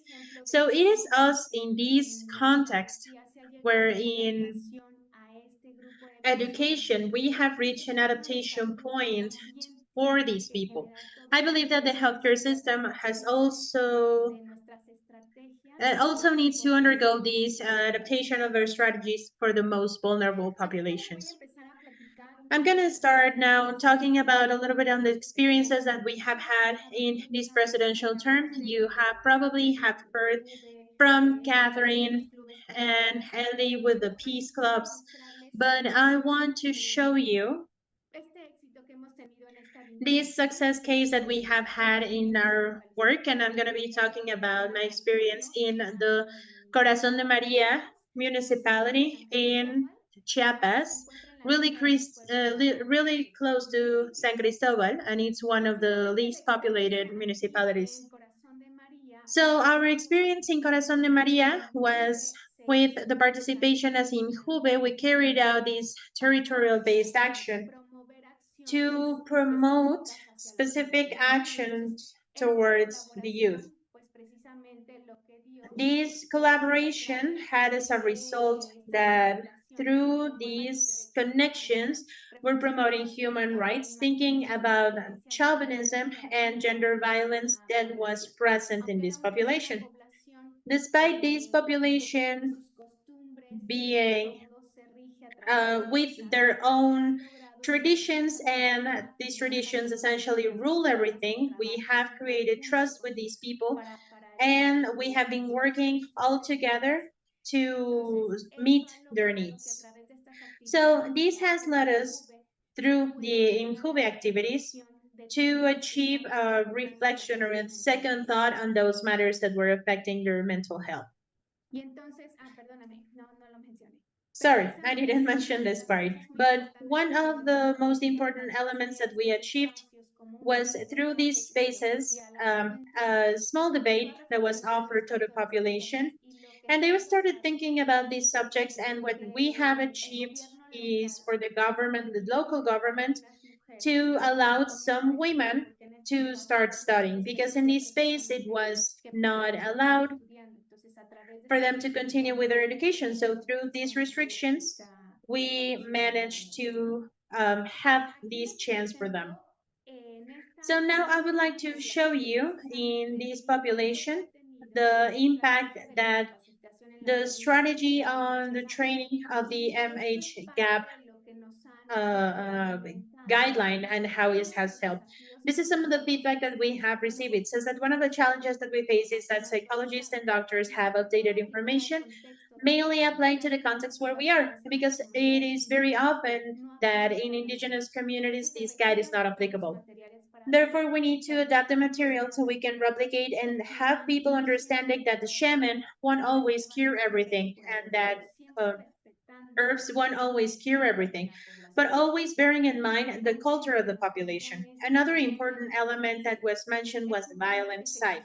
This is a subject within the essential practices is important to discuss, mainly for the health staff to address this in teenagers and children, because it is very often that this is overseen.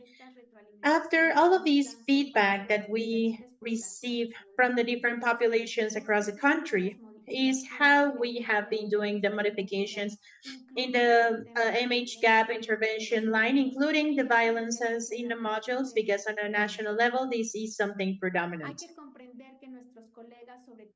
We need to understand that our colleagues, mainly doctors and nurses, are constantly working with the patient. And it feels that their focus is cold and mechanical.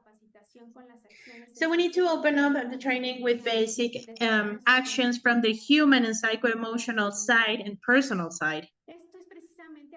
This is what the network has faced when they're working with the intervention guide once they are training first level care staff.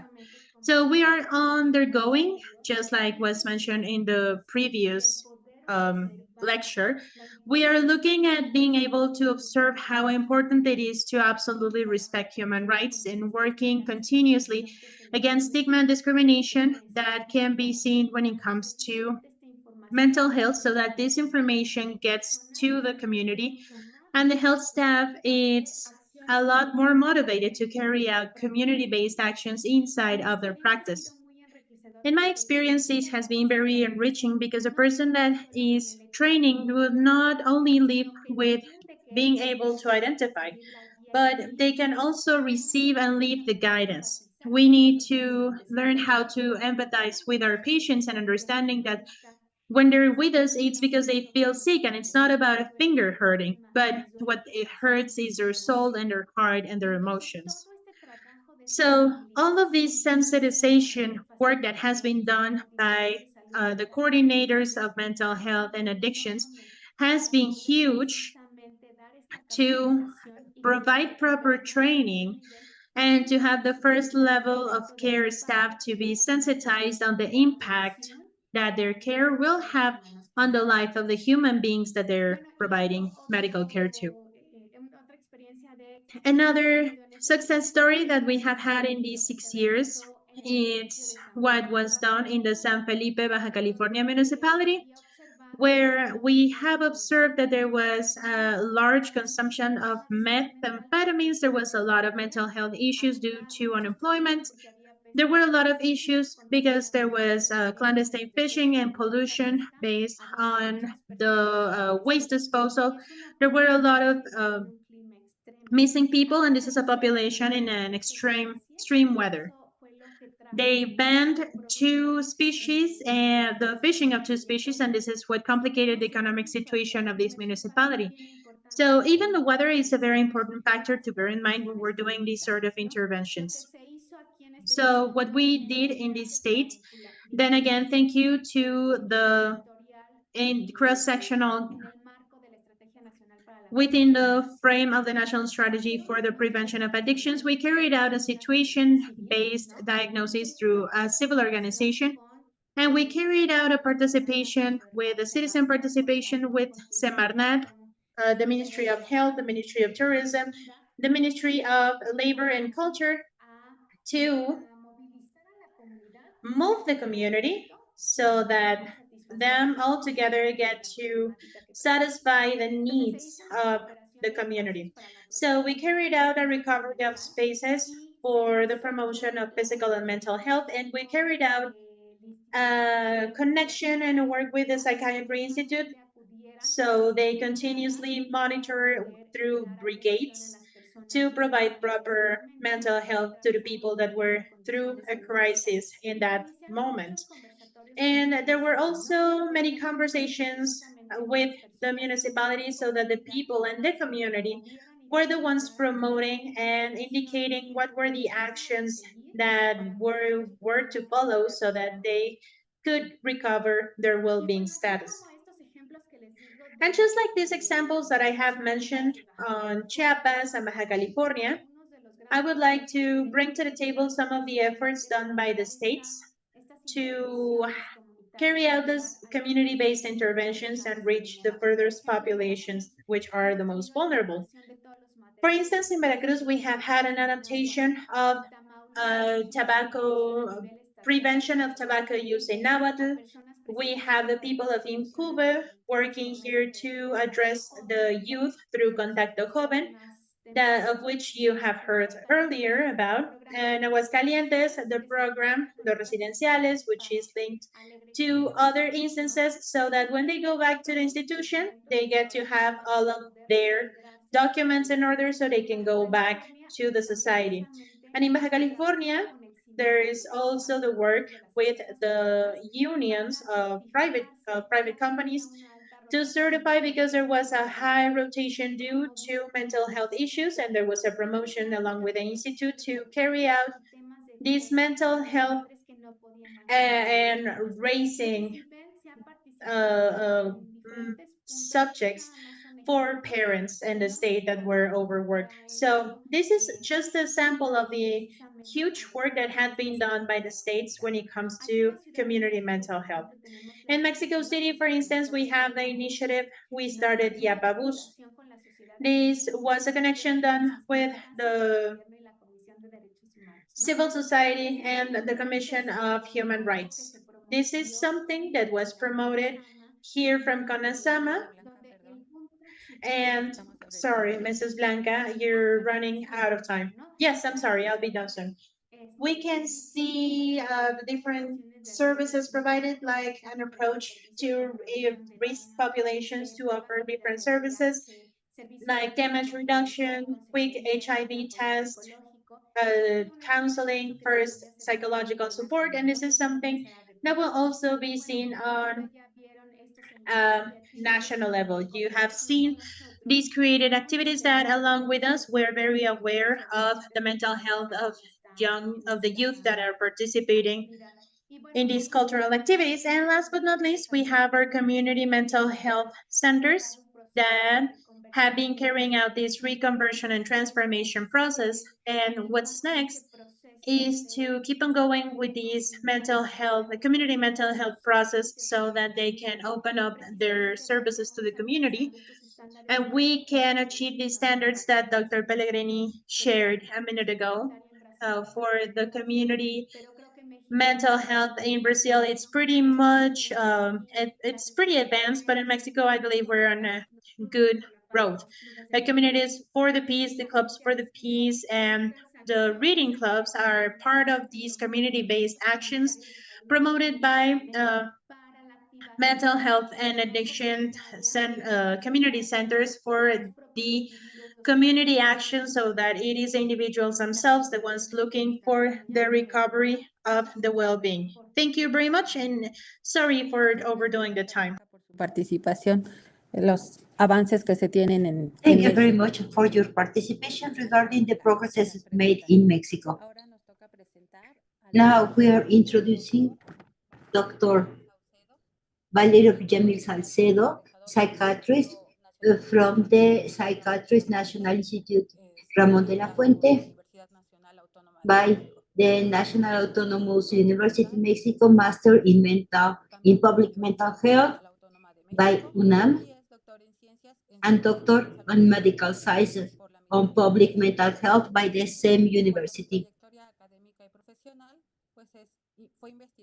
He was a researcher and belonged to the National System of Investigators Level 1, focused on community psychiatry, attention on psychiatry and psychotherapy with international and national researches, leader of the online psychoeducative talkings, and attention in crisis for medics and different countries. Excellence Professional Award in the Deputies Chamber, Mexico City, 2023, for his contribution to the primary attention on mental health and leadership for the mental health. Right now, he is living in the United States since 2029, working with a GNO and promoting the reunification of immigrants on the United States family. Right now, he's working on the mental health for the program of immigrant unaccompanied children. Thank you very much. Good afternoon. I am in the United States. I am going to share my presentation. I would like to say that I lived so many years in Mexico. And part of what I'm going to be presenting is about the work that I performed over there as part of my doctorate.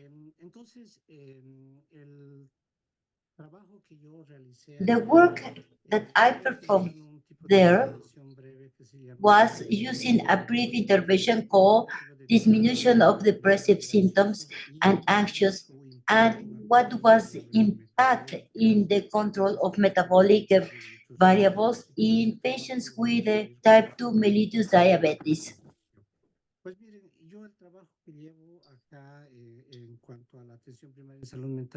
The work that I perform on mental health disorders,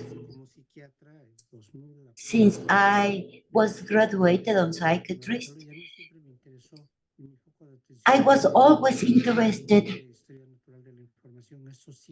in these symptoms, the initial symptoms, in these pre-symptom stages, what happened with the mental health, what do we do to take care of it, which are the limitations. That was my main focus along these years.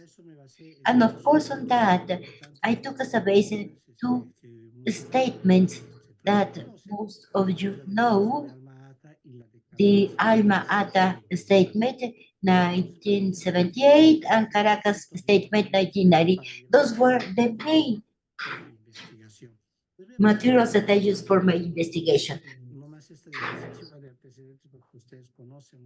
And I know that you have all this information, but anyhow, I am going to show you these backgrounds.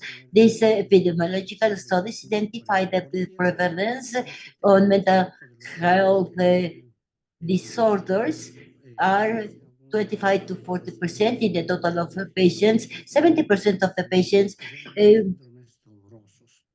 have a psychiatric illness. Along these years, this is an old slide from 1995 where we made an assessment in the first level of attention where 52% of the mental health disorders, depression, was not known in the first level of attention. That caught my attention, and I will show you in my presentation how I replicated this in my investigation. We know that a lot of our illnesses on mental disorders is not in the upper part, but in the lower part. This part is what we do not see and what the system does not see, and usually are vulnerable groups who are in this part of the pyramid. then the mental health problems generate a gap in all the world, and the WHO recommends and suggests that the attention of mental health must be in the primary attention. This is what led me to make an investigation that took place during so many years. I stopped doing that because I had to move to the United States, but we started. Let me tell you first that I had a work group, and the doctor that was helping me was Blanca Vargas. She's retired, and we started in 2008 doing the plans about what to do. Along these years, we made progresses. The first phase performed with a series of situations that I will talk about in the other slides. The second phase is working with the mutual aid groups, and the third phase where we had interventions called therapy for solutions. In the first phase, we saw which instruments could be used in the first level of attentions, because there are different tools that are already validated in Mexico.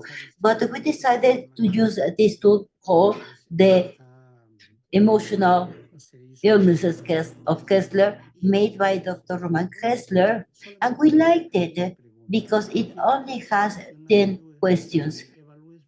This questionnaire is assessing the emotional distress.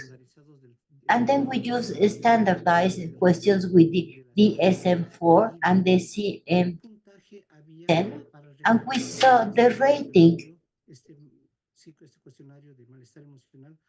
using this emotional test to find distress and emotional distresses.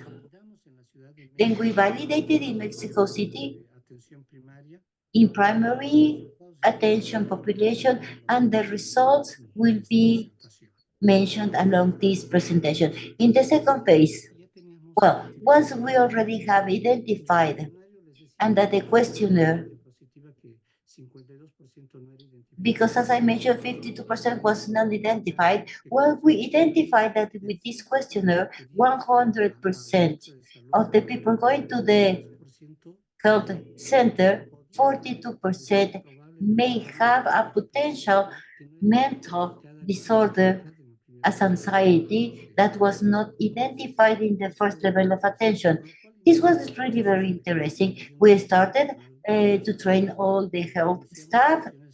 We started joint sessions. And here we found something really very interesting, because when I went over there, they say, okay, this is a psychiatrist, ha ha ha, he's going to limit my movement, confinement, but then they got used to my presence, and I became a part of them. So I went over there and said, oh, please, doctor, help me on this, help me on that. It was an interesting process. We made a special course for diabetes and hypertension, maybe 2015, about diabetes and hypertension and obesity. We created specific techniques for these chronic degenerative illnesses, and we inserted in these mutual aid groups, and we made a psychiatric assessment, and we used a model called collaborative work. What does it mean? Well, that the psychiatrist or the specialist on mental health goes to the health center and help doing the assessments. And that was really very important, because many of the doctors, maybe not all of them, didn't know how to make the diagnosis for these mental health disorders.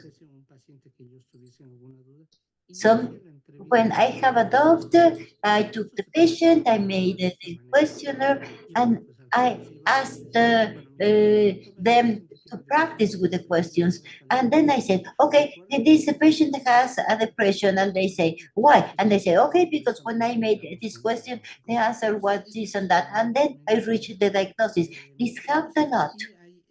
Here, this article is very interesting. My suggestion is to read it. It is by Bauer, Gilbordi, because these are the ones that have been used along these years. But the best operating one is this one, this cooperative work. Then in the third phase, once we have trained the staff that was working in this model 8 of diabetic and hypertension, then they say, what do we do now? Well, we said we have to take care of these patients and to train the doctors. Through the MH gap, we got this idea of using this problem solution therapy. For that, we prepared our own manual based on the problem solution therapy by Nesu and Surila, because they did this kind of interventions. Then we prepared our own manual. We included a pamphlet as a guide for the patient. We included many other things to make it more appealing for the doctor. Then we started training doctors. Once they were trained, they said, okay, what can we do? Will it work or not? That was our question. Is it going to work or not? Are our doctors going to do it or not? But the first level of attention, doctors did not accept working with it. They denied to it, or the work that they did was really very general. Then we use students of medicine, and that was the best strategy. They were students that were just going out from the university doing their social service with the different calls in different countries. I don't remember all the other names. We trained these doctors, and they provided this attention in the health centers. First, we designed a pilot, which is an experimental design. We did it with diabetic patients in the health centers in Mexico. From the total of patients, those accepting to participate were 36 patients.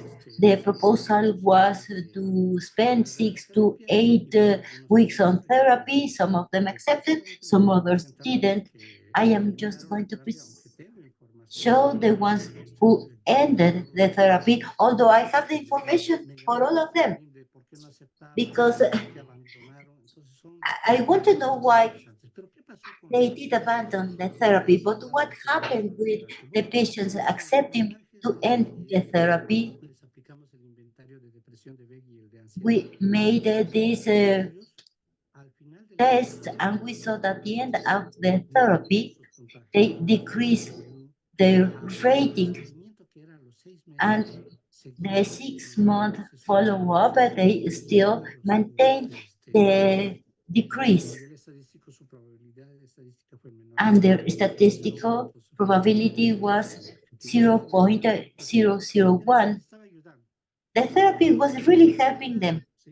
Maybe this was not a novelty because we said, okay, we assume that the therapy is assumed to help, but what was happening at the metabolic stage? And the surprise was that the glucosylate hemoglobin decreased. I mean, the patients with a therapy lowered the glucose and cholesterol, especially total cholesterol, and LDL was decreased. It meant that they were metabolically improving. That caught my attention. And the conclusion was that diabetic patients may have benefited from this therapy, provided that they are abiding to their treatment for diabetes. They can stabilize their glucose, and that this therapy was good to decrease anxiety, but more studies were needed. Then we did an experimental design to have an experimental group and an experiment and a control group. And that's what we did in the second part of our research. Again, we use students of medicine, type 2 mellitus diabetes patients at Mexico City health centers. This is the methodology. We follow up all the subjects, we got the consent, and then the people receiving therapy and treatment for their medical illness, diabetes, hypertension, dyslipidemia. And the other group was the control group receiving their treatment and general information about the illness, the depressive and anxious symptoms. So the results, the methodology, we use the K10 again to get the rating for anxiety and depression inventory, questionnaire for therapeutic adherence. Also, we measure the glucosylate hemoglobin, blood pressure, lipidic profile. And then we made the testing again when we finished the therapy and a 4-month follow-up from the beginning to the end. The results.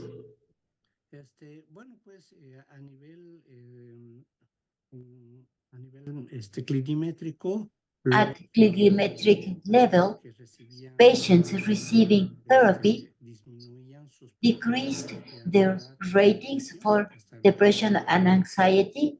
Here we have the rating for K10. This is statistically significant,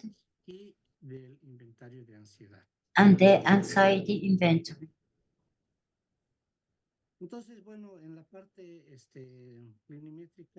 In the millimetric part, we saw an important difference between the experimental and the control patients regarding their metabolic control, which was not that evident between the control and the experimental groups.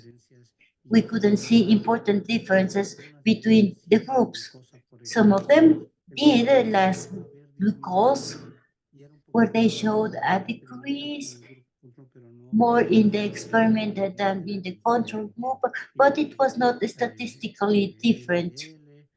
The same for the LDL, HDL.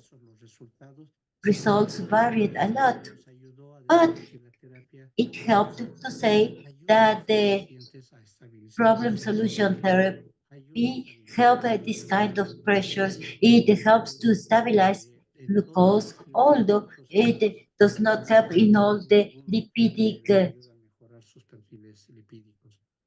events, but it helps in the lipidic profile. Well, that's what we did using this problem-solving therapy. All these results were already published. I still need to do the last part to be that because I came to the USA to live.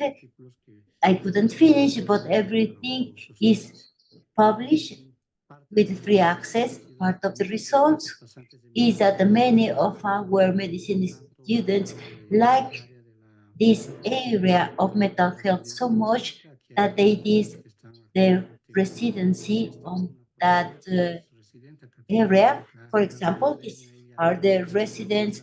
They received an award for the resident. She just graduated on Psych 3. But we were working in the yard because we had no space. All these health centers are all full. So I asked for a space, maybe an open space, and this is the case. We're working outside and we're providing a service.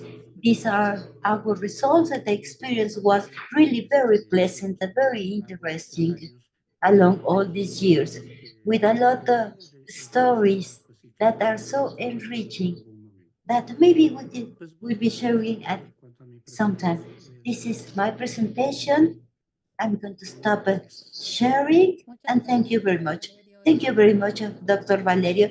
Your study was so interesting, approaching chronic illnesses, in this case diabetes, and how the emotional factor contributes to improve their biochemistry levels. This is important also to delay chronic complications. Once you have the diagnosis, you have to delay the complications because we know that this is more expensive. Yes, and also that they follow the treatment because diabetic and schizophrenia patients, they say, okay, this is the drug, but they don't take it. They say, don't consume substances, and they consume maybe Coke. Once they get out of the doctor office, they go for a Coke. We cannot deny this, but then what can we do for the psychoeducation of the patient? And this is talking about complications.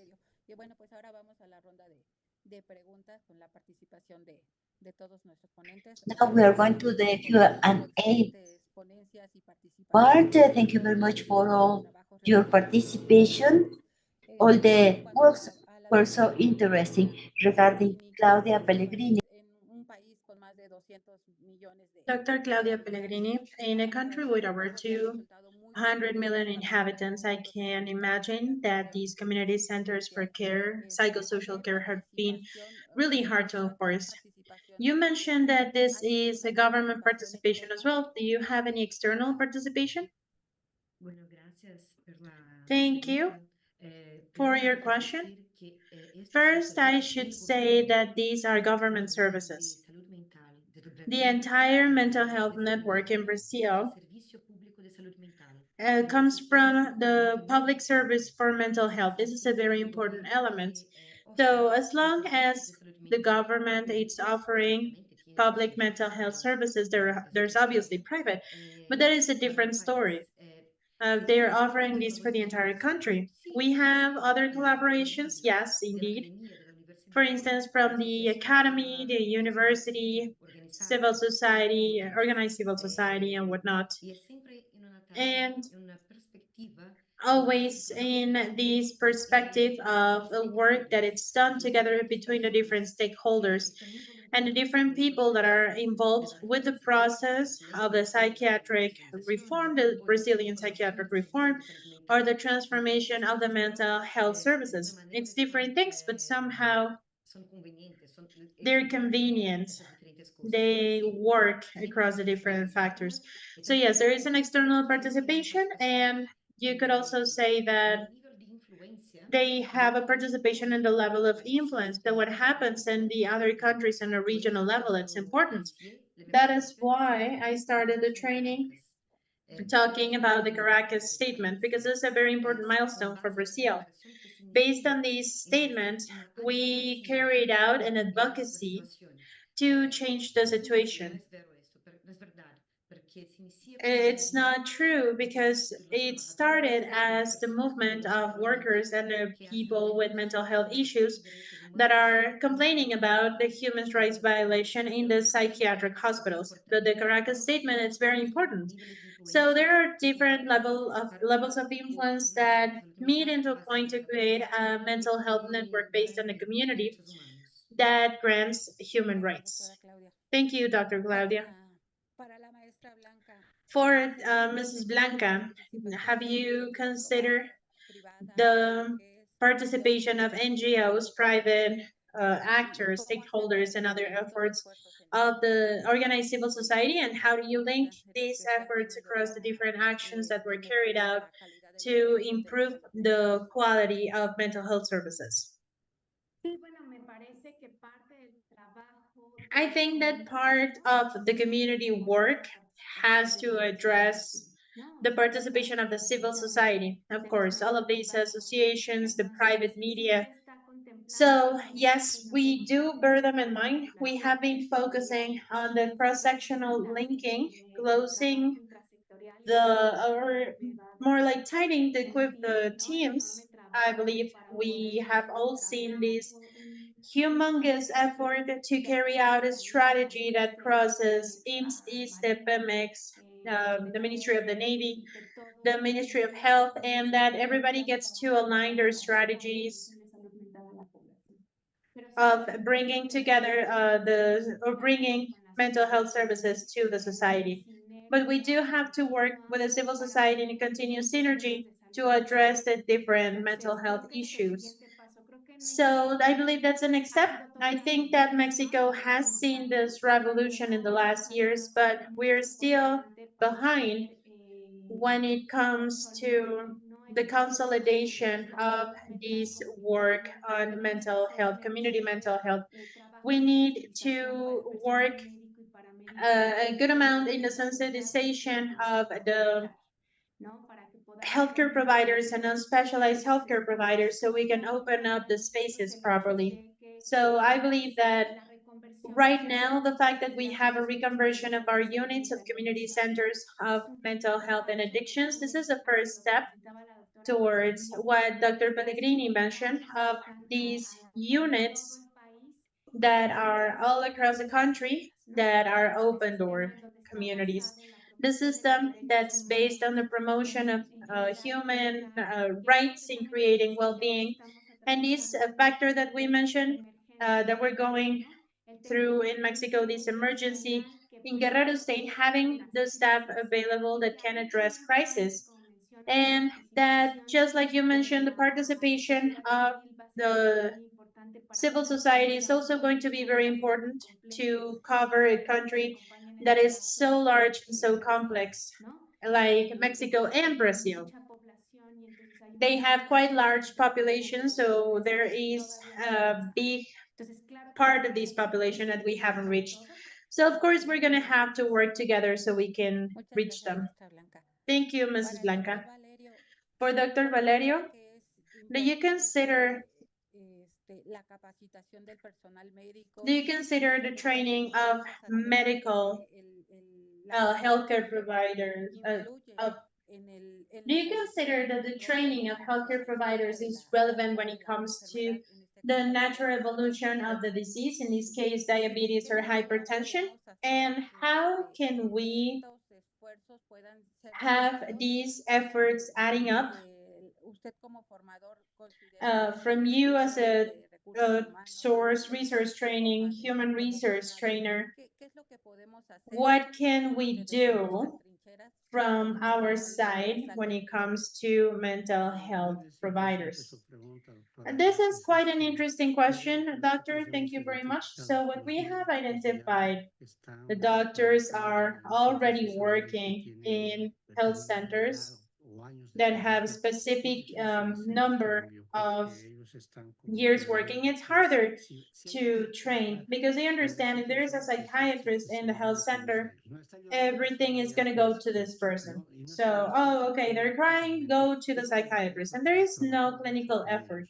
This is an idea that has been around for a while. You, as general doctors, should make an effort. That's why we have NCAT 10. They didn't have to apply it, it was self applicable. And it was just essentially given these to the nurse so that they can go as an outpatient. And before the patient comes into the office, it's like, okay, you have 21 points or more, then do a clinical effort. And we did this based on the effort. We do some filter cards, and those were essentially just a matter of putting them in the robe of the doctor. So just bringing out this card and saying, just one symptom being a yes, assess and ask more.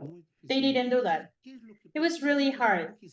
So what did we do? Well, we worked with students, and this was a strategy that came up because when you are working in health centers, they were rotating the students, and they were the ones more invested in hearing about the problem solution therapy. That's where we got this from. It was something, let's say, casual. And this is something that we have to work, and it's connected to your question. We need to do a change in the school curricula, the medical school curricula. This is where the change needs to start to teach our students how important mental health is, to give them the strategies from the college so that they get to identify and treat a depression or anxiety that's medium to moderate.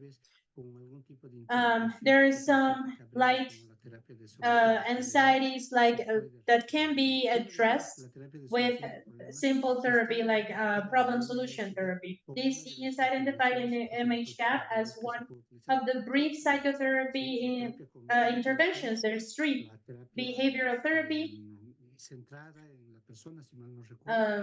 therapy based on person, and the problem solution therapy. We use the problem solution therapy because it's much easier to apply. So yes, we need to do a change on a curricula for schools. I think that would be very useful. Thank you, Dr. Valerio. Now, maybe you want to bring a final insight, Dr. Claudia? Thank you. I think that the final message that I can bring to the table is that the change in paradigm for mental health services, these services that grant rights, isn't simple. It requires a lot from sometimes a system that it's not enough in coverage, and it looks at resetting the biomedical models. And there's also a lot of political struggle, but it can be done.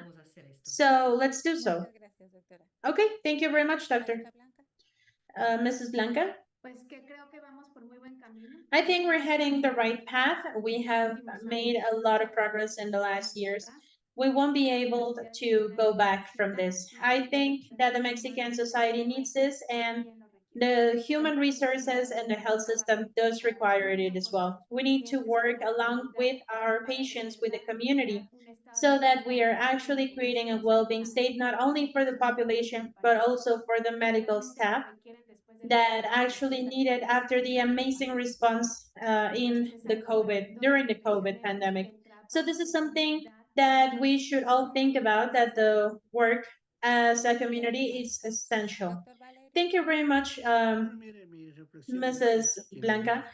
Dr. Valerio, well, the people that are involved in the primary healthcare have to meet some requirements. First, you have to enjoy it. You have to be very very frustration tolerant, and you have to constantly be present in the first level of care. An experience that I have is that the staff already knew me as part of their team, as part of them. And I really enjoy that because that helped me to have a better, closer communication with them. So I would like to invite you, all of you that are on this, to be present, to get this information, because we think, okay, this project finished in 2017 and I was still going to health centers.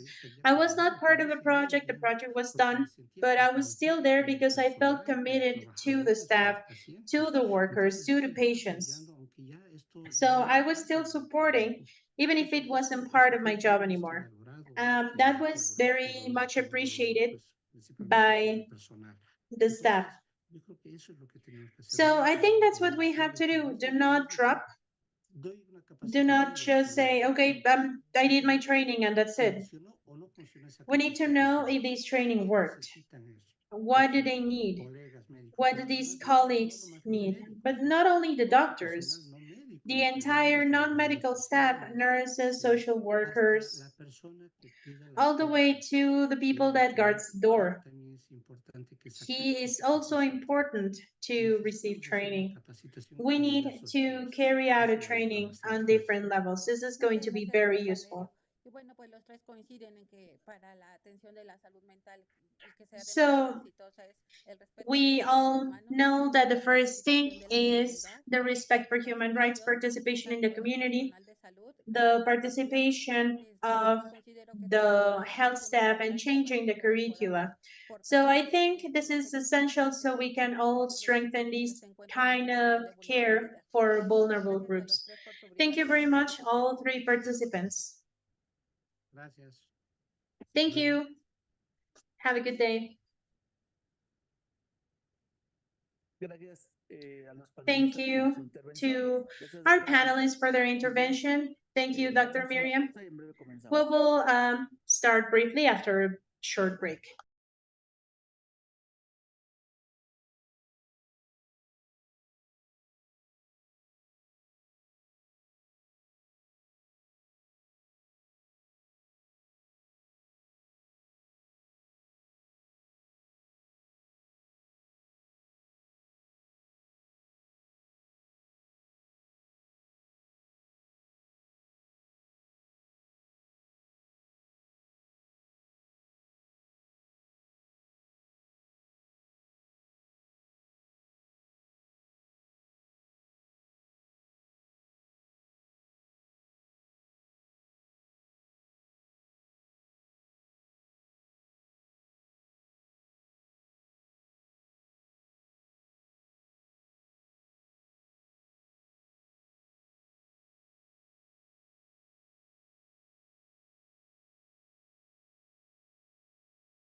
Muy buenas tardes. Good afternoon. We are back with our audience that has been sticking with us throughout the system.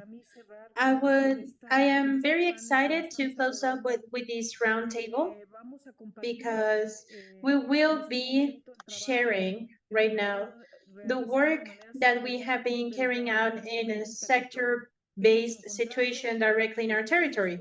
What have been the findings, what have we found, and after this, what have we been implementing in the institutions in a collaboration way with the sector and others.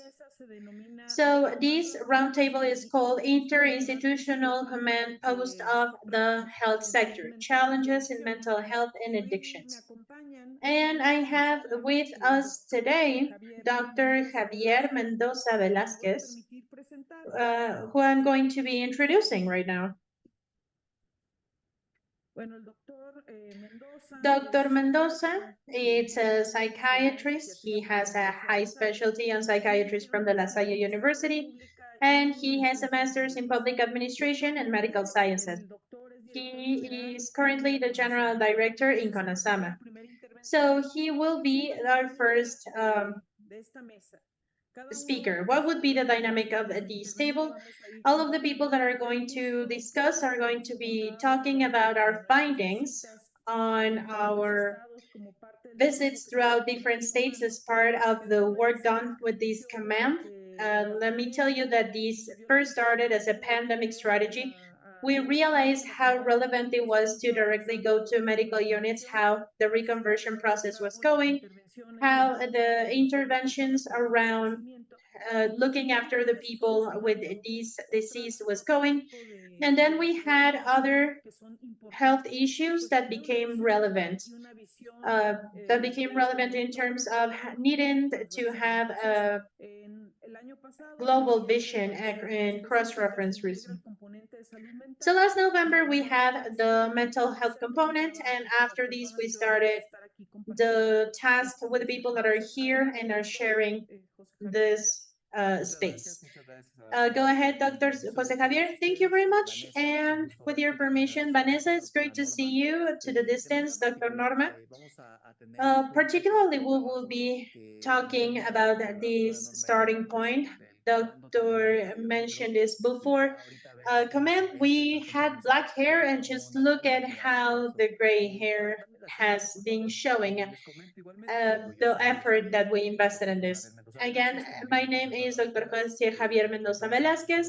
As the doctor introduced me, I'm the General Director of the National Mental Health and Addiction Commission, and I have been directly working here.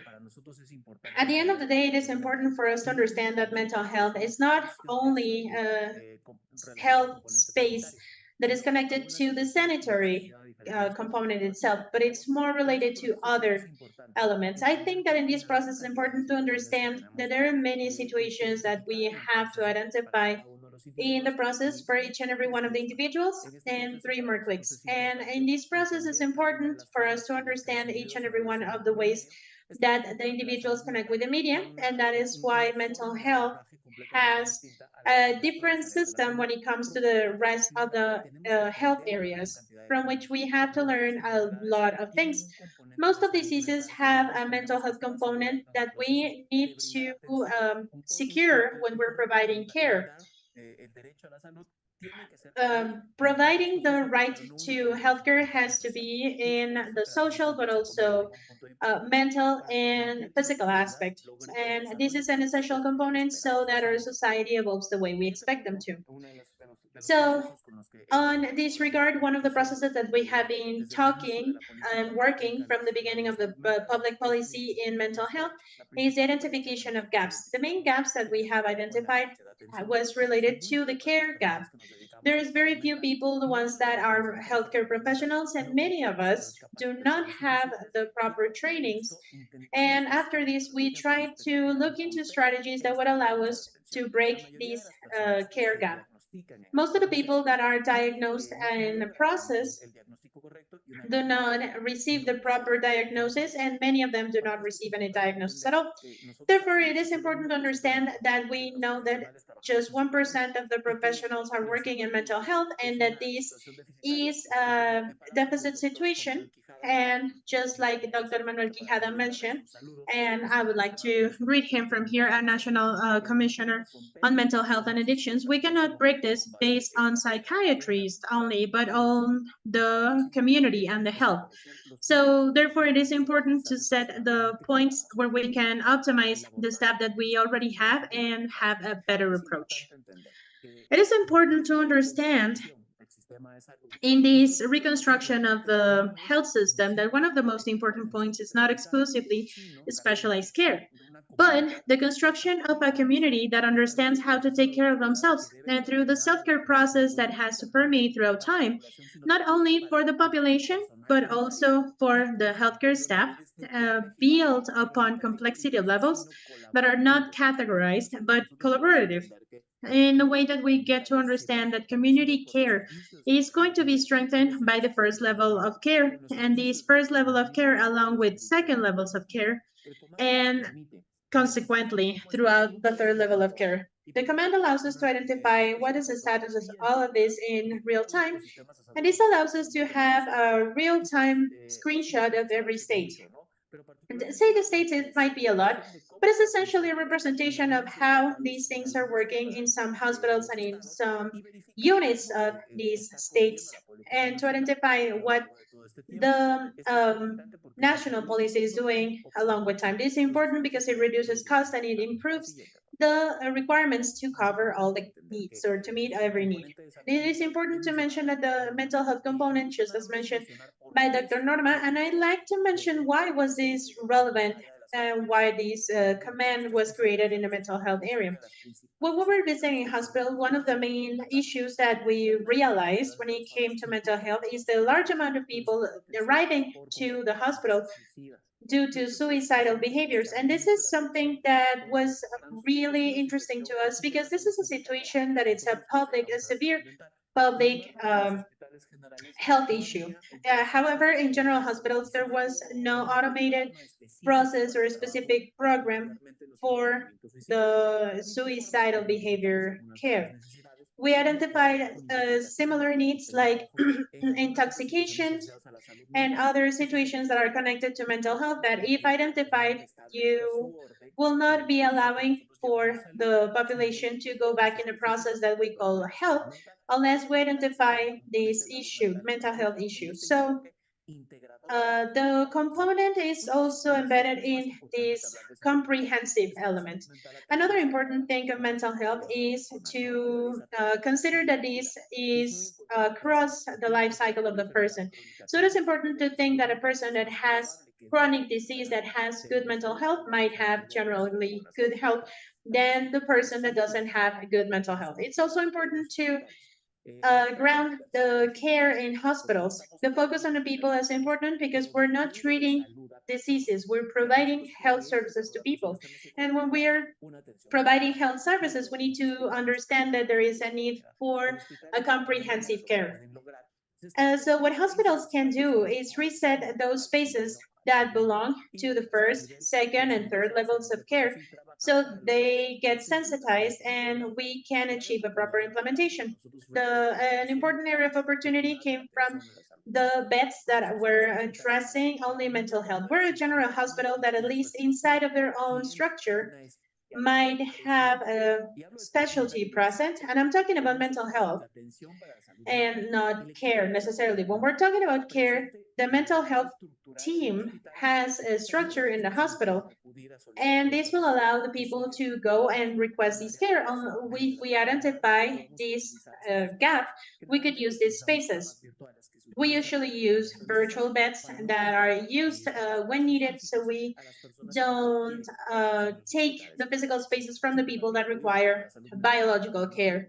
It is important to include mental health and the language of well-being. Most people, including workers, have to talk about mental health. It is important to note that if the workers that are the ones that are taking care of the patients, the mental health won't be the objective that we're targeting. To reduce the stigma in the user care, particularly all across mental health. But one of the most stigmatized issues is the consumption of psychoactive substances. This has to be included within the categories associated to mental health, and this is an essential part of the care when it comes to urgency care and general hospital care. Imagine that if you have a person that has a secondary complication with a chronic disease that is also identified to have a chronic consumption of alcohol, and we do not identify this area as part of the comprehensive care, and the situation allows for the person to go back to their behavior. This is a relevance of the mental health component in the command, and probably the general hospital cannot have a team that addresses everything, but we need to identify a space where this is addressed. And the most important part for us would be to address the identification of these spaces and the networks altogether. We have been working in many states, and we have identified a large amount of moments for opportunity and work. Now, although health systems are very different in this situation, now the command has allowed us to identify. Think of the command as an identity, and identifying how they have these common assessment elements allow us to set identifiers to work with every entity. Particularly speaking, in Guerrero, we have some specific needs that are there over other ones. However, if the community programs of this command are not assessed and are not clear when it comes to the decision making, even though they're being carried out, we won't achieve anything. I understand that in every state where we're at, we have to address and work on specific things. In many states, we have found great surprises, most of them positive surprises, but we have seen other kinds of surprises. However, it is important for us to identify, it is important to mention that we have identified that many states have these beds in general hospitals. And I remember that back when we started working, this wasn't a thing. But now it's happening thanks to the command. In this process, I believe that it is important to understand what was the main thing that we saw. So it was really interesting to me, and I should mention that on the recent visitation that we did to the state of Hidalgo, based on the needs of the national policy, but particularly the state-based requirements, starting with the training of MHGAP. I think this was very interesting in a good way because we believe that the guide, it is a good start to start talking about mental health. It's not that that would be the key determinant for us to become experts, but it is a good start. Therefore, it is important for us to highlight the need of the training in the MHGAP guidance, visibilization of the importance of the mental health component in the comprehensive care for people. So whoever works with the public should understand that the person that they're talking to has to have a good mental health. When they're not in a good place, this will prevent proper communication, and this will have a direct and indirect impact on the healthcare processes and the policies that are leading the development of our states. We also have to work on the care guidance for the patients with issues and suicidal behaviors.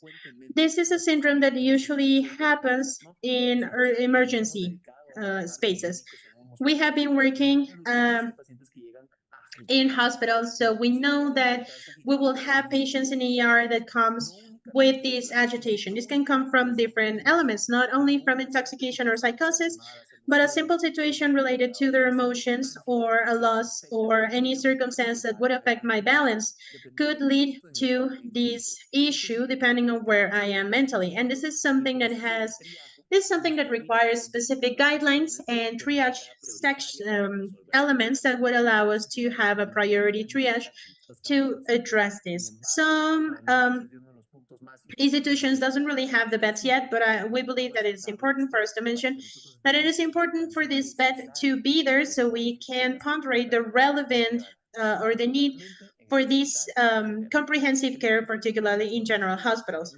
The lack of knowledge on the reforms, programs, and guidelines in mental health is a task that we as a substantial area have to address. However, it is important for the states to reproduce this through the local ministries of health, and this is something that we have mentioned to local ministers of health as when we are rendering the results of the command. This goes along with the lack of collaboration and communication for the proper reference of patients with mental health conditions. We might not be talking a lot about this, but it's the same, the ones that talk about this. We are very familiar with us. The doctor here changed my name, but it doesn't matter. We need to be able to identify who is my colleague, who can I work with, who's on my side, so we throughout this network understand where we have to address the mental health situation. And likewise, there is a lack of communication between psychology and psychiatry. When we have both, we need to see each other as a mental health space, not only in psychology and psychiatry, but also nursing and mental health. We have to ponder this process in which all of us, including ER medics and other specialists, we need to understand that we are the ones responsible to see within our specialty those spaces dedicated to mental health. There might not be many, and this is an area of opportunity for institutions, even recent institutions like IMSS. There has to be specific accountability processes for each and every one of the specialists in every state. So the main focus for the Medical Commission that a long time this has led us to the inertia of just looking at diseases and not people. And this prevents us from understanding that mental health is an important point and mental health. As we mentioned, we need to work along social workers and nurses so that there is a follow-up. We need to have a chain of care. That's one of the biggest challenges that we're facing when it comes to mental health care. And then, of course, these are the challenges that we have when it comes to these years, probably. But the most important part would be this: we should try and train, strengthening the training. We mentioned that many of the circumstances, the transfer realities is the best way to show or essentially convey knowledge faster. To look at 100% of our medical team, nurses, and social workers to be trained. This is an agreement that has been ongoing in CONASAMA from the very beginning when it came to the mental health work of this management.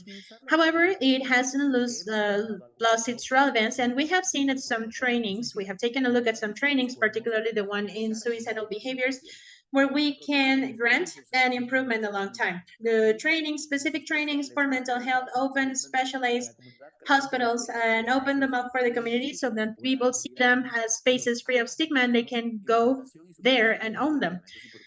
The implementation of these protocols to strengthening such protocols to promote collaboration between units, but mainly I believe one of the biggest successes that we have seen in this command, it's the collaboration across institutions. We have the same ID, we are looking at the same targets, we have the same indicators, and we are sitting in the same table, we're in the same event, and this is important for the states and the visibility inside of what every institution is covering across the different states, enabling the spaces for mental health, the traceability of and the follow-up of the patients, and the standardization of the usage of psychological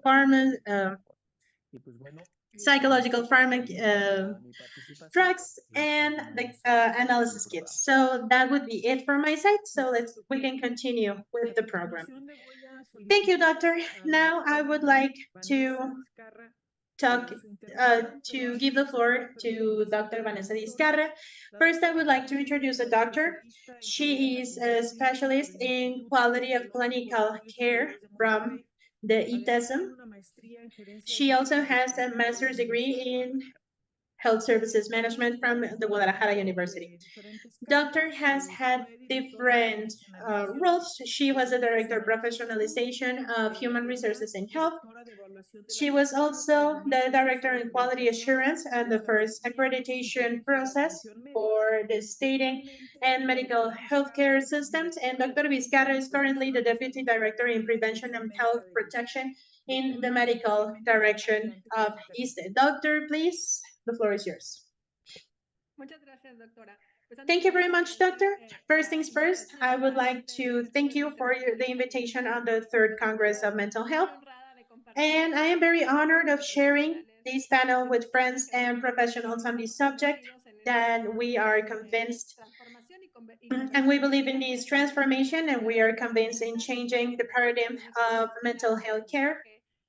And I am also very excited of sharing the learning curve in this journey. So I would like to greet my colleagues that have been key for this and how these strategic alliances that we're doing in the sector has allowed us to bring things down to the field and understanding our differences, but not only in the structure organization, but also in the budget and understanding how through these commands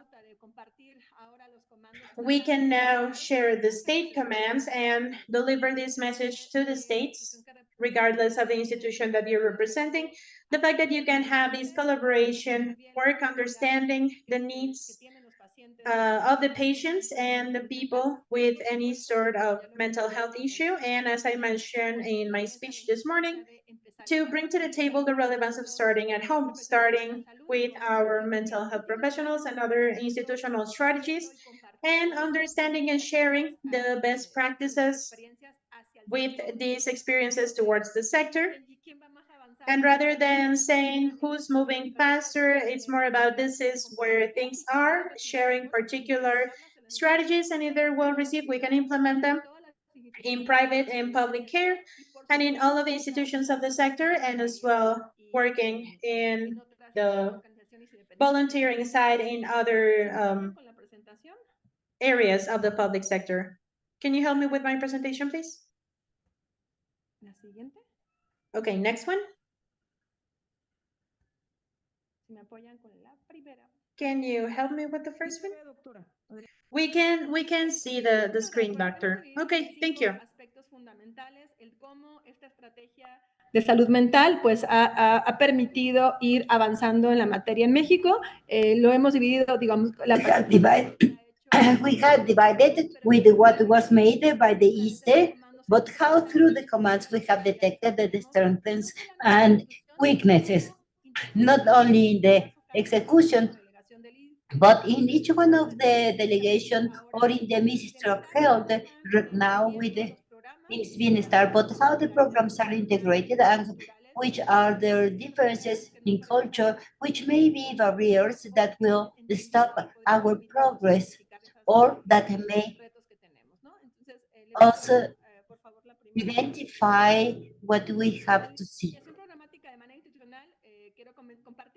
I want to share you that in the beginning, in March 2021, it established the importance of a mental health program. As we have mentioned previously, with the COVID, we visualized this mental health problem in our country, but also made us to find the opportunities with Dr. Alcocer and all the other entities to put in the table how to understand the mental health issues.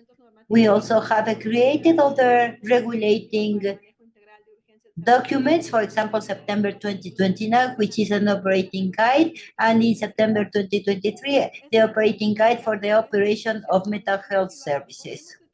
When we have been in the field, we have seen how they know these tools in each one of the institutions that may also allow to implement the strategy and how to see how it is implemented in the different levels of attention.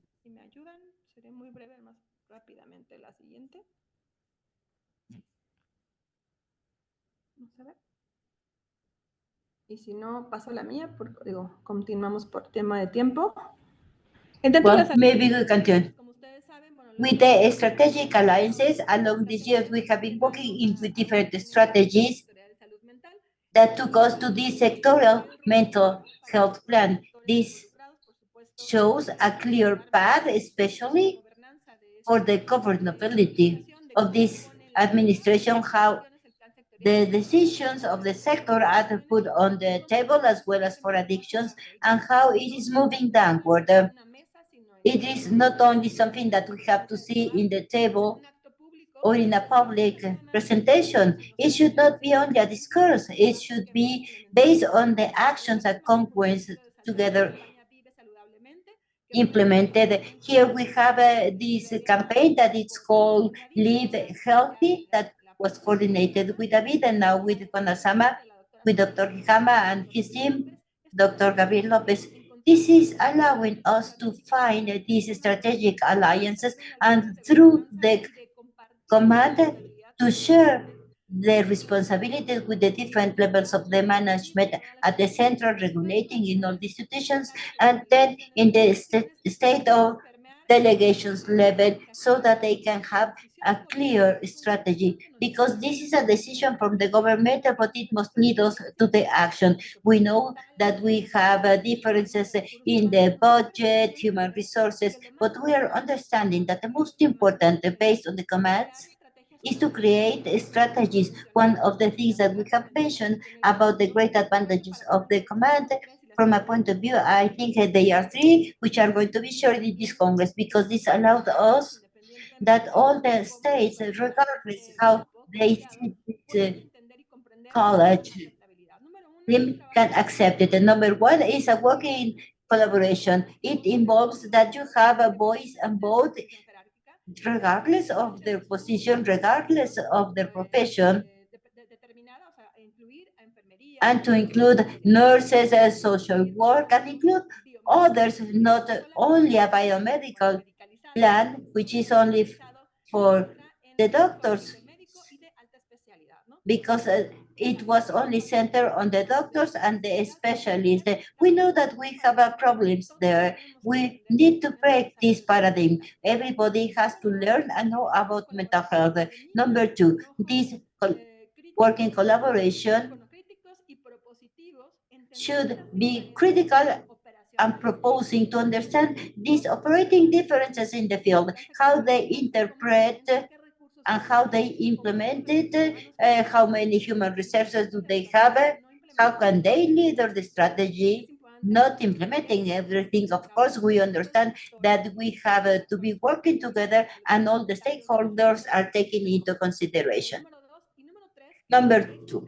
And number three, that this people-centered model means understanding the needs and to understand that in our country as well as in other countries, because each country or region has sub-regions. And we always say that we have 31 realities multiplied by all the municipalities in the country. Why? Because understanding the perspective of what is happening in the north center or in the south part of the country, to understand the cultures and how they accept and receive the strategies, to understand their culture, how they see the mental health, if it's integrated or not. For them, it's normal. And culturally, in the Mayan area, they even have a suicidal goddess. We have to understand this common vision of health, but especially for mental health. It's interesting because this will allow us that the strategies at the central level will be adapted and adopted at the regional level, but in a different way. And also to understand the differences that we have among institutions, because this will allow us to create, and this is one of the most important premises of the commands, because it's not only evaluation, and see the strengths and weaknesses. It doesn't matter if we visualize the program, if we do not take any action. We see this in some states where we do not have psychiatrists and psychologists in an institution, but we have to create teleconference strategies or sectorial support where we can see the field to be taken care in order to make the disciplinary approach. But for that, we have to break these structural gaps in the institutions.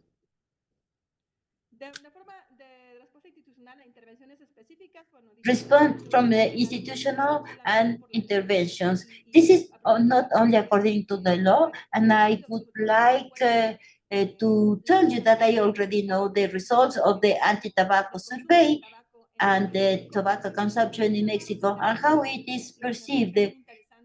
This is what I found interesting, how accepting these institutional policies has been increased, to know that the accompaniment of the professionals is very important to stop smoking, but to feel accompanied in these decisions by medical staff will make us to take the decision.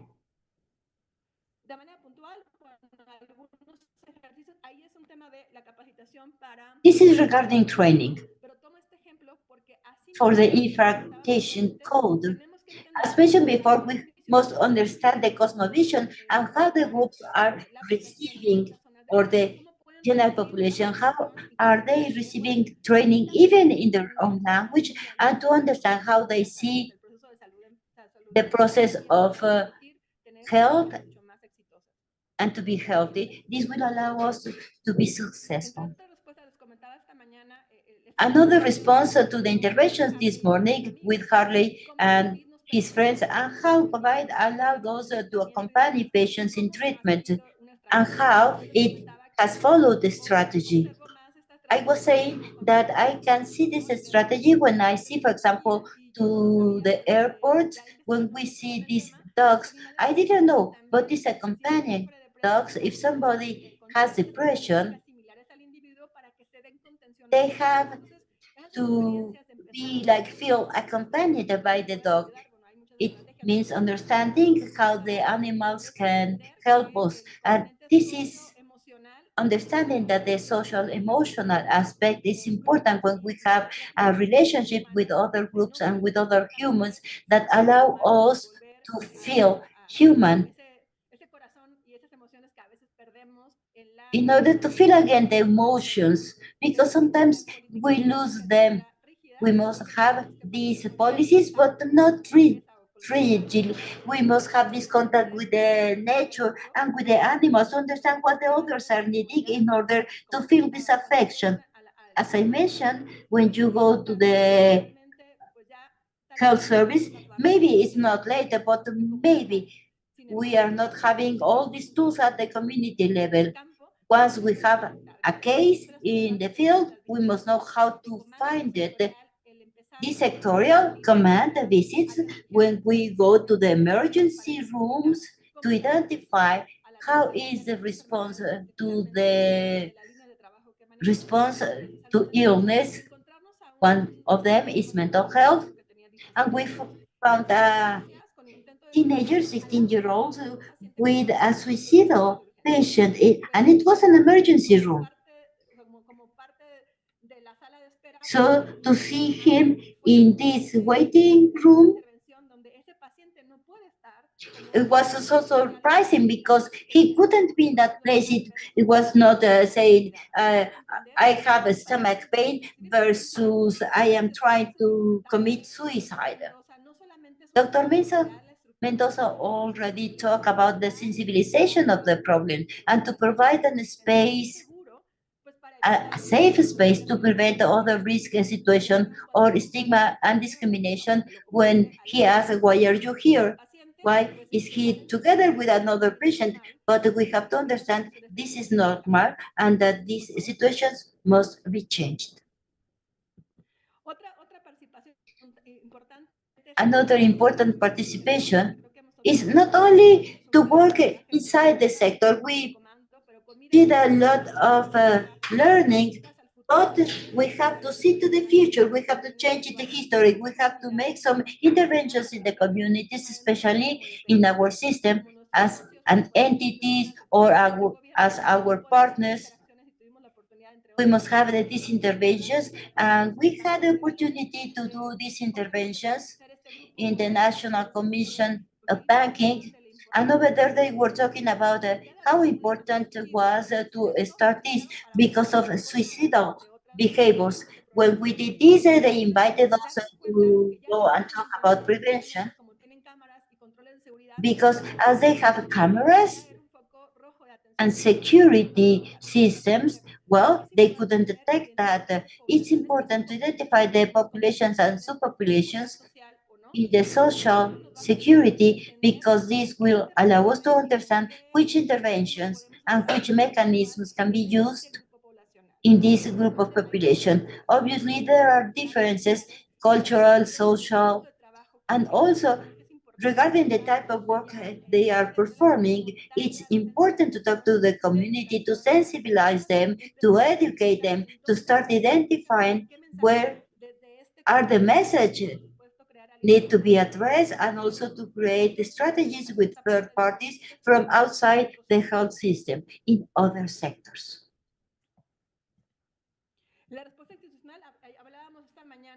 The institutional response. This morning we said that we have the IMSS Bienestar response. And this is an encounter where we try to put on the table the mental health care with the representation of all the sector. This allowed us also to see the component of the community, because right now in one first level unit, we have the first unit to approach health care. Some responses regarding interventions of the institution. Here, we must also work with the sectors because we identify that by knowing the program is not only learning how to manage the patients, but also to understand the strategies that can be used for ourselves. And we said well-being, and the patient or the person cannot give what they do not have. We must be sensitive and we must take care of our own psycho-emotional needs so that we can have an effect on other people with a high impact. I am not going to talk about some of them because of time. The institutional response. To put it in the table and to share it with you, because we are allowing first to identify good practices and the key stakeholders at institutional level. By recognizing these stakeholders, we can see that there are men and women, regardless of their title, that are doing a difference on mental health, but also to understand. In this video, we saw how they do the programs, the strategies, the education for the patient, and also interventions. And this allowed us how to see how they are considering this implementation. This sectorial work also performed through visits in the country allow us to understand a big difference. In this case, IMSS has been working on this regard, and now we can see that the psychology and the psychiatrists are working on this as well as nurses. Now we have to start this working collaboration by having different stakeholders that will make the difference with the responsibility and participation. For example, the purple boxes to understand these specific spaces. And this is just the beginning. These are good bases, but we still have a lot of challenges. This is the last one, but it is not less important. I know that you are going to have questions. The professionalization of the health staff, it is important that they needed to assess the competencies in all the environments. Some courses provided the value of the MH gap and how important it was to train the ISSSTE staff, as mentioned in other presentations. It has had a huge impact. Implementation progresses and success cases. One before the thank you slide. It is slide 19. Just for me to close. I will describe it. It's a picture that we made this morning in the different institutions, which means that we are huge friends working together for mental health. Otherwise, we cannot make this a reality without the communication, not only because of the entity that we are representing, but meaning that we have to be convinced in order to make it a reality. We have to show the effort and the impact on the individual decisions as well as in the daily work with the patient. We must redignify the work of each one of the professionals, especially on this topic. That makes the difference. Regardless, they are neurosurgeons, cardiologists, they must be empathic, they must have knowledge, and they must know, for example, how to manage pain. because there's no mental health involvement there, but even if the doctor are taking care of a different event, they must know how vulnerable is the patient, and a general approach. It is important to identify the pathologies that involve, since the very beginning of the diagnosis,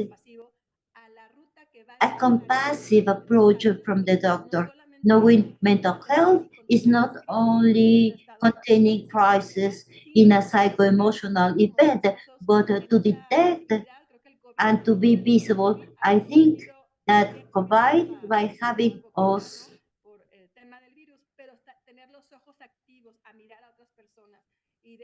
taking a look to other people and even to identify their deception, their uncertainty, their sadness. I think that now we can see each other to the eyes and learn how to work. Now I want to congratulate this initiative and to continue working together on mental health. Thank you. Gracias, doctora Vizcarra. Thank you, Dr. Vizcarra. Muy bien, pues por último me voy a permitir compartir I am going to share some data about the findings found in the visits by the command. Can I see my presentation, please? Dr. Mendoza showed many of the findings that were documented during the visits made by a multidisciplinary group.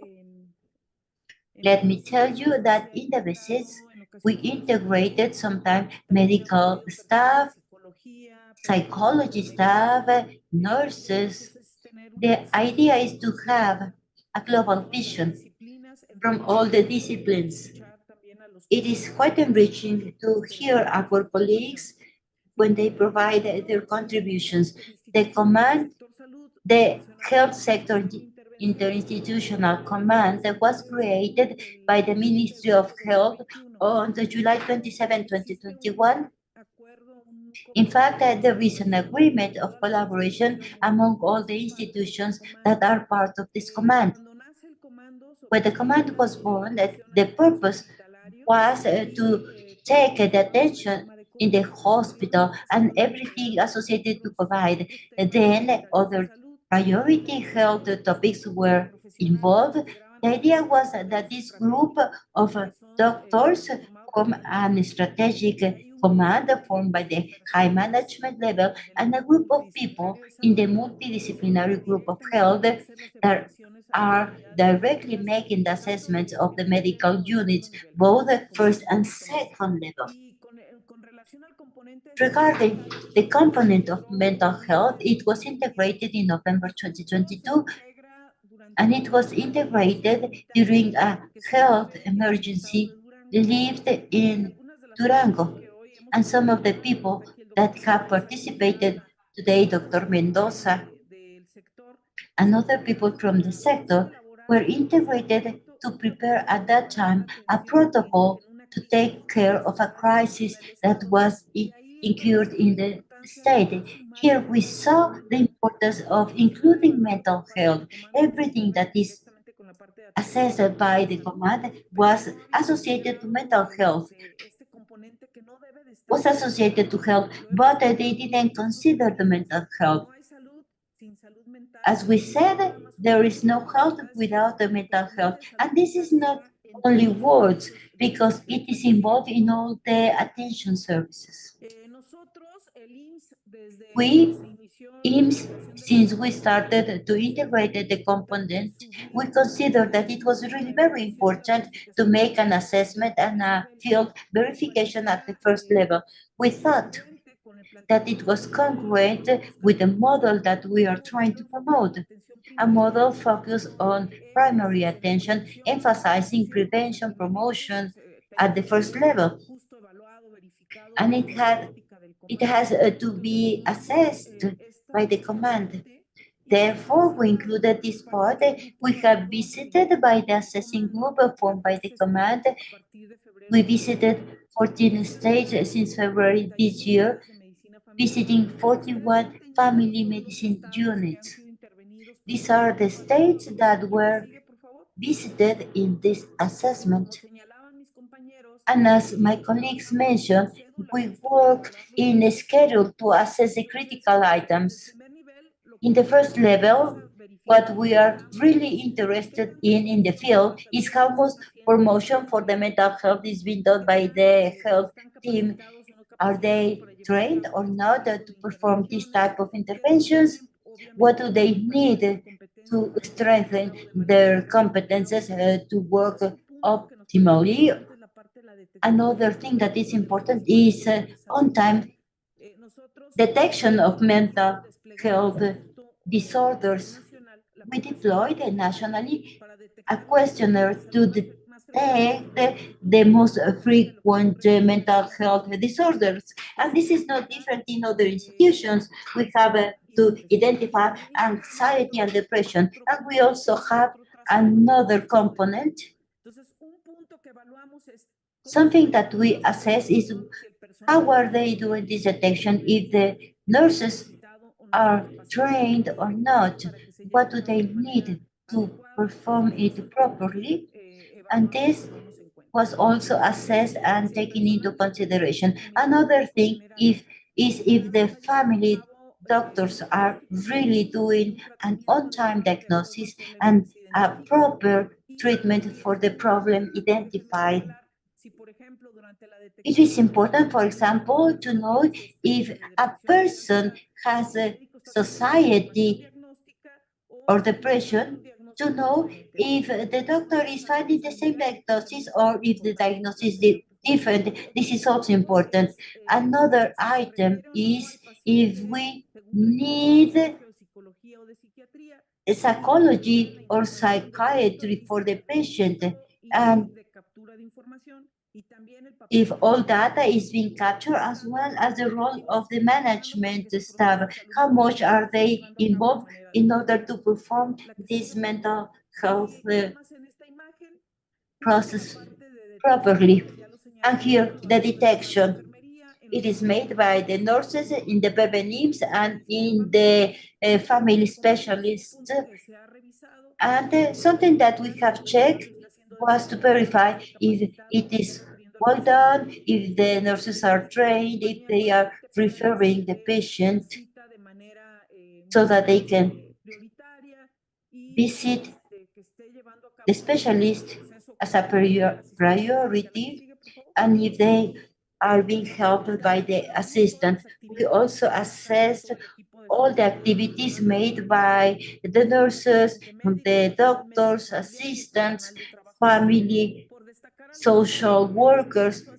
For example, in the case of the doctor assistant, that they are given the next visit in less than 5 days. And in the case of the general or family doctor staff, to see if they are recording in the medical history all the data and how are they recording all the cases going to the family doctor. In general, we have found here you have only the most relevant findings. We found that we found an heterogeneous detection in the conditions of mental health that led us to actions. This is what we found, but then I am going to talk about the implementation. Another item found is shortage in the training of the health team about the guide of interventions. We consider that it is important to have a lot of people trained. It is good to have them in the report, but the most important thing for everybody involved on mental health is that the staff or the person starts using what they learned in the guide. One of the first findings is that when we found a patient with a suspected anxiety, well, that the patient never went to see the doctor. And the assistance of the health personnel in the SPPS teams. The idea is to promote health in workers. This is something that we are promoting to increase the training for the personnel regarding mental health.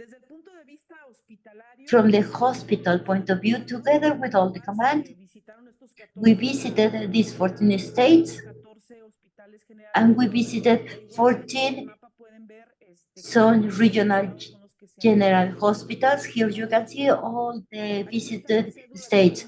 This is the schedule for the assessment to assess the process at the hospital. The promotion of mental health topic is not only for the first level. We are trying to have actions also at the other levels to detect the problems, to provide a diagnosis, to provide the treatment, maybe also for outpatients, but in on-time basis, and also to detect them in emergencies, to promote mental health service at the IMSS workers in SPPTMs. We also check the quality of information, the appropriate coding by using the GTN codes, and also the work of the management personnel. At the beginning, we found almost in all the visits is that practically there was no correct use of the guidelines for the patients with suicidal behavior. They didn't know how severe it was and how the actions were taken. It was only, maybe the person was in the emergency room for many days and nobody was taking care of his mental health. And there was no follow-up for the patients with suicidal behavior. There was no follow-up when the patient was in the emergency room or hospitalized. This was really very critical.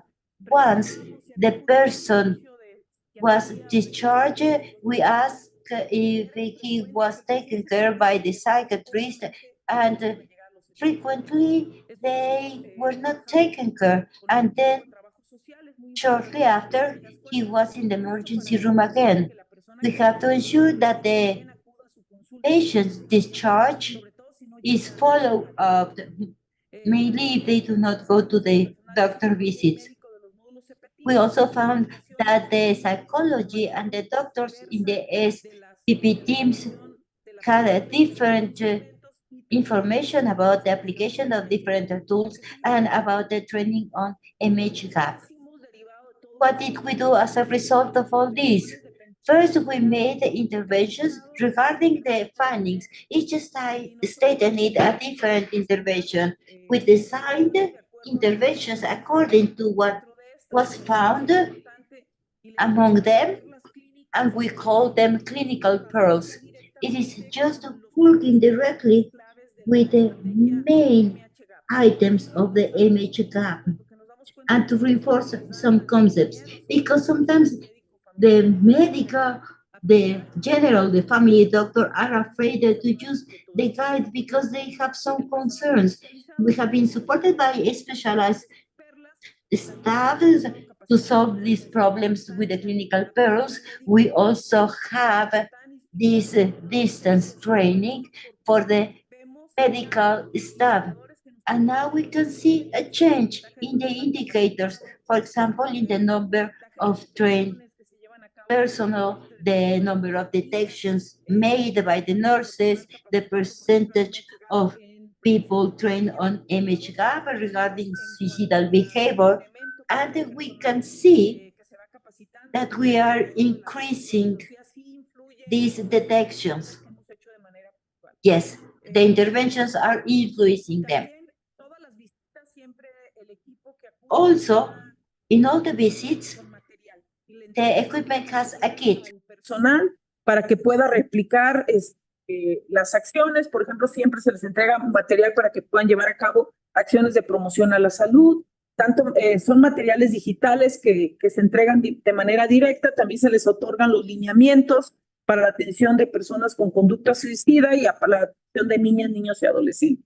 Es decir, la presencia del equipo sí es verificar en campo pero también dejar material adicional porque en ocasiones no llega, a pesar de que nosotros hacemos esfuerzos, pues la información no llega a nivel operativo y son parte de las acciones para reforzar esto. La que sigue, por favor. Y también hacer énfasis en la oferta educativa que tenemos, dónde está, cómo puedes acceder a ella, qué características tienen estos cursos, para quién van dirigidos, darle también certeza al personal que está a nivel operativo y pues darles acompañamiento permanente y asesoría según requiera cada una de las delegaciones o AT en nuestro caso. Y la que sigue, por favor. Y pues por parte de nosotros eso sería todo.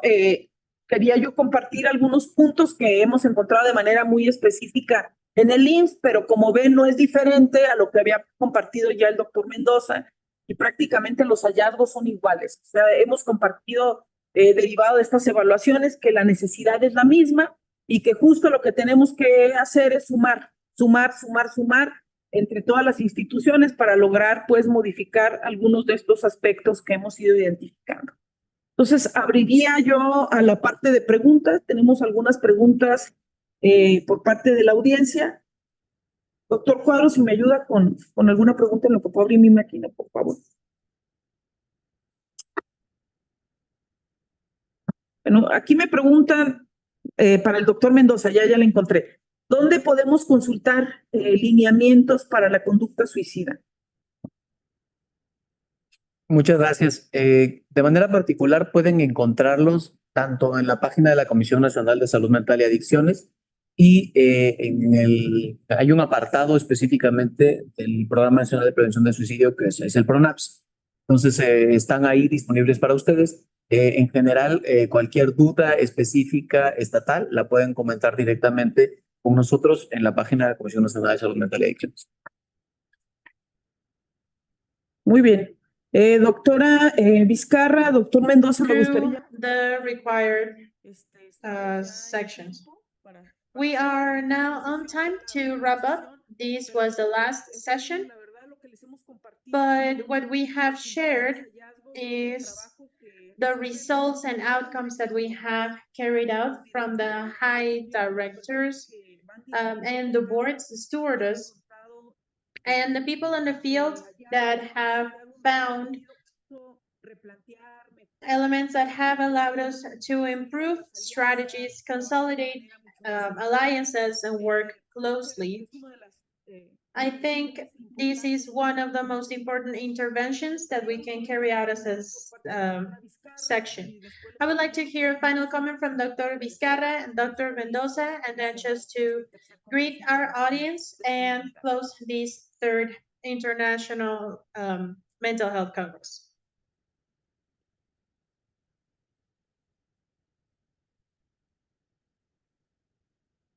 Doctora. Bien. Okay. I believe she had some connective issues. So, Dr. Mendoza, do you have any comments? Thank you. Once again, I think that one of the most important points to highlight is teamwork. One of the main gaps is the division of the health system. So, to address this, collaboration is important not only from the cross-institutional perspective, but also from the sectorial perspective.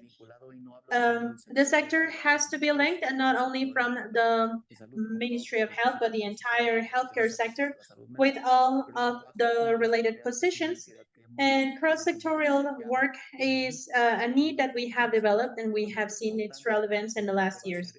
Another important point that I believe will be essential, probably, in the category perspective is continuity.